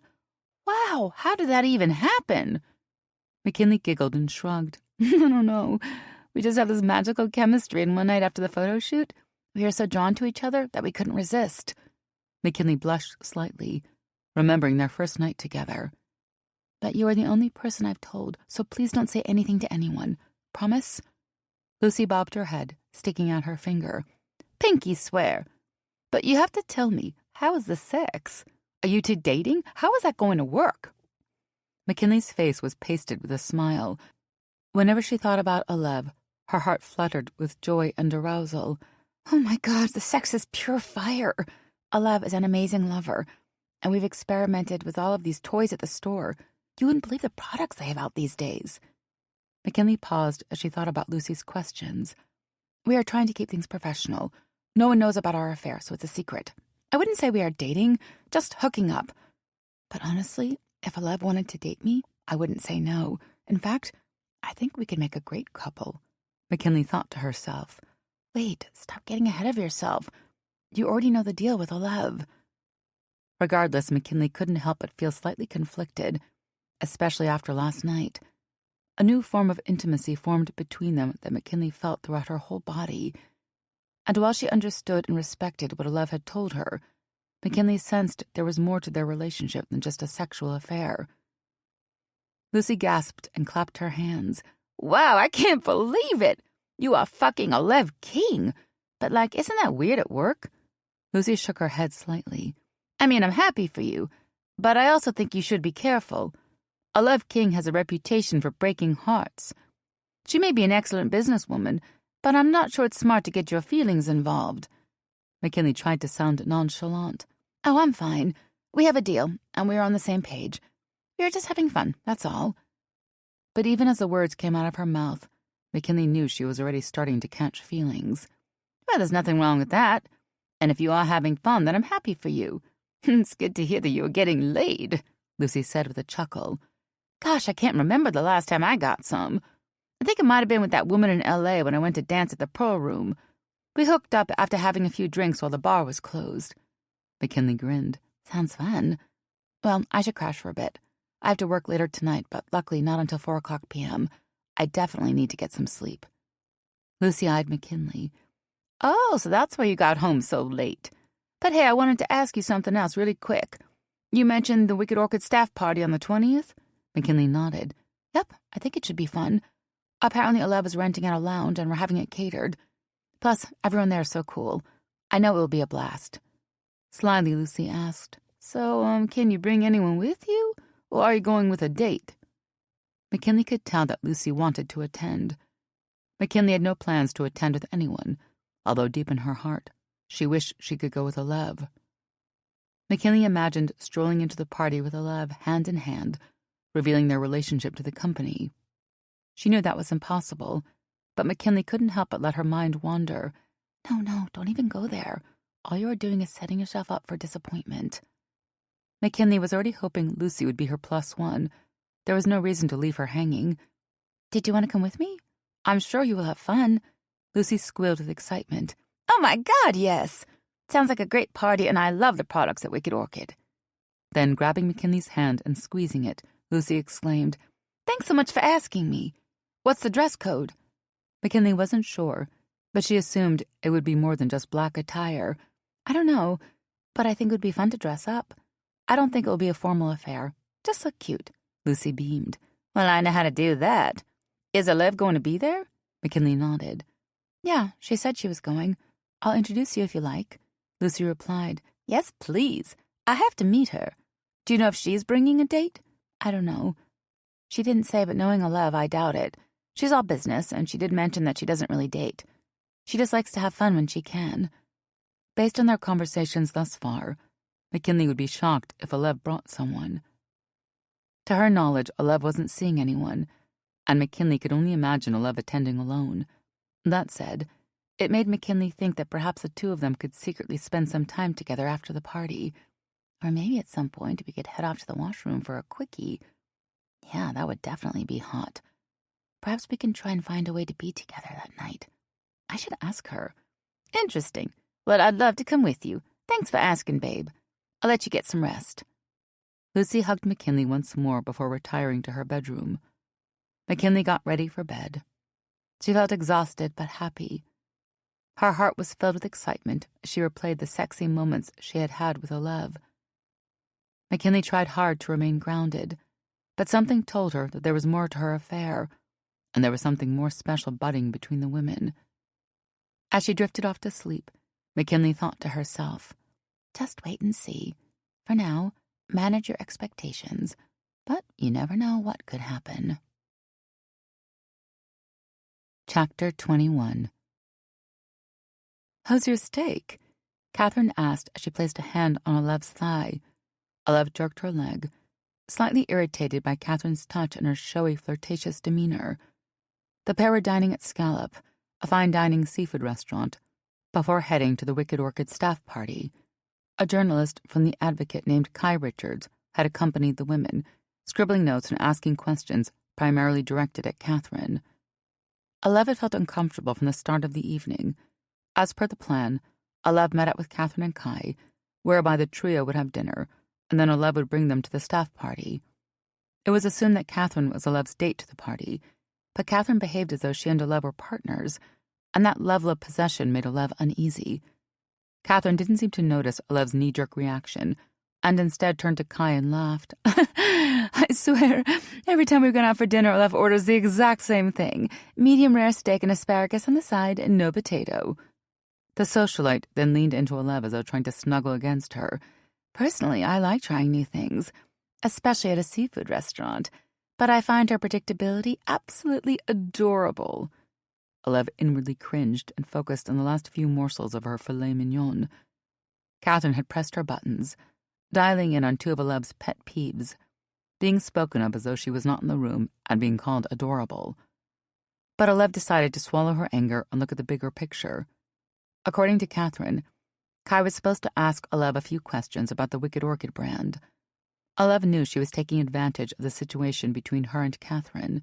Still, at the same time, Olev felt justified, as the suggestion of bringing a reporter to the event was entirely Catherine's idea. But as the dinner went on, Olev started to become suspicious. So far, all of Kai's questions were directed solely at Catherine and her gallery endeavors, and Kai had yet to address Olev with anything substantial. This, combined with Catherine's overly affectionate behavior, Olev decided to take matters into her own hands. Placing her fork on the side of her plate, Olev dabbed the sides of her mouth with a linen napkin before turning her attention to Kai. So, Catherine told me you've been working with the Advocate for over 5 years. What are your favorite issues or topics to cover? Kai leaned on one elbow while playing with designer eyeglass frames. The West Coast reporter embodied laid-back hipster fashion in her casual button-down dress shirt, which was left untucked against a pair of denim. The white suit jacket that had graced her frame upon first meeting Olev was draped against the back of the restaurant chair, and Kai had since rolled up her sleeves, revealing a hint of forearm tattoo. Kai turned to face Olev head-on. For the first time, Kai made direct eye contact with Olev. That's a great question. Well, I'm currently working on a piece that examines the effectiveness of healthcare for trans women. Oh, and I am meeting with one of the early founders of AIDS Walk to discuss ageism and increasing poverty among older gay men. Kai paused for a moment before adding, I would say my general scope is social issues, but I also believe that uplifting forms of expression, such as art, music, and fashion, are crucial to how queers maintain autonomy over their identity. Then Kai turned to Catherine and remarked, That's why I wanted to interview your girlfriend. Catherine's contribution to the art scene in the Castro has been an inspiration. As soon as the word girlfriend escaped Kai's mouth, Olev shot Catherine a look. It was clear to Olev that Catherine had misrepresented their relationship to the reporter. Upon noticing Olev's expression, Catherine opened her mouth, about to correct the reporter when Olev waved her hand, silencing Catherine. With a tight-lipped smile, Olev nodded. Yes, she is quite talented. It's an honor to have you join us. I'm also inspired by trailblazers with a vested interest in sexuality and pleasure, particularly for women. Is that a topic that you cover as a journalist? Kai bobbed her head enthusiastically. Oh my goodness, of course. In fact, I've been curious to explore the Wicked Orchid franchise because it's such an iconic brand. Are you familiar with the company? Olev almost laughed out loud. Clearly, Catherine had set Olev up to appear as her girlfriend for tonight, while completely omitting the fact that Olev was the CEO and visionary behind Wicked Orchid. Olev stared down at Catherine, who looked like she wanted to disappear from the table. Olev's eyes turned into daggers as she subtly mouthed the words, "Caught you," in Catherine's direction. Olev was shocked and disappointed, never assuming someone like Catherine could be so conniving. Catherine was rich and sophisticated, but to Olev she came across as a bit naive, obviously living in a bubble of wealth and status. But now everything made sense, and Olev was set on turning this interview on its head by removing the spotlight from Catherine and turning it on herself. But Olev's biggest regret was that she was bringing Catherine as her +1 to the party when she truly wanted to bring McKinley. Well, Kai, what if I told you that you are speaking to the CEO of Wicked Orchid right now? Olev grinned like a Cheshire cat while Kai's jaw dropped. From the corner of her eye, Olev noticed Catherine bringing her hand to her face, shaking her head in shame. No way. I had no idea. I'm so sorry. It's a pleasure to meet you. A frazzled Kai was now tripping over her words. I mean, it was always a pleasure. I just didn't know. Catherine never said anything. Olev remained composed, reassuring the reporter. Oh, don't worry. Tonight is all about Catherine. I don't want to impose my agenda, but I'll give you my business card if you ever want to chat. Olev couldn't help but look at Catherine with a nasty smirk, hoping Kai wouldn't see. Kai took the card and turned it over, examining it in her hand. Wow, so you're Olev King. I'll definitely be in contact. This is so exciting, meeting 2 local queer celebrities in one night. You must be the ultimate power couple, huh? Olev looked at Catherine, who quickly averted her eyes. Then, smoothing over the situation, Olev purred. Well, some may think so, but I prefer to think that we are individuals who flourish separately within our respective fields. Isn't that right, Catherine? Catherine smiled nervously and nodded. Yep, that's right. But, what time is it? Maybe we should head to the party soon? As much as Olev enjoyed watching Catherine squirm, she checked her watch, and indeed it was time for the check. Olev gracefully raised a hand to summon the server for the check. She looked poised and in control, but she had had enough of Catherine's sneaky shenanigans. And Alev was angry at herself for agreeing to bring Catherine as her date after discovering the socialite's plot to deceive. After Catherine covered the check, the trio left Scallop and made their way to the Bay Point Parlor, a luxurious lounge with a stunning view of the Golden Gate Bridge. Alev always felt it was essential to hold the staff parties at decadent locations. Her employees were just as much of an investment as the Wicked Orchid brand itself. She prided herself on giving them an incredible experience. Alev was a tough boss, but she was just as generous with appreciation as she was with criticism. The women walked into the lobby and were greeted by a concierge. "Hello, ladies. Where can I direct you?" "We are part of the Wicked Orchid party. I reserved the section on the upper deck," Alev said, leading the group. The concierge grinned. "Yes, of course. Please follow me." Alev, Catherine, and Kai followed the host through the main floor of the lounge and were led up a staircase to the second floor. Immediately, Alev noticed Judith and a few employees mingling at the bar. She left Catherine and Kai to chat while she approached her group. "Hello, everyone, and welcome. I hope you like the space." Alev greeted her guests. Judith leaned in to kiss Alev on the cheek. "Oh, it's absolutely stunning. In fact, I think I like this lounge better than last year's location. Great choice." Alev returned the cheek kiss, patting her store manager on the arm. "You are welcome, and thank you for all of the hard work you've done."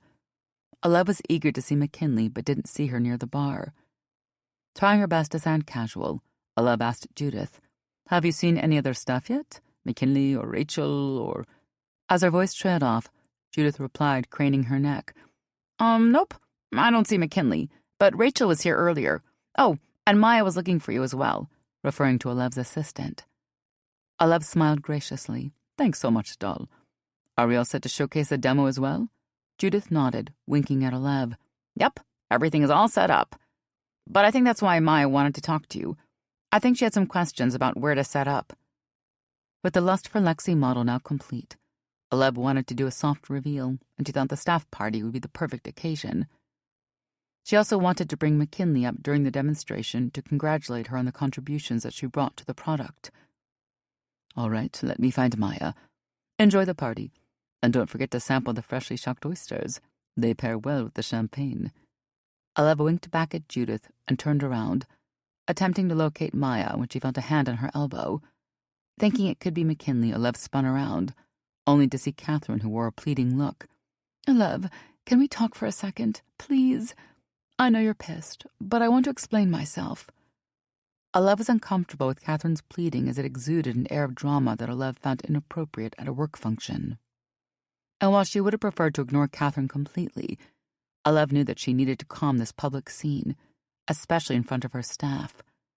And what would McKinley think? No, I should deal with this now before the night goes on. Alev hissed under her breath while maintaining a neutral expression. "Fine, let's head to the washroom, but you have 5 minutes and nothing more. Besides, aren't you still chatting with Kai for the article?" Catherine breathed a sigh of relief. "Thank you. Yes, just 5 minutes, and don't worry about Kai. She is probably chatting up one of your employees to learn more about Wicked Orchid." Alev smirked. "Good. That feels like karma to me." Then, pointing towards a narrow hallway, Alev ushered Catherine in the direction of the washroom, being careful to maintain enough physical distance so as not to raise questions from the guests. Alev and Catherine stepped inside the large tiled room, which was currently empty. With Alev's back towards the door, Catherine stepped in front to face her. Alev could tell from the tears in her eyes that Catherine felt terrible. Still, Alev could not excuse such disrespect. When it came to choosing lovers, manipulation and deceit were deal-breakers. "Alev, please, I want you to understand something." Catherine gripped Alev's shoulders with a pleading look in her eye. "I know I misrepresented the truth and weaseled my way into the party as your date, but—" Alev held up a palm, cutting Catherine off. "You did more than that. You lied to the reporter about the type of relationship we had, and apparently Kai didn't even know who I was, aside from being your partner, which I'm not." A small cry escaped Catherine's mouth as a few tears rolled down her cheek. Alev had never seen her so upset, and she almost felt bad for coming across so harsh. Alev was not a cruel person, and she always held herself with integrity. But because she was always honest about her aversion to romantic commitments, Alev was insulted that Catherine would portray their connection in a different light to a stranger. Most of all, Olev was angry at herself for allowing her ego to be assuaged, and she was sad that she didn't ask McKinley to accompany her to the party. In hindsight, it would have made sense, seeing as McKinley helped with the Lust for Lexi AI sex toy. "Listen, I know, and I would understand if you didn't want to see me again, but Olev, I care about you. I care about us. I have serious feelings for you, and I just thought—" Catherine sighed, shaking her head. "I don't know. Like, maybe if I gave things a little push, it would have inspired you to take me more seriously." Olev pursed her lips, not wanting to bring down her wall, but she couldn't help but soften. The last thing Olev wanted was to hurt anyone. She grabbed Catherine's hands and spoke. "Catherine, I've told you what I have the capacity for and what I don't. I was honest with you from the start. I do like you, and I enjoy our hot moments, but it was never going to go there with us. I'm sorry if you thought otherwise, but I didn't do anything to lead you on." Sadly, Catherine nodded her head, her eyes lowered to the ground. The women stood in silence until Catherine looked up. "Okay, I'll go. I know I'm not wanted here, and neither is Kai, but I'm glad you two connected, and I hope you get the interview you want.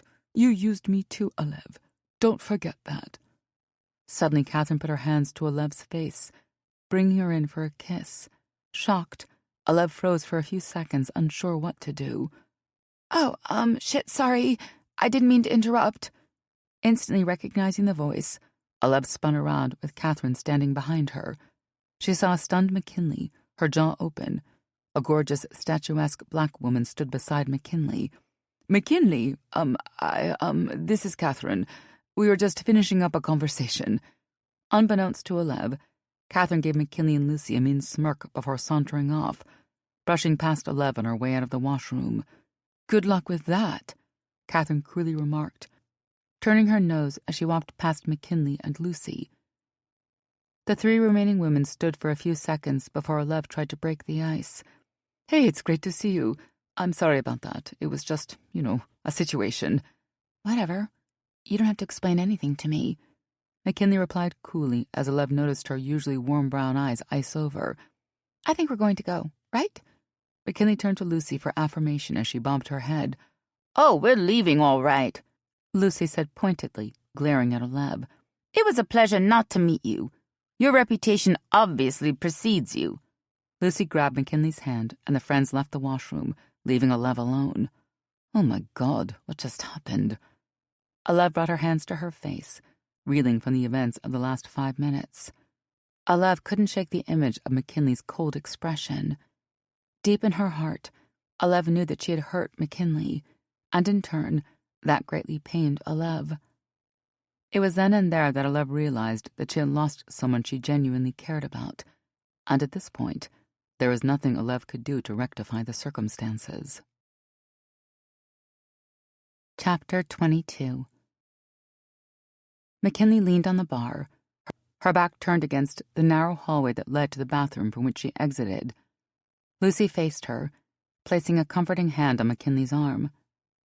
McKinley tried her best not to let her feelings show during the party, but the shock of seeing Olev with that woman left her gutted. Even though realistically she knew she had no right to be upset, she couldn't help it. "2 more, please, and keep 'em coming," Lucy instructed the bartender, who placed tequila shots in front of the roommates. "Here, honey, take this," Lucy said as she handed McKinley a shot of the clear, potent liquid. "And it's not even that she had brought a date. It's just that she never mentioned anything. Like, why wouldn't she have just told me? At least that way I could have been prepared," McKinley said as she expressed her discontent while knocking back the drink. "I know, hon. You're right. There was no reason for her not to be honest. But players like Olev are like that. They are cold and dead inside. They don't care about other people's feelings," Lucy remarked, patting McKinley's arm. Even though McKinley was hurt, deep down she didn't necessarily believe Lucy. The connection between her and Olev was too strong to think that Olev didn't care. And McKinley always believed that people could still possess emotions, even if they sometimes made poor decisions. Still, this logic failed to comfort her because the real problem was that McKinley realized that she had fallen hard for Olev, and now it was too late. "It's probably for the best anyway. I still hadn't told her about the college program, and I was definitely feeling guilty about that." So maybe it's just a sign from the universe that I need to move on from Wicked Orchid and confirm my enrollment with the school. McKinley sighed as she looked around the party. She had grown close to a few of the employees and had been excited about the opportunities with the brand. Until the washroom incident, McKinley had been caught in the middle, unsure what to do about her future. But at this point, it was apparent that she needed to make a move to protect her heart. You still haven't told her? Damn, girl. When are you supposed to give your notice to the college? Lucy asked. I'm down to a few weeks. Honestly, I just didn't know how to decide. Wicked Orchid was giving me more chances to grow with the company, which would utilize my skills. That, combined with my feelings for Alev, just made the whole thing confusing. A huge part of me wanted to follow that path. McKinley furrowed her brow as she shook her head. But now I feel stupid, like I was just another plaything for Alev. How could I not have seen that she would be involved with others, and it would just end up with me getting too into her and getting hurt? She told me from the start that she only wanted a physical relationship. I should have been more careful with my own emotions. McKinley played back the moment of seeing Alev kissing that gorgeous woman and felt more hurt. Don't beat yourself up. You didn't do anything wrong, and this is not your fault. Lucy went to embrace McKinley when she suddenly gasped. Wait, don't look. I see her about to walk past us. Lucy gripped McKinley tighter in her arms, shielding her from noticing Alev. But McKinley couldn't help herself. She lifted her head slightly from Lucy's shoulder as her eyes turned to follow the direction from where the pair was walking. After a few seconds, she saw Alev alone. To McKinley, Alev looked dejected, which was surprising. Alev always appeared calm and collected. I wonder where her date is, and why the heck is she so upset? Alev turned slightly, catching McKinley's eye, which caused McKinley to look away quickly. Her stomach fluttered with a combination of anxiety and an incredible urge to run to Alev. Overcome with opposing emotions, McKinley wanted to hug and yell at Alev at the same time, but most of all, she wanted answers. But neither woman dared to approach the other, and McKinley remained locked in Lucy's embrace. After a few moments, she broke free from Lucy, exclaiming, Let's do another shot. McKinley was about to order a drink when she felt a tap on her shoulder. Turning around, she came face to face with Autumn. Hi, I saw you earlier and I wanted to come over. How are you? Autumn asked. Then turning to Lucy, she stuck out her hand. Hey, I'm Autumn. McKinley and I did a shoot together at the store. Lucy shook the woman's hand and warmly replied, Nice to meet you. Yeah, McKinley told me about that. Stassi, right? I love their lingerie. Autumn exclaimed. Yes, it was for an advertising campaign in the store. It was a lot of fun. And we got to keep some of the pieces, too. Autumn turned to McKinley. How are you enjoying the party? McKinley glanced quickly at Alev before answering. It's okay. I haven't been feeling well, to be honest, but the lounge is beautiful. McKinley wasn't sure what else to say, and she didn't want to address any drama with employees at the event. Oh, no, I'm sorry to hear that, babe. Maybe you're coming down with something. Autumn delicately put a hand on McKinley's shoulder. I wanted to let you know that Alev is going to start the announcement soon, and she was hoping you could join her on stage to talk about the launch of a brand new toy. I'm excited to hear about it. McKinley's heart sank. She didn't know how to reply, and while she didn't want to come off as unprofessional, McKinley was neither ready nor in the mood to stand beside Alev and pretend that everything was fine. Luckily for McKinley, Lucy jumped in. Are you sure you want to stay? I know you mentioned that you might have a fever. I just want you to be okay. Picking up on Lucy's cue, McKinley answered, putting a hand to her forehead. Yeah, I'm actually starting to burn up. Maybe we should leave. McKinley turned to Autumn, feigning a pained expression. I'm so sorry, but could you please tell Alev that I needed to leave as I'm not feeling well? I don't want anyone else to get sick. Autumn cooed with sympathy. Of course, no problem. Please feel better soon. Don't worry, I'll let Alev know. Just get better soon. I'll see you at work. Gingerly, Autumn hugged McKinley before walking off to find Alev. Thank you. That was a perfect excuse. Let's go before anyone else comes to me. McKinley whispered to Lucy, and the roommates walked off hand in hand, exiting the party. McKinley felt a bit guilty leaving without much notice, but she didn't want to fall apart in front of anyone at the lounge.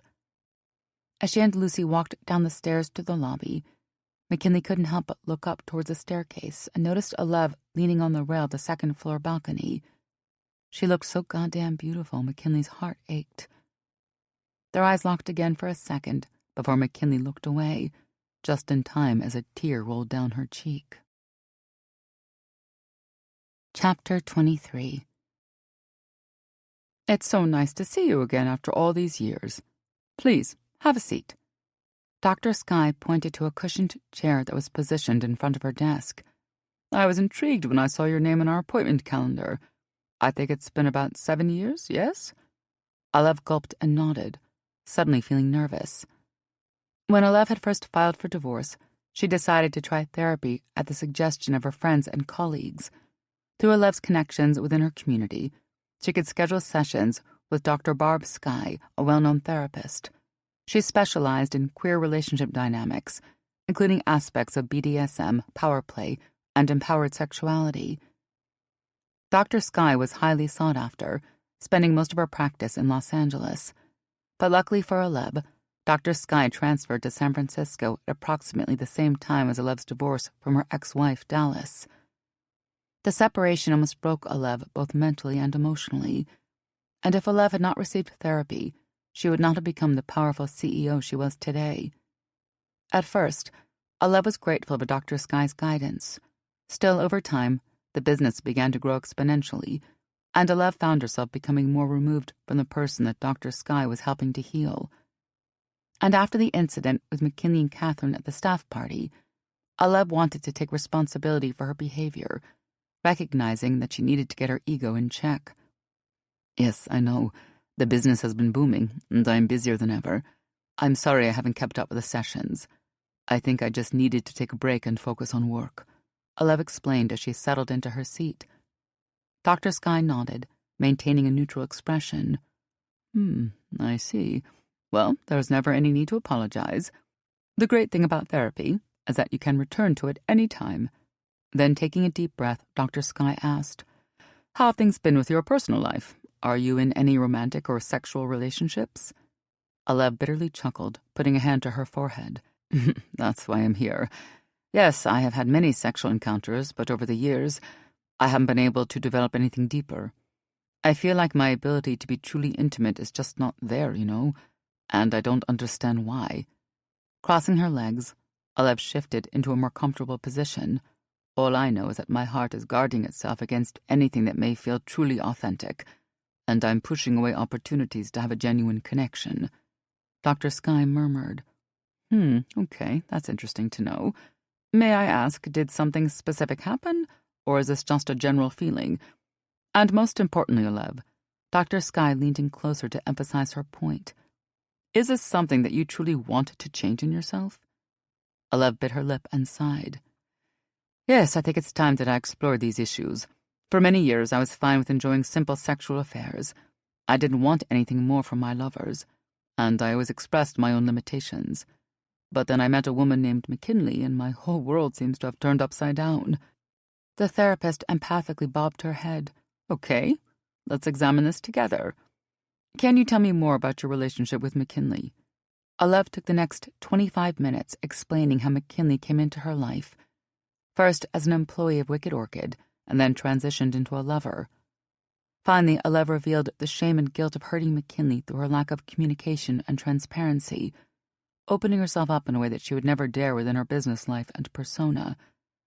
And even though it was challenging to explore the destructive confines of her ego and shed layers of emotions, Alev found a powerful release in exposing deep honesty with Dr. Skye. Wow, very good, Alev. I appreciate you sharing all this with me, and I hope you recognize your strength. From what you've told me, it sounds like you truly care for McKinley and want to consider a future with her. The therapist handed Alev a tissue. So tell me, what are you so afraid of? Alev sighed deeply while playing with the tissue in her hand. I guess I've worked so hard to preserve my business persona and to maintain this franchise that I'm afraid it could all come crashing down if I had to suffer another heartbreak again. Tears formed in Alev's eyes when she recalled her failed marriage. When I discovered that Dallas was cheating on me, it was more than I could bear. My depression was so bad that I could barely get out of bed, let alone run a business. So once I could pull myself together, work became my reason for living, my vice. It's the one thing that saved my life. After that, I could never ever put myself or my heart in jeopardy like that again. I just wouldn't survive, and neither would Wicked Orchid. Dr. Sky leaned back in her chair, thoughtfully placing the tip of her pen to her mouth. She paused for a few moments before speaking. Olive, I'll be honest. I see two main issues here. The first is that you have strong feelings for McKinley, but you don't seem to trust your emotions or the process of intimacy. Building a relationship takes time and trust and patience. From what you've shared with me, you have the desire to be with McKinley, but you lack faith in yourself and possibly in her. Does that sound about right? Olive nodded, her eyes averting Dr. Sky's stare. The therapist had known Olive long enough to provide clarity to a situation. Why didn't I see her sooner? I need to start making regular appointments again. She's so fantastic. Yes, that's pretty spot on, Olive chuckled. What's the second issue? Clearing her throat, Dr. Sky continued. You mentioned that Wicked Orchid would never survive if you spiraled into another depression. But let me ask you this. Are you hands-on with the hiring process? Like, are you directly involved with the employment of your staff? Olive bobbed her head empathically. Absolutely. I'm involved with every aspect of my business. The therapist gave Olive a mischievous grin. So what makes you think that anyone you select as an employee would let you down or drop the ball? Dr. Sky shifted in her seat. In other words, you need to have more faith in your business decisions and also in your staff. Wicked Orchid would not fall apart if you were going through a tough time or needed to take some time off from work. You're a stronger leader than you think, Olive.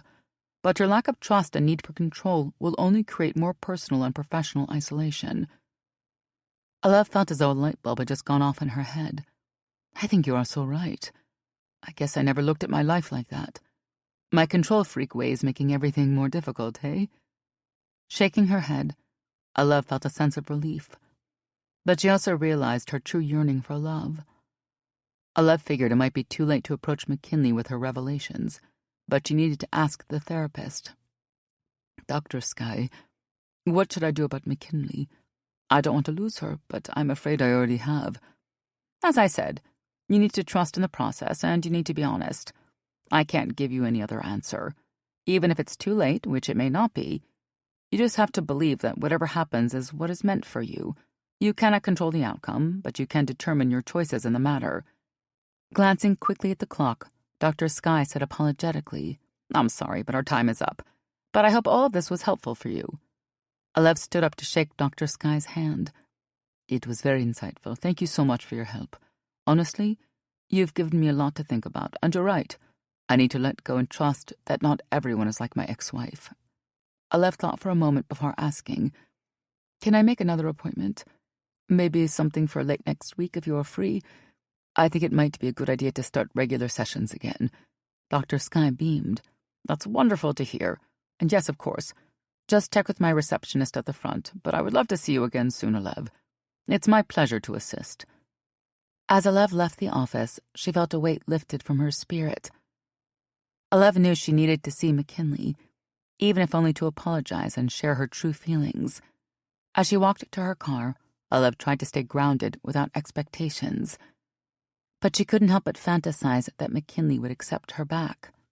More than anything, Olive hoped they could start over from the beginning, as lovers building towards something meaningful and genuine. Before pulling out of the driveway, Olive picked up her phone to send a text. Hi, McKinley. I know you're upset and hurt, and I want you to know how sorry I am. Would you be open to meeting me for coffee to talk? I'd really love to see you. Please let me know. Olive. XO. Chapter 24. Hey, Kins, are you almost ready? McKinley heard Lucy call out from her bedroom as she stared at herself in the bathroom mirror. McKinley was putting the final touches on her makeup while her eyes oscillated between her reflection and her phone. McKinley knew that she and Lucy needed to leave to make it in time for the annual fundraiser for the San Fran Sex Worker Collective. But at this moment, McKinley felt frozen with indecision whether she should text Olive back. Yep, hold on, almost done, McKinley shouted back through the closed door of the brightly tiled room. McKinley glanced at the collection of messages accumulated over the past 2 days. She had read that Olive was sorry for her actions and that she wanted to meet up to talk. But McKinley wasn't sure what to do. Part of her wanted nothing more than to run into Olive's arms and forgive her without question. But another piece of McKinley couldn't help but wonder why Olev cared that much. As McKinley dabbed mascara on her lashes, she bitterly thought, she already told me that she didn't want anything serious. It's my own stupid fault for catching feelings. I can't imagine that things have changed that drastically overnight. She probably just wants me to absolve her of some guilt, and that's not my responsibility. With all the recent drama, McKinley had decided to confirm her application for the Linguistics and Educational Leadership Certificate course at the Austin Community College. While she had yet to inform Judith at Wicked Orchid, McKinley planned to give her 2 weeks' notice following tonight's live reading at the fundraiser. At this point, McKinley figured it was best for her to move on and start over in her hometown. Okay, I'm ready. How do I look? McKinley exited the bathroom to see Lucy waiting for her impatiently. Girl, I thought you would never come out of there. Lucy gave McKinley a once-over and nodded with approval. Very nice. I love the leather corset over the lace bodysuit. Nice touch. How are you feeling? McKinley exhaled, rolling her shoulders back. Good, I feel ready, and I'm excited to read these excerpts. I included a new piece that I had written a few days ago, but otherwise, the rest are older, from the anthology. McKinley failed to mention that the newer writings were based on escapades between her and Olev. But knowing how Lucy felt about Olev, McKinley didn't feel it was necessary to share. She had found a creative release in documenting her tryst, and it was McKinley's way of expressing her emotions. All right, that's great. Let's go. As the MC, I can't be late. Lucy and McKinley hurried out of the apartment just in time to meet the lift arriving in their driveway. 30 minutes later, the pair arrived at the Pearl, a popular strip club in the Bay Area that had been rented out for the night by the Collective. Lucy and the other members thought hosting a fundraiser for sex workers on their own turf was only appropriate. McKinley, who had yet to visit the location, was excited to check out its swanky interior. I need to check in with the other organizers, but first, let me find out where you need to be. Lucy linked her arm into McKinley's and guided her through the crowd, an eclectic mix of women who stood out among various men in suits. Lucy leaned into McKinley's ear and whispered, I hope we make a lot of money tonight. I've already noticed a few clients and regulars of the club. McKinley grinned up as Lucy winked at her. The roommates sauntered through the seated areas, past the main stage, to a tall, leather-clad woman who greeted Lucy with a clipboard. McKinley was certain she was some type of dominatrix in her field. Hey, Foxy, how are you? Lucy embraced Foxy, and then turned to introduce her roommate. This is McKinley, the author I was telling you about. Foxy stuck out a meaty hand and shook McKinley's warmly. Nice to meet you. Lucy told me all about your writing. Congrats on the anthology, by the way. McKinley blushed slightly. She wasn't used to being complimented on her writing. In fact, one of the first times she received praise was from Olev and Maya Cohen for her work on the Lust for Lexi product. Oh, thanks. I was one of many writers in that collection, but I picked out the spiciest excerpts to read, so I hope everyone likes them. I'm sure they will, doll, Foxy said in a reassuring voice. Here, come with me. I will take you backstage where you can relax and prepare for the show. I'll stick my head in and give you a 5-minute warning before you need to start. Foxy guided McKinley away from Lucy as her friend gave McKinley the thumbs up. Don't worry, girl. You're gonna do great. Lucy beamed as McKinley followed Foxy through a hallway that led to the back of the club. Foxy opened a nondescript door and led McKinley inside. The room featured a long row of empty chairs and brightly lit makeup mirrors. Usually this room is pretty busy with dancers, but since the Pearl is closed for the fundraiser, there's lots of room. Pick any seat. McKinley smiled gratefully at Foxy. Awesome. Thanks so much. I'll be ready to go as soon as you call. The dominatrix grinned at McKinley before turning her back, leaving McKinley with her thoughts, many of which involved Olev. McKinley pulled out her tablet, where she had stored her erotica to read for the show. Much of the published writing was taken from the previous anthology, but McKinley decided to include a new piece she had planned as her last read, inspired by her time with Olev.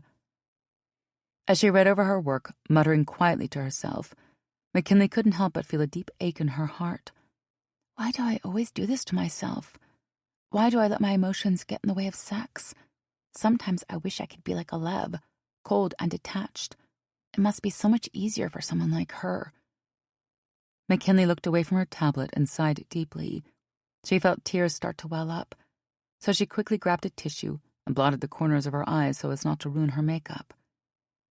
Checking the time, McKinley realized she still had about 30 minutes before Foxy's 5-minute warning. She stood up to stretch, checking out her outfit in the mirror. My heart may be broken, but at least I look cute. Maybe I'll meet someone new here tonight. Then McKinley remembered that she needed to contact the Austin Community College in a few days to confirm her enrollment. Why bother? I'll be out of San Francisco soon enough. There's no need to start something I obviously won't be here to finish. Suddenly McKinley heard a soft knock at the door. Her heart jumped. Oh no, is it that time already? I thought I wasn't on until close to 10. Shit. Hello, McKinley, it's Foxy. Can I come in?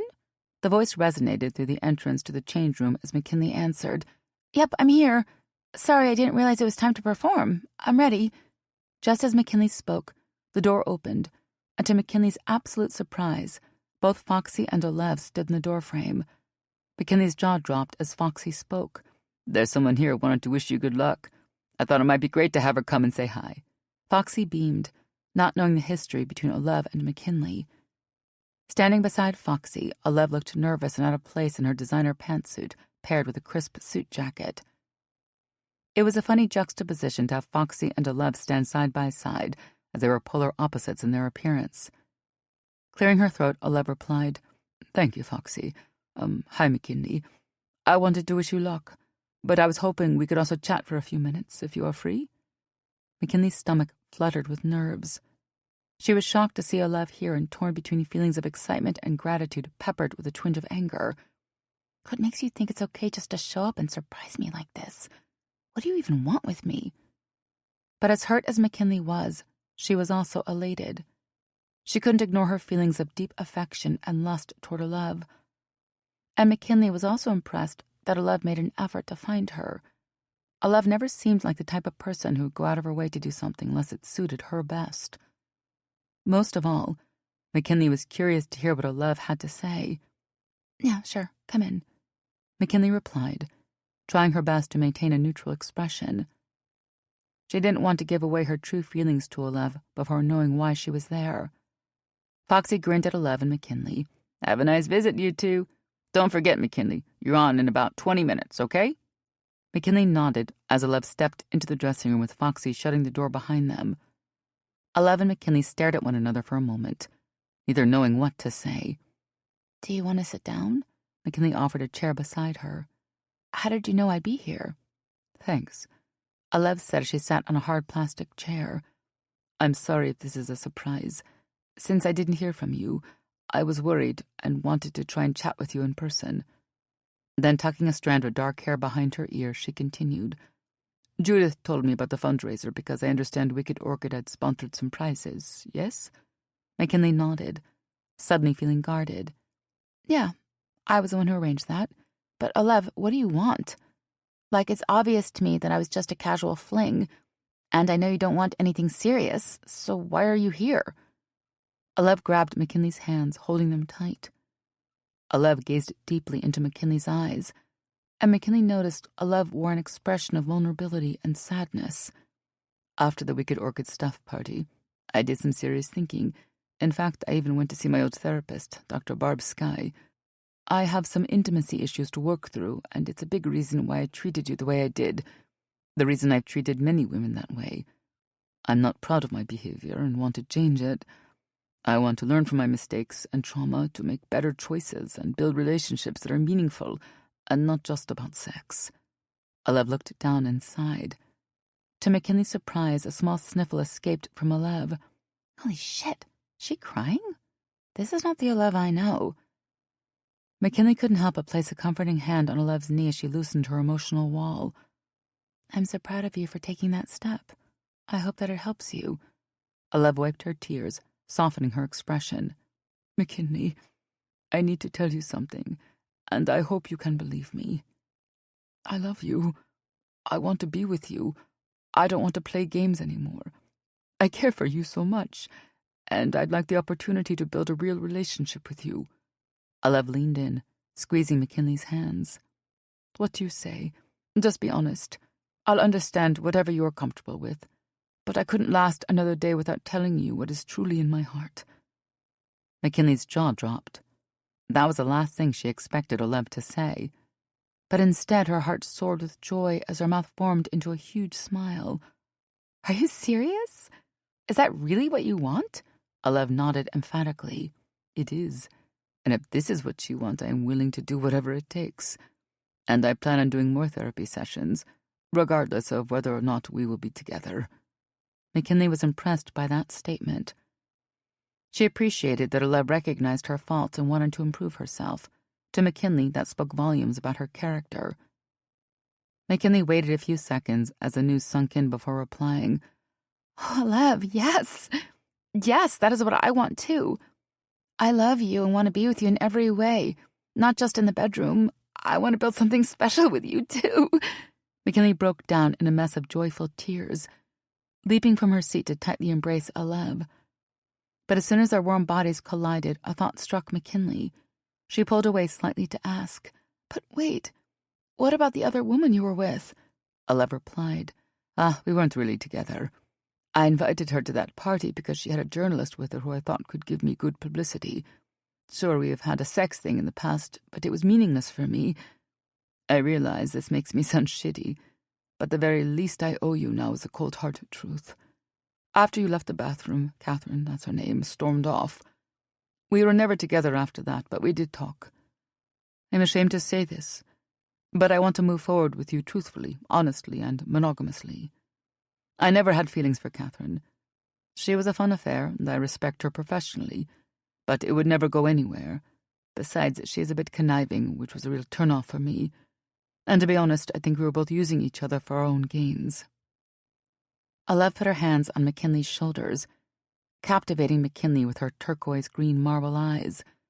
"But part of why I want to be in therapy again is to learn from the mistakes I made with Catherine and you and other women in the past. Falling in love with you is what has forced me to challenge my own behavior and lifestyle. You bring out all the good in me." McKinley smiled. "I honestly cannot believe it. There were so many times that we were together when you looked at me a certain way and I thought, I can't be imagining this. She feels the same as I do. But then you would be stone cold again and I didn't know what to do. I never ever wanted to push. Your past is your past. Let's give us a real chance." McKinley leaned in to kiss Alev, and their mouths met with a warm, urgent passion as though their souls were united for the first time. Their tongues laced together and danced playfully until McKinley broke this kiss. She knew there was something she needed to share with Alev as well. "While we are all confessional here, there is something I need to tell you." McKinley took a breath, about to share her news about the school, when the women heard another knock at the door. "McKinley?" She heard Foxy's voice ring through. 5 minutes, girl. Get yourself sorted and wait in line behind the stage." McKinley looked at Alev with surprise. "Oh gosh, I guess I better get going. Are you going to stay for the show?" Alev smiled lovingly at McKinley. "I wouldn't dream of missing it, my love. I'll be cheering you on from the front row." McKinley and Alev shared another passionate kiss before McKinley grabbed her tablet. "Showtime!" She and Alev darted out of the dressing room as McKinley thought, "I need to tell Alev about the school program, but now I'm more confused than ever. Should I stay or should I go?" As McKinley mulled over her decision, the curtain began to rise, and she was greeted with a smattering of applause. Chapter 25. Alev sat front and center, enthralled by McKinley's live reading. She couldn't have been prouder or more impressed by McKinley's prose and her seductive delivery. When they reached the large cushioned surface, Ryan ordered, "Lie down, relax. I want to watch you touch yourself." Beth did as she was told, laying back against the bed and maintaining eye contact with Ryan. Next, Ryan ran her fingers over Beth's naked body, pausing to pinch her nipples as her fingers cascaded across her flesh, traveling between Beth's thighs and resting just below her pubic bone. The sight of Beth's nude body and implied vulnerability had aroused Ryan to a point where she needed to be inside Beth. "Spread your legs wider for me so that I can fuck you again, and this time I'm going to make you squirt." Whistles and exclamations erupted from the audience as McKinley dramatically paused, shooting Alev a knowing look before finishing her last piece of erotica. Ryan winked before positioning herself between Beth's legs. She began by rousing Beth's labia with her mouth, once again seeking out her clit. Ryan started slow so as not to overstimulate the already sensitive area.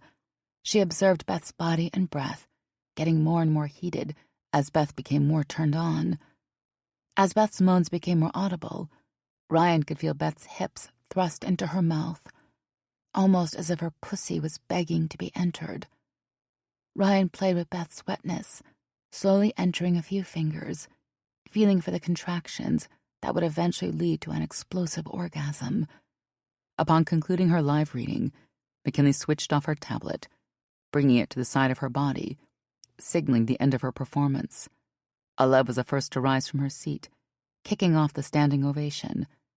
Other audience members quickly followed suit. At that moment, Alev wanted nothing more than to shower her lover with appreciation and praise. "Thank you all so much," McKinley responded on the microphone. "I want to point out a few special people in the audience that made this performance possible. Without them, I probably wouldn't have made it to this stage." Alev noticed McKinley glance into the crowd, pointing her finger to the tall black woman that Alev saw McKinley with at the staff party. Alev turned in her seat as McKinley called out, "Please give it up for Lucy, our MC for the night. Not only is she a prominent member of the SFSWC, but she is also my beloved roommate and my best friend."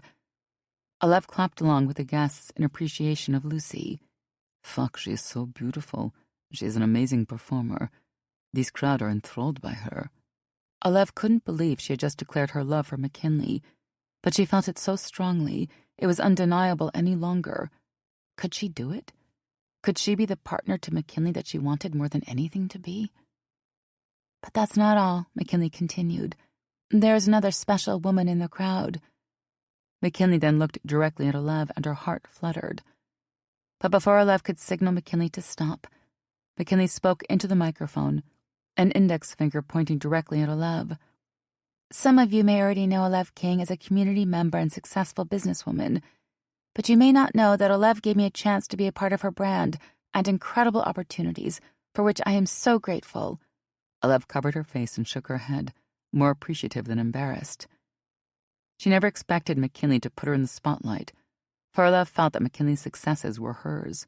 "Babe, will you come on stage?" McKinley asked. Alev couldn't resist McKinley's beautiful smile and generous heart. Slowly she rose from her seat as the crowd cheered. "Please put your hands together for one of tonight's sponsors, Alev King of Wicked Orchid." Alev approached the podium, sweeping McKinley up in a passionate embrace. The women looked at each other for a second before Alev decided to kiss her lover on stage, her first public display of affection towards McKinley. The audience roared with delight as Alev whispered in McKinley's ear, "I hope that was okay. I'm so proud of you, and I want everyone to know how much I adore you." McKinley beamed with joy, bobbing her head as she mouthed the word yes. The couple then faced the crowd hand in hand as Alev took in the applause. As Lucy took the stage to conclude the evening, McKinley pulled Alev backstage to the dressing room. Once inside, McKinley shut the door, giving them privacy. "Babe, I need to tell you something. I tried to share it just before I had to go on stage." Alev could tell that McKinley was nervous. She felt a flash of concern about what McKinley was about to say. Alev pursed her lips and narrowed her eyes with concern. Then, putting a hand on McKinley's shoulder, Alev asked, "What is it, my love? Is everything okay?" McKinley's eyes darted away from Alev's for a moment while she appeared to gather her thoughts. Then, taking a deep breath, McKinley began. "So about a month ago, I received an email from Austin Community College regarding a program I wanted to enroll in. I didn't believe I would be accepted, which is why I decided to move to San Francisco. But then I was offered to participate in the 2-year Linguistics and Educational Leadership Certificate course." Alev felt slightly alarmed while at the same time wanting to remain supportive. "Wow, that's impressive. Congratulations. What do you want to do? Are you moving?" Her thoughts then ran to Wicked Orchid and the opportunities she had offered McKinley, closely followed by their brand-new relationship. McKinley exhaled, putting her hands to her temples. "I'll be honest, I've been having a hard time trying to decide because on the one hand, I was excited about this program, but on the other hand, I'm also thrilled and passionate about the responsibilities with Wicked Orchid." McKinley's face started to crumple as though she wanted to cry. "I'm sorry I never said anything sooner. I was so confused about everything, especially with you. I wanted to say something before. Please don't hate me. Olev grabbed McKinley's hands firmly. Then with reassurance, Olev spoke. I could never, ever hate you. I love you. I want you to do what's best for you. But I'd be lying if I said I wouldn't miss you terribly if you left. But I would support you wholeheartedly. We can make a long-distance relationship work. On the other hand, I think you have been such a great asset to my company and could easily continue to be, and if you wanted, Wicked Orchid could pay for some online courses to continue your studies. Olev gulped as an overwhelming sadness overcame her. But I won't stand in your way. I just need you to know I will support you completely whatever you want to do with your life. I love you. Olev said it with meaning and depth, and she meant every word of it. McKinley's worried brown eyes eased. I love you too. And I'm telling you that I want to stay. I want to help build Wicked Orchid and a real relationship with you. McKinley chuckled as she wiped a single tear from her cheek. I mean, I'd definitely take you up on some online courses, but I can't imagine leaving you at this point. And I love the brand. I feel there's more for me here than in Austin. Olev smiled, feeling her insides break with emotion. So let's do this. Let's make it work. I know we can. We will be an amazing team, McKinley. I want you in my life in every way possible. You're what I've been looking for years. Olev kissed her with an eager, fiery kiss, embracing her in a mess of tears and laughter. Olev had never imagined, and certainly never planned on falling in love again, particularly with her hot young sales assistant. After a few more kisses, McKinley exclaimed, We should go back out there. I want to introduce you to Lucy, my roommate, formally. I want you to know everyone in my life is my partner. Olev grabbed McKinley's hand as they exited the dressing room. I hope the world is ready for us, the ultimate power couple. The women looked towards the crowd, squeezing each other's hands. Olev no longer felt she was in the world alone. She could do anything with her beloved McKinley by her side. Epilogue. McKinley was seated comfortably by Olev's side as the couple held hands. The pair faced Dr. Barb Skye as they continued their therapy session. The morning had been rough for McKinley, although by the time she and Olev had reached their appointment, McKinley began to feel better. Well, I have to say, you look great, McKinley, healthy and glowing. When are you due? Dr. Skye asked. McKinley looked lovingly at Olev, squeezing her hand with excitement. In September, so another 3 months to go, Olev interjected. Yep, this is the home stretch. We can't wait to welcome baby Blake. Did you find out the sex of the baby, or do you want to be surprised? The therapist inquired. I'm just curious, because it seems like you already picked a name. Oh, no, we want to be surprised. And besides, Blake could be great for a boy or a girl. The therapist looked happy for them. It sounds like the two of you are handling the pregnancy well, and I'm pleased to see this playful bonding. I can tell you are both excited and want to support one another. Olev remarked, motioning to Dr. Skye. Absolutely. It was a tough decision at first because of the pressures associated with maintaining the business. But I thought back to what we discussed during our individual session about delegating and trust, and I knew that we needed to make this step together, to create the family we want and deserve. McKinley's heart soared with love, for this was precisely what she wanted to hear from her wife. When she and Olev got married, McKinley had expressed her desire to have a family. The couple decided to enjoy the first few years of matrimony before seeking out a sperm donor for McKinley. But as they approached their 4-year anniversary, Olev still didn't seem ready, while McKinley was eager to get pregnant. The disconnect had strained the marriage until Olev decided to seek couples counseling. The guidance from Dr. Skye, combined with Olev's willingness to trust and delegate, led to the eventual conception of baby Blake, and now their love felt stronger than ever. I can't tell you how proud I am to hear that. Your commitment to personal growth is quite impressive, the therapist remarked. Then, pointing at McKinley, Dr. Skye asked, And how does this make you feel, McKinley? Do you have any concerns about the future of Wicked Orchid?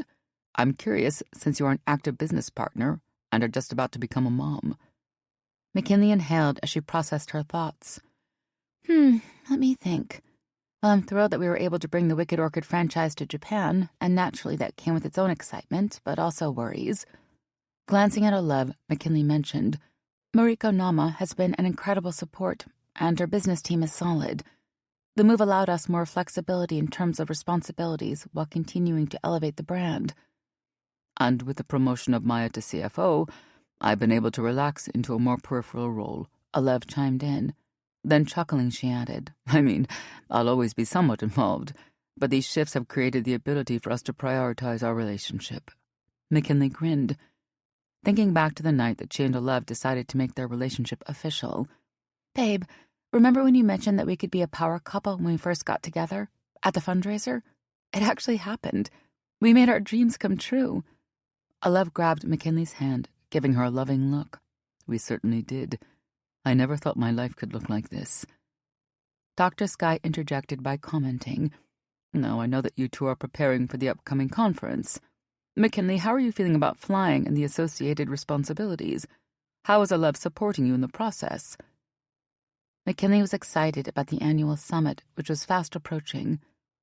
The first time she attended as a co-presenter, introducing the Lust for Lexi toy to the Japanese audience, she and Alev had an intense workload. There was plenty of preparation involved, as McKinley devoted herself to the full-time position with the company. But within the past 5 years, much has changed. Oh, I'm fine, McKinley reassured Dr. Sky as she motioned toward Alev. You've been so great with supporting me, babe, McKinley added. Alev checks in regularly to ensure I'm not feeling overwhelmed. Maya has taken over much of the production and logistics in preparation for the conference. Alev and I are there, mostly to represent the brand and chat with clients and guests face-to-face. But this year is going to be much more social and laid back than previous years.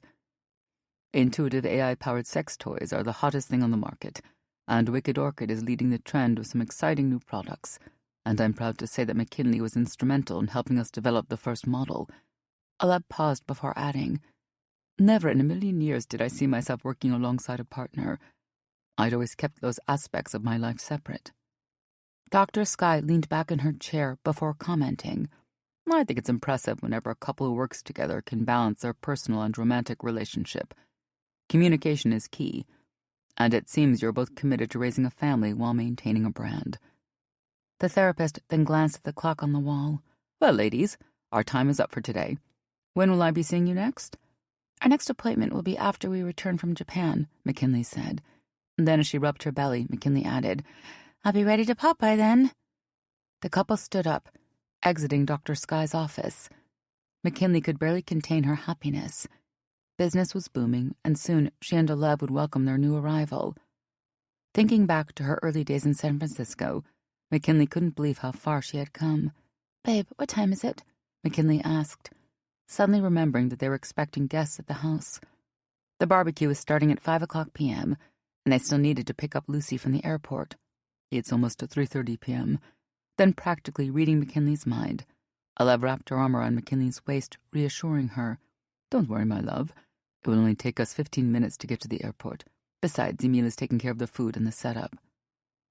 Lately, McKinley found herself oscillating between various emotions as her hormones raged. Alev's soothing tone was enough to bring McKinley to tears of relief. Okay, great. I'm just so eager to get there. Lucy and I haven't seen each other since before I was pregnant. I'm sure she's going to lose her mind when she sees this baby bump. As soon as the couple was seated in their vehicle, Alev gently placed her hand on McKinley's belly with wonder. Alev remarked, I can't believe it. We're going to be parents.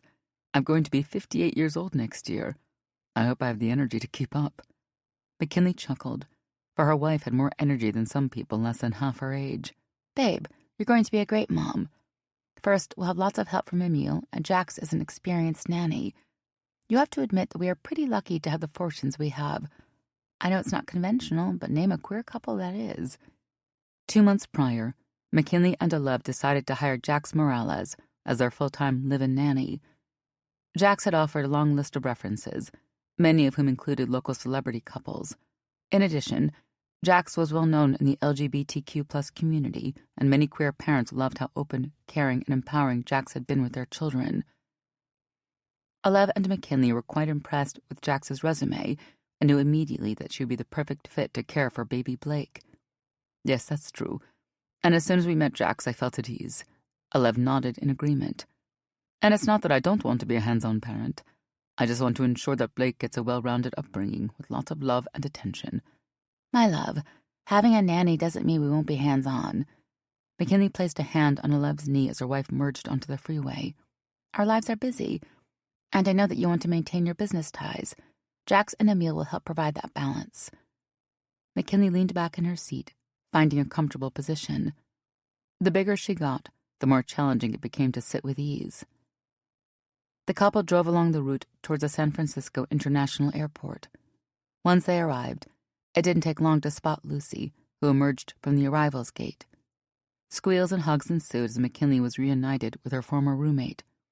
In the parking lot, Lucy exclaimed, "I can't believe you're about to be a mom. You are absolutely glowing." Alev unlocked the car and remarked, "Doesn't she?" Alev and McKinley quickly kissed before the women entered the car. As Alev drove home, McKinley and Lucy chatted happily. "So how's LA treating you? How's the agency going?" McKinley asked, referring to Lucy's modeling company. Once Lucy had moved to Los Angeles, she decided to switch careers and to complete her MBA. Lucy had plenty of offers to model, but she found the industry disposable of the women they hired. Always business-minded, Lucy decided that if she was to create her own agency, she could represent her clients more compassionately and be the one to call the shots, putting herself in an indispensable role.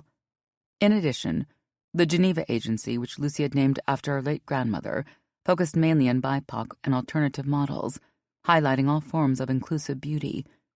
And while Geneva was only 2 years old, the agency had already earned a place in LA's cutting-edge fashion industry, winning the Best New Small Business Award last year. Lucy's hard work had her poised for success, and both Alev and McKinley were proud of their close friend. "Girl, I am the busiest I've ever been. Not that I'm complaining. We just wrapped up LA Fashion Week. I'm telling you, this vacation couldn't have come at a better time." Lucy dug into her purse as she spoke from the back seat. "Oh, good, there it is. Sorry, I thought I lost my THC vape." Alev turned around, giving Lucy a smirk. "Glad it isn't lost, but no vaping in my car, please."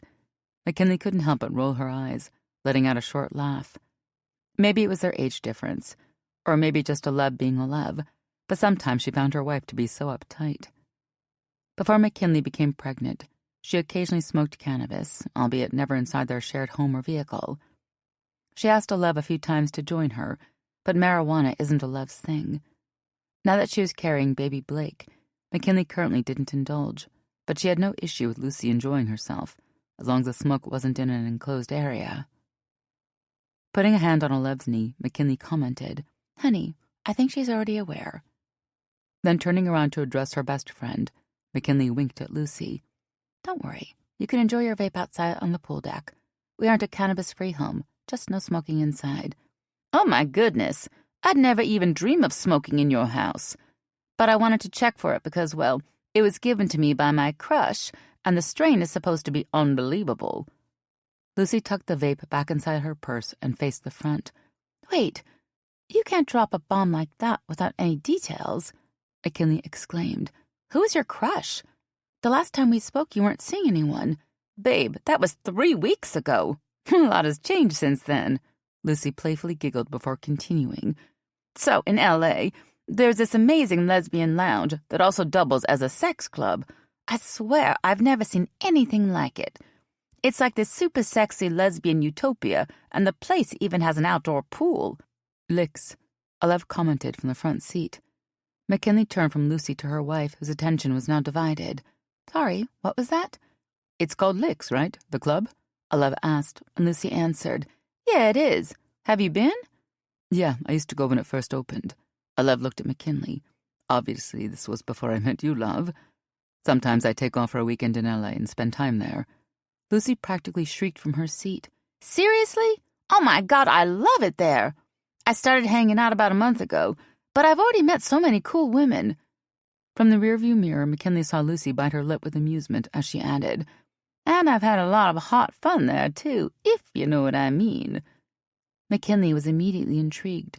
She was at the stage in her pregnancy where she would experience waves of intense sexual urges. In theory, the thought of going to a place like that with Alev greatly aroused McKinley. However, McKinley's reality was focused on delivering a healthy baby and settling into motherhood. Still, what an intriguing-sounding place. I'll have to add that to the bucket list once I can go out socially again. I'm pretty sure I get it, McKinley replied wryly.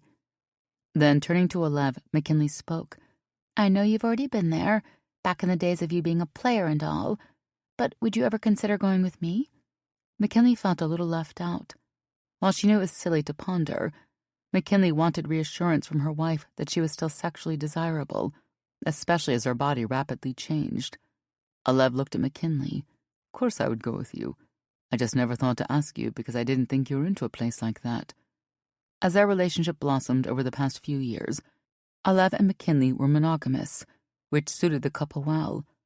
While they enjoyed a passionate and varied sex life, the women were only with one another. For the most part, McKinley was happy with their monogamous lifestyle. When she was younger, McKinley had at times been with more than one person, but as she matured, she began to yearn for a monogamous partner, one lover who fulfilled her emotionally, spiritually, and physically. She had found that with Olev. Olev differed in the fact that she had come into a monogamous marriage only to experience infidelity from her now ex-wife. Olev's voracious appetite for sex and avoidance of emotional connection came from a place of hurt and fear. With McKinley, she had found solace with a partner she could trust, and their bond morphed perfectly into a monogamous marriage. As far as McKinley knew, their marriage and devotion were as strong as ever. But in the back of her mind, she wondered if things might eventually evolve with them, and if McKinley was being honest with herself. The idea of playing with and including more lovers within their sex life captivated McKinley's erotic imagination.